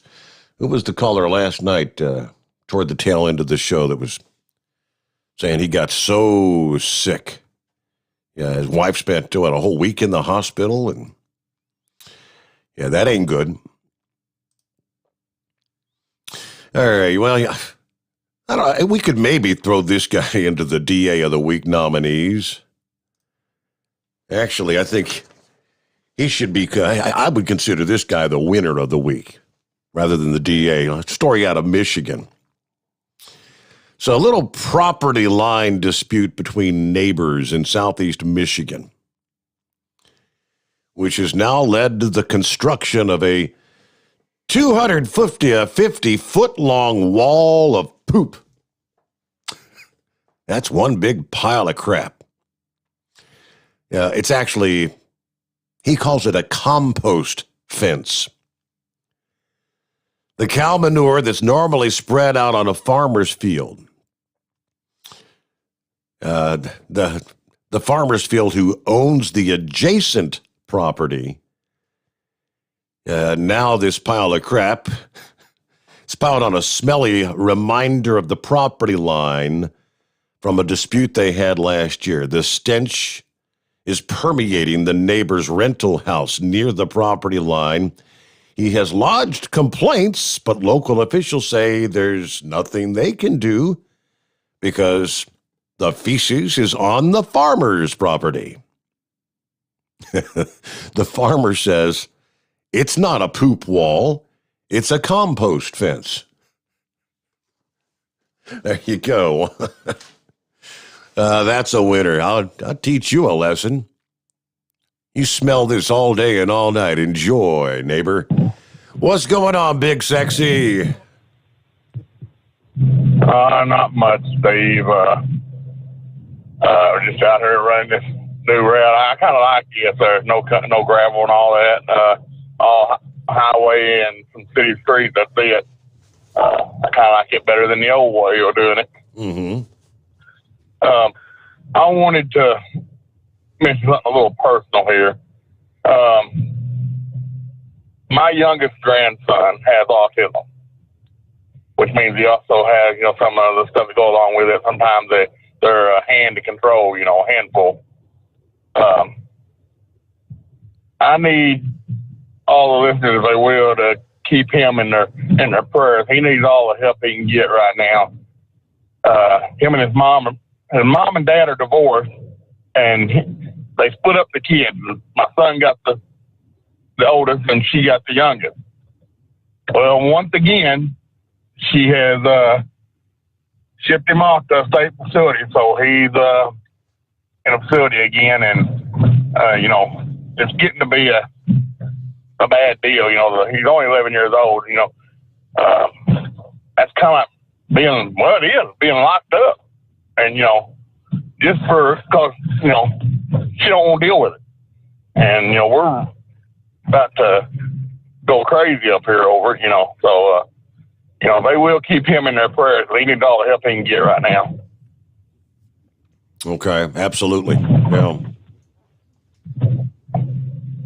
That's kind of had me down all all week. He just got back where she sent him off, and now she sent me a message today that he's gone again. And, it's ridiculous. When I've had him, when his dad has him, we don't have near the problem that she does out of him. It's because she just don't want to deal with it. And I wish she just let his dad have custody of him too, Right. But he gets a check from the state, a SSI check, or from the federal government, SSI check. She don't want to give that up. Is the deal. So it kind of pulling her hair out over it, but that's what I wanted to mention. Okay. I know you got a lot of listeners out there, and I know a lot of them care a lot about kids, so if they will, just keep him in their prayers. Absolutely. All right, you got it. All right, and I'll just get back to listening and let you go. I'll get on some of the other subjects some other time. I'm just, not in the mood tonight. I get you. I understand 100%. Well, I hope things go better. Thanks for checking in either way, and have a good weekend. Let me see here. A couple people responded also to, what's his name? Hobo Jack. Barry said, Cobra Uniden radios. Cobra 29 is a great radio. I said, what, Cobra 29, like $100? All right. John said, Pilot has it all you need, nothing fancy. Okay. There you go. Thank you very much. And what are we looking at here? Rolling toward the bottom of the hour news break, as we like to call it. Truck driver turned himself into police after fleeing a crash that left one woman dead in Arkansas Wednesday. About 8 a.m. in West Helena, Arkansas. According to News Channel 33, a 33-year-old truck driver, what's his name? Tarcella Barnes, ran a red light and struck a car driven by a 64-year-old Barbara K. Green and went on to flee the scene. Green was transported to a hospital but succumbed to her injuries. Officers searched for Barnes and eventually located his tractor-trailer, but Barnes was nowhere to be found. Later that day, they say Barnes surrendered himself to the county sheriff's department and is now in custody of the Arkansas State Police, facing charges of negligent homicide, leaving the scene of an accident involving a death, and driving while license is suspended. Uh-oh.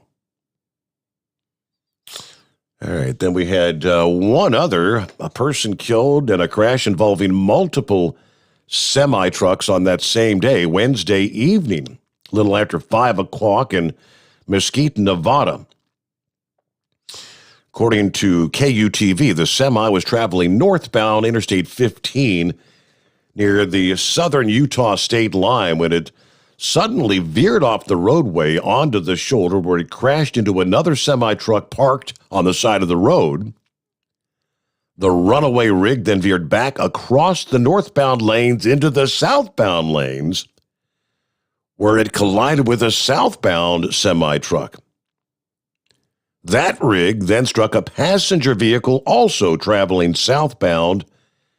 The truck overturned, spilling its load across the highway. Driver of the first semi was pronounced dead on the scene. 2 people inside the four-wheeler were transported to a nearby hospital. Unknown condition. Driver of the third tractor-trailer suffered minor injuries, but was treated at the scene. And looking at some of the photographs from the scene there, that was one hell of a mess. What a collision there. I don't know if the first driver may be having a medical issue of some sort. Guess they'll have to do an autopsy to make the determination there. All right, it's 844-844-3388. Rolling into a Friday, the Steve Sommers Overnight Drive, live from the Hot Shot Secret Studios. USA Radio News with Wendy King. Speaking at a drive-in rally in Georgia, President Biden touted his jobs, infrastructure, and tax proposals, including paid family leave. He says he knows why this is important. He told the crowd how he spent many years as a single father after a car crash killed his wife and young daughter. He said his parents and siblings had to help out with childcare. No one should have to choose between a job and a paycheck or taking care of themselves, a loved one, a parent, or a spouse or a child. He says he wants the U.S. to provide up to 12 weeks paid family leave to parents like him who had no other option.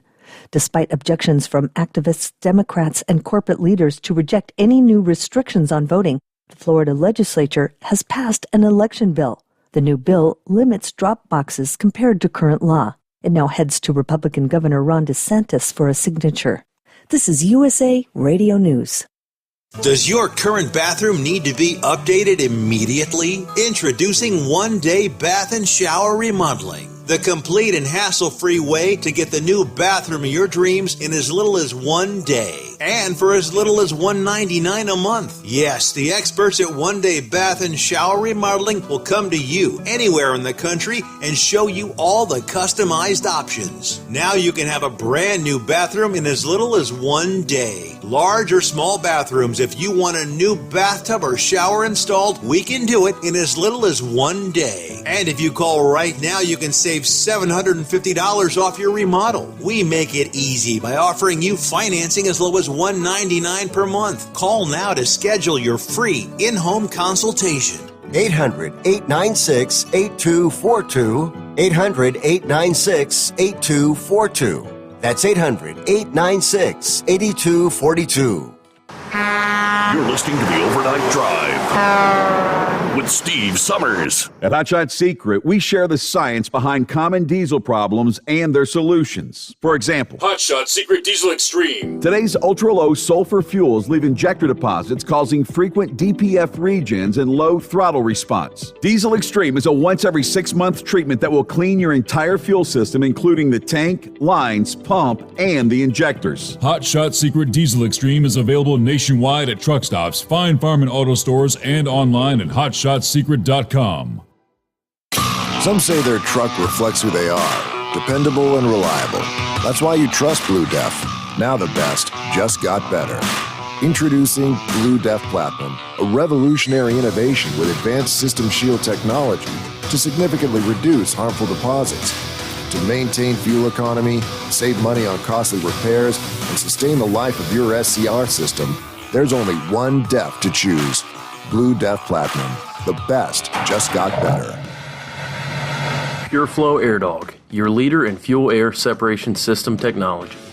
Our systems filter out water, particulates down to 2 micron, and remove all of the air out of your diesel fuel.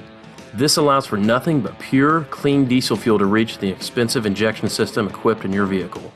Not only do our fuel systems protect, they also come in a variety of flow rates to meet your performance needs. Our systems are compact and use OEM-style fittings for an easy installation. Learn more about our product at www.pureflowairdog.com and be sure to follow us on Facebook and Instagram. Protect your investment with PureFlow AirDog.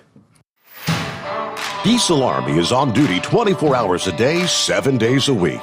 Burning the midnight oil with the best diesel coverage. All the tech, all the torque. Diesel Army, where there's smoke, there's fire.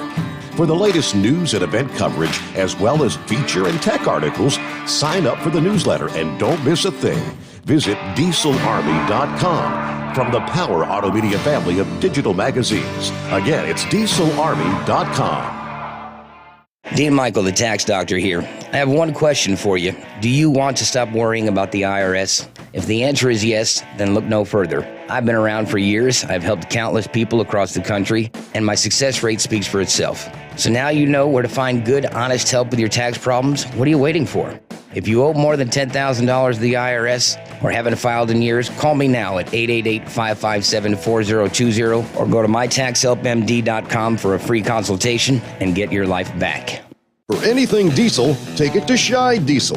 They provide a wide variety of services and diagnostics to determine what the problem is with the latest technology. From simple oil changes and preventative maintenance to fuel system diagnostics and repairs, engine rebuilds and cylinder head repairs, and rebuilds with our in-house machine shop. They also have on-site DPF cleaning for exhaust issues and DOT inspections. If your diesel is asking for some attention, Scheid Diesel has the specialist you need for anything diesel. Located in Terre Haute and Lafayette, Indiana, and Effingham, Illinois, Scheid Diesel has you covered. Drivers, you demand that your equipment's reliable and dependable, and that also applies to your headset for communication. Well, our friends at Stellar Electronic have you covered. The Pluto Duo headset bundle is the best communication headset you can find in the industry. No matter the challenging environment you're driving in, the Pluto headset will make you sound crystal clear all the time thanks to their 99% noise cancellation. And the Duo's not only a stereo converter for the headset, but also a power bank so you can charge as you go. Learn more at StellarElectronic.com or visit them on Facebook. At Hot Shot Secret, we share the science behind common diesel problems and their solutions. For example, diesel particulate filter regeneration. The DPF catches particulates left over from combustion. The DPF regeneration cycle cleans the filter with temperatures exceeding 1,000 degrees Fahrenheit. A computer sensor triggers the DPF regen, which is often accompanied by a loss of power and fuel economy. The frequency of DPF regens are in correlation to the cleanliness of the fuel burn. Under heavy operation with the dirty burn, DPF regens can occur multiple times per day. Hot Shot Secret Diesel Extreme Fuel Additive promotes a more complete combustion, creating fewer emissions and therefore fewer DPF regens. Vehicles using Diesel Extreme experience 83% less DPF regens. Hot Shot Secret Diesel Extreme is available nationwide at truck stops, fine farm and auto stores, and online at hotshotsecret.com. Hot Shot Secret, powered by science. Because Channel 19's a little congested. Call Steve now at 844-844-3388. The Overnight Drive.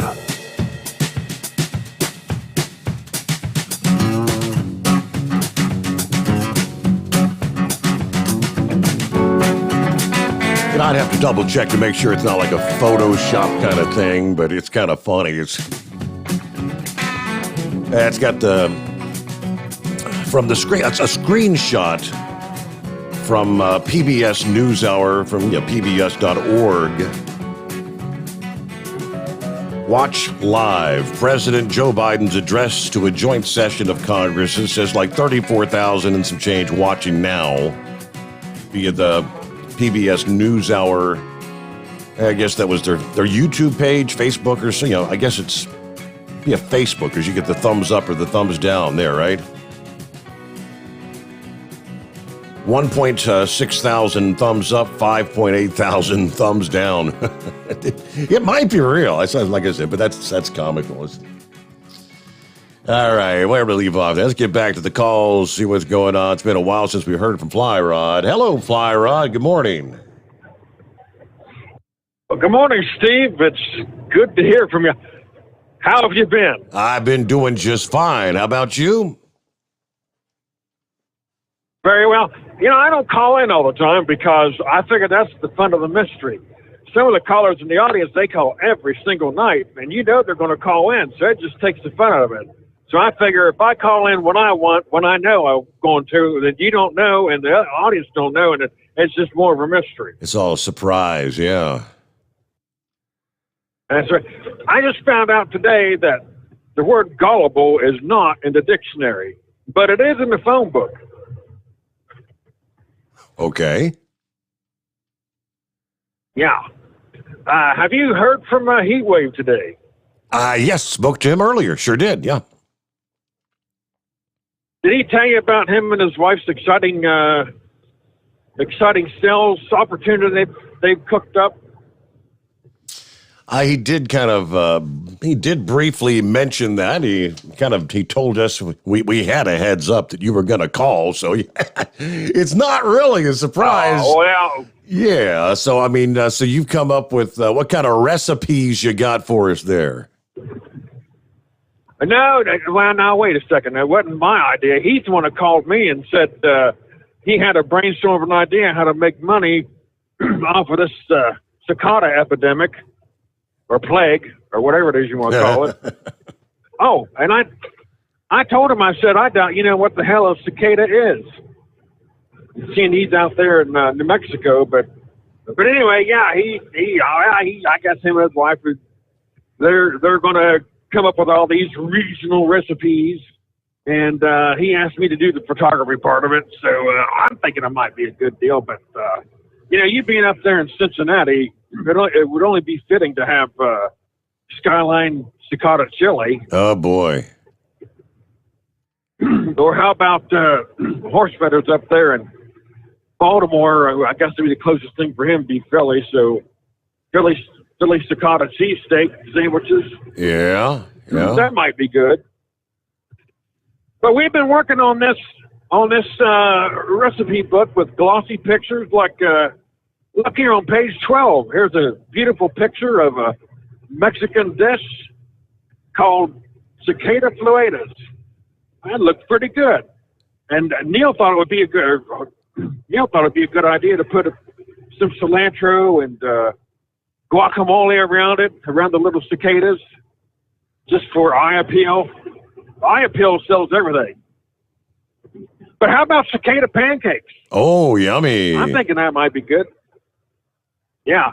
With all these cicadas coming out of the ground, they're a valuable source of protein, and they aid in digestion.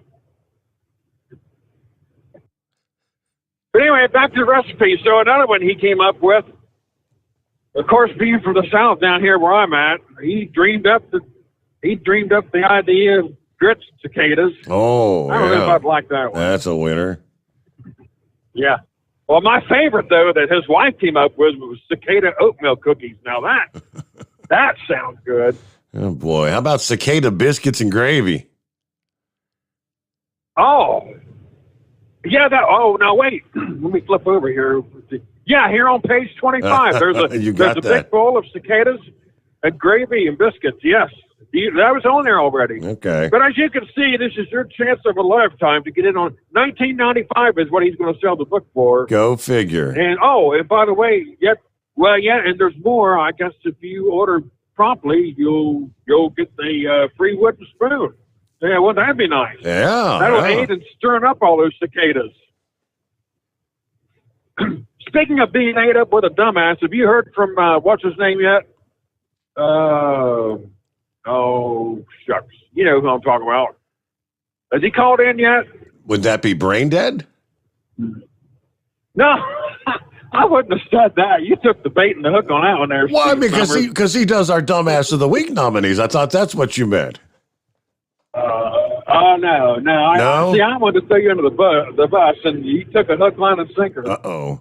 I bet one of your legs is longer than the other for being pulled so much. Oh, boy. Hey, Steve, you have a great weekend. I just want to call up and throw down some corn for everyone. All right. Thank you much, I'm always listening, as always, but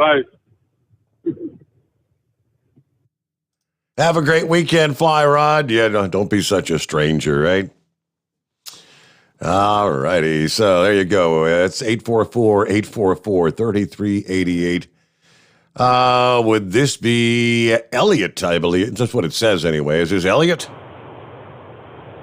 No, this is Elliot. Okay. Oh, I'll tell you what, I need to quit arguing with that call screener. Hey, I just wonder if you got my message about that woman down there in Florida. I think would be a good DA of the week nominee too. That was drunk and driving by the cop at 111. Did you read that one? I don't think I caught that one, no. Yeah, she was drunk, driving down the interstate, 111 mile an hour. Somehow or another, she lost control, run into a car dealership. And here's the real kicker. Come to find out, she was on probation for DUI and manslaughter. Okay.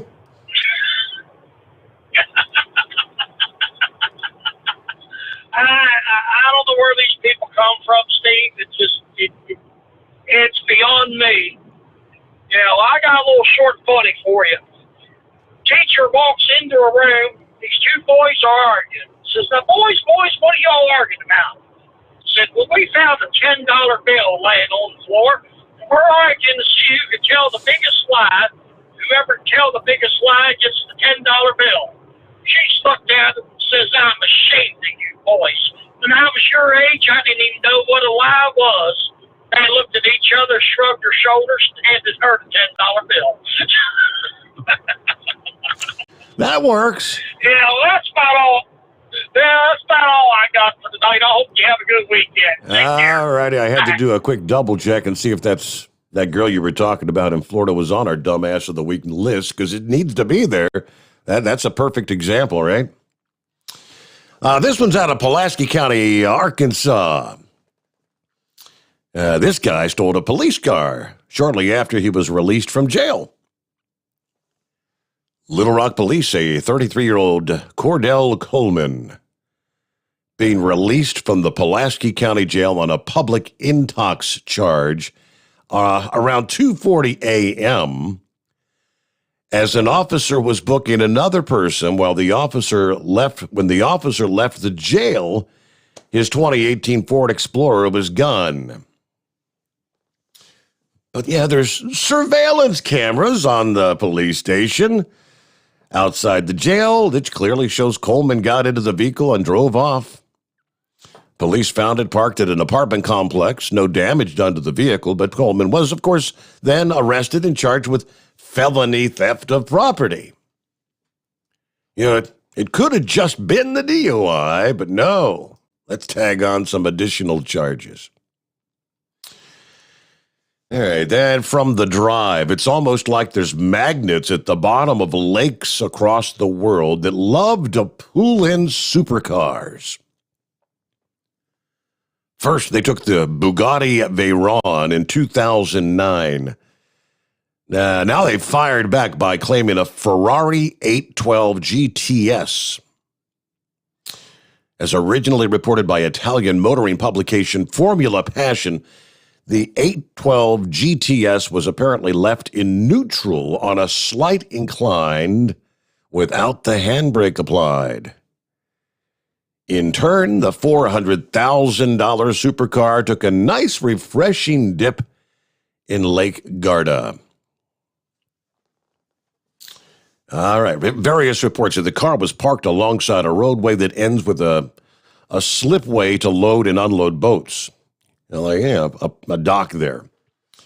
By the time the owner realized the car was moving, it was too late, as it ended up barreling into the lake.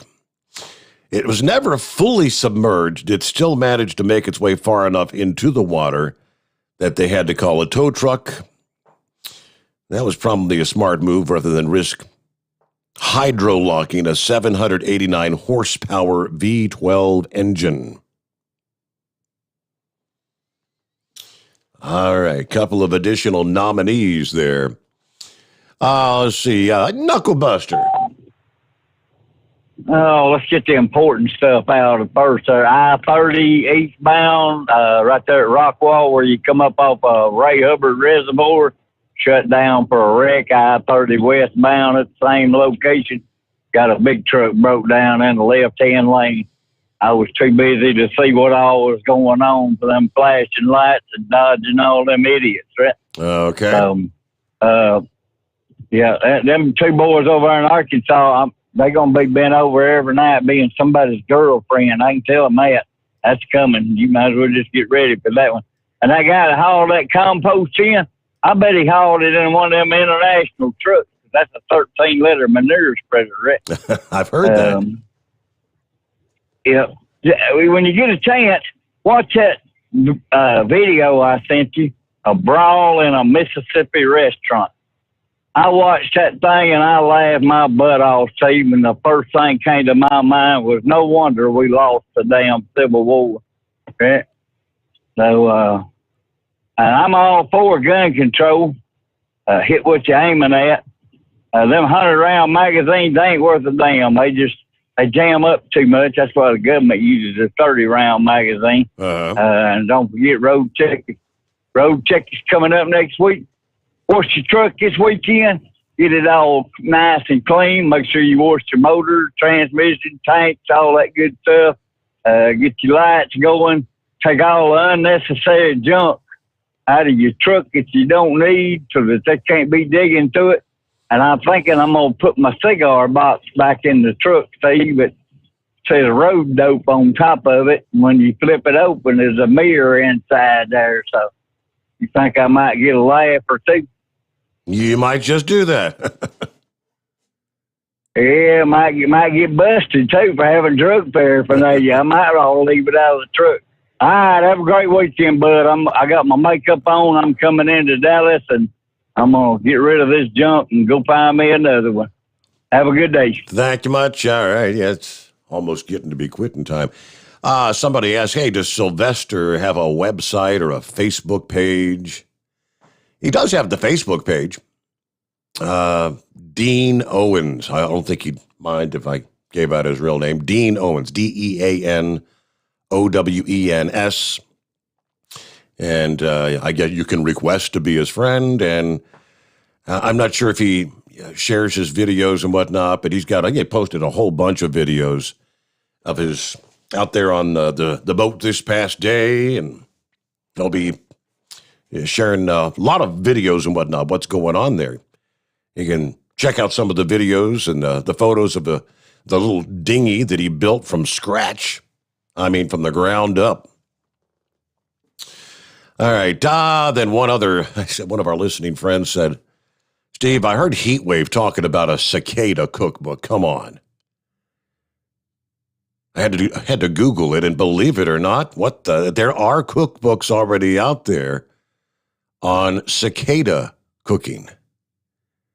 They say they taste a little like shrimp. Yes, absolutely. As I said, there's numerous cookbooks and recipes. What was the other? Some said they taste a bit like asparagus. I don't know. I'll leave it up to you for the taste test of the cicadas. Hey, maybe this guy, if I had to cast a vote for the best Dumbass of the Week nominee, I think this guy would take it in my book. Dateline, Memphis, Tennessee, right down there in Braindead's neck of the woods. A Memphis man on parole is accused of stealing a car, robbing two men, shooting at one of them, and then calling to check in with his parole officer using a stolen cell phone. He then drove the stolen car to meet his parole officer. This is a genius. Timothy Key is facing several charges: aggravated robbery, burglary of a motor vehicle, criminal attempted second-degree murder. He's also charged with being a convicted felon in possession of a handgun. Police were called to investigate an aggravated robbery earlier this month. Two people were working on a home when they said a man pulled a gun, robbed them, took $20 in cash and a phone, fired a shot at one of the robbery victims as he was running away from the scene, left the scene in a gray Dodge Challenger that was later spotted by police in Lakeland. They tried to stop the car, but the suspect sped away. Detectives learned the Challenger had been stolen from a home in Memphis, about a half mile from Timothy Key's home. Surveillance footage showed a man matching Key's description actually take the car. They were told the car had been seen wherever it was. They checked it out, found the car abandoned behind the Walmart neighborhood market. Stolen cell phone was found in a grassy field. He used the stolen phone to call correctional alternatives, and then he went to his weekly probation and parole visit in that stolen Dodge Challenger. Okay, that's a real winner of a case there. Alrighty, okay, horse feathers, yes, sir. Yeah, hey, thanks for taking me back, Your Honor. Yeah, so to go with the cicadas there, of course, Maryland there is famous for the crab cake, so they're garnishing the top of the crab cake with a cicada. They put it on top there, and the big orange bug eyes there staring up at you when you go to put your fork down in your crab cake. And I don't know, I did hear something there that the cicada is going to be the new buffalo wing. So maybe you know your next hot wing there is really a cicada in disguise. Mm-hmm. better be careful with that, fighting into your Buffalo Wild Wings there. But anyways, there. Glad to hear Heat Wave on here. The CB deal there. The best thing going now for CBs is check out yard sales, or even possibly Craigslist. See if you can get yourself an older CB there from, hey, maybe a retired driver. Especially with all them gasoline tanker truck drivers all not working anymore. So maybe they're selling off some older CBs, but there's definitely a difference from what they were 20 years ago to what they are now. So if you buy a 20-year-old Cobra 29, it's a whole lot better than what comes out of China these days there. So, but yeah, see if you can find something older there. But as the Big Moose said, the most important thing, and your dad always said it, the most important thing to do with a CB is make sure it's grounded. If you don't have a good ground, your radio won't do anything. So, but yeah, that's about the best I got for you. Good antenna is always good too. But anyways, that's about what I got going for you. And I left you a secret message there. I didn't know if you caught it or not. I did. So, I got that. Anyways. Yep. All right. Very good, then. And we'll chat at you later, then. Thank you very much. Yeah, there you go. Have a good morning. Good morning, Mr. Sommers and the Hot Shot Secret Nation. Happy Friday. Prayers for all. Don't underestimate the power of prayer. Anyway, ready to depart Fort Wayne, Indiana for Sterling Heights, Michigan, then the flip back to Fort Wayne. Hey, 239 days till Christmas.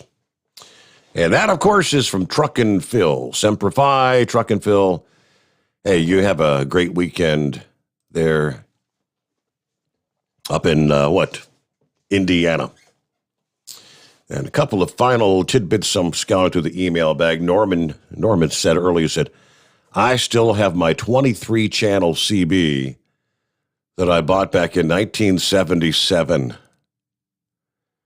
Geez, Norman, does that thing still work? Okay. I guess that'll take care of it here, so.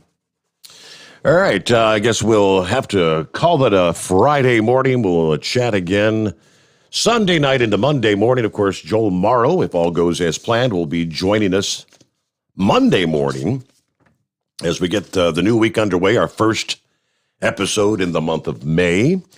If all goes as planned, the following Friday, next Friday, that would be May the 7th, I believe it is.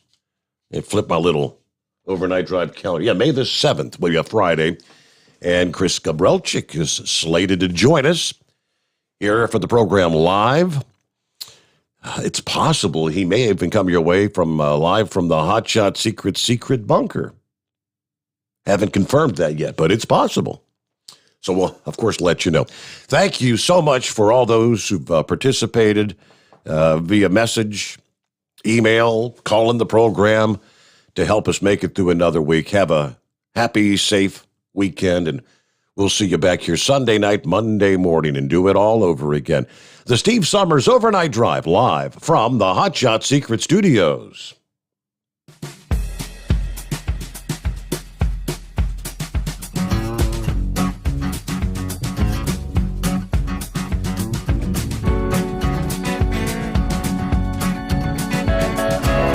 Never guess the places that I've been. You never guess the places that I've been. 'Cause everything is like a dream, yeah, but only in that dream that I live in. I'm never gonna let the day begin. Never gonna let the day begin. 'Cause everything is like a dream, yeah, but only in that dream that I live in. Oh, don't wake me up before you go, and I'll just make this bed my home. Oh, darling, please just let me sleep. Give me my dreams.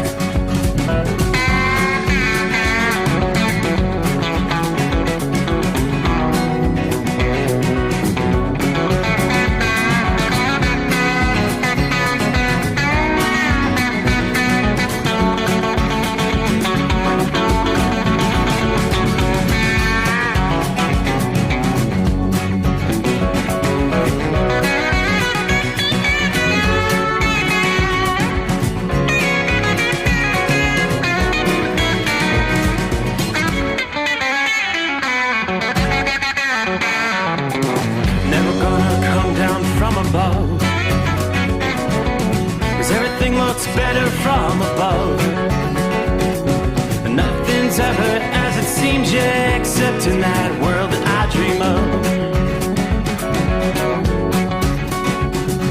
Never gonna lose the ones I love. Never gonna lose the ones I love. 'Cause everything is like a dream, yeah, but only in that world that I dream of. Oh, don't wake me up before you go, 'cause I can't face this day alone. Oh, darling, please just let me sleep. Give me my dreams, give me my dreams.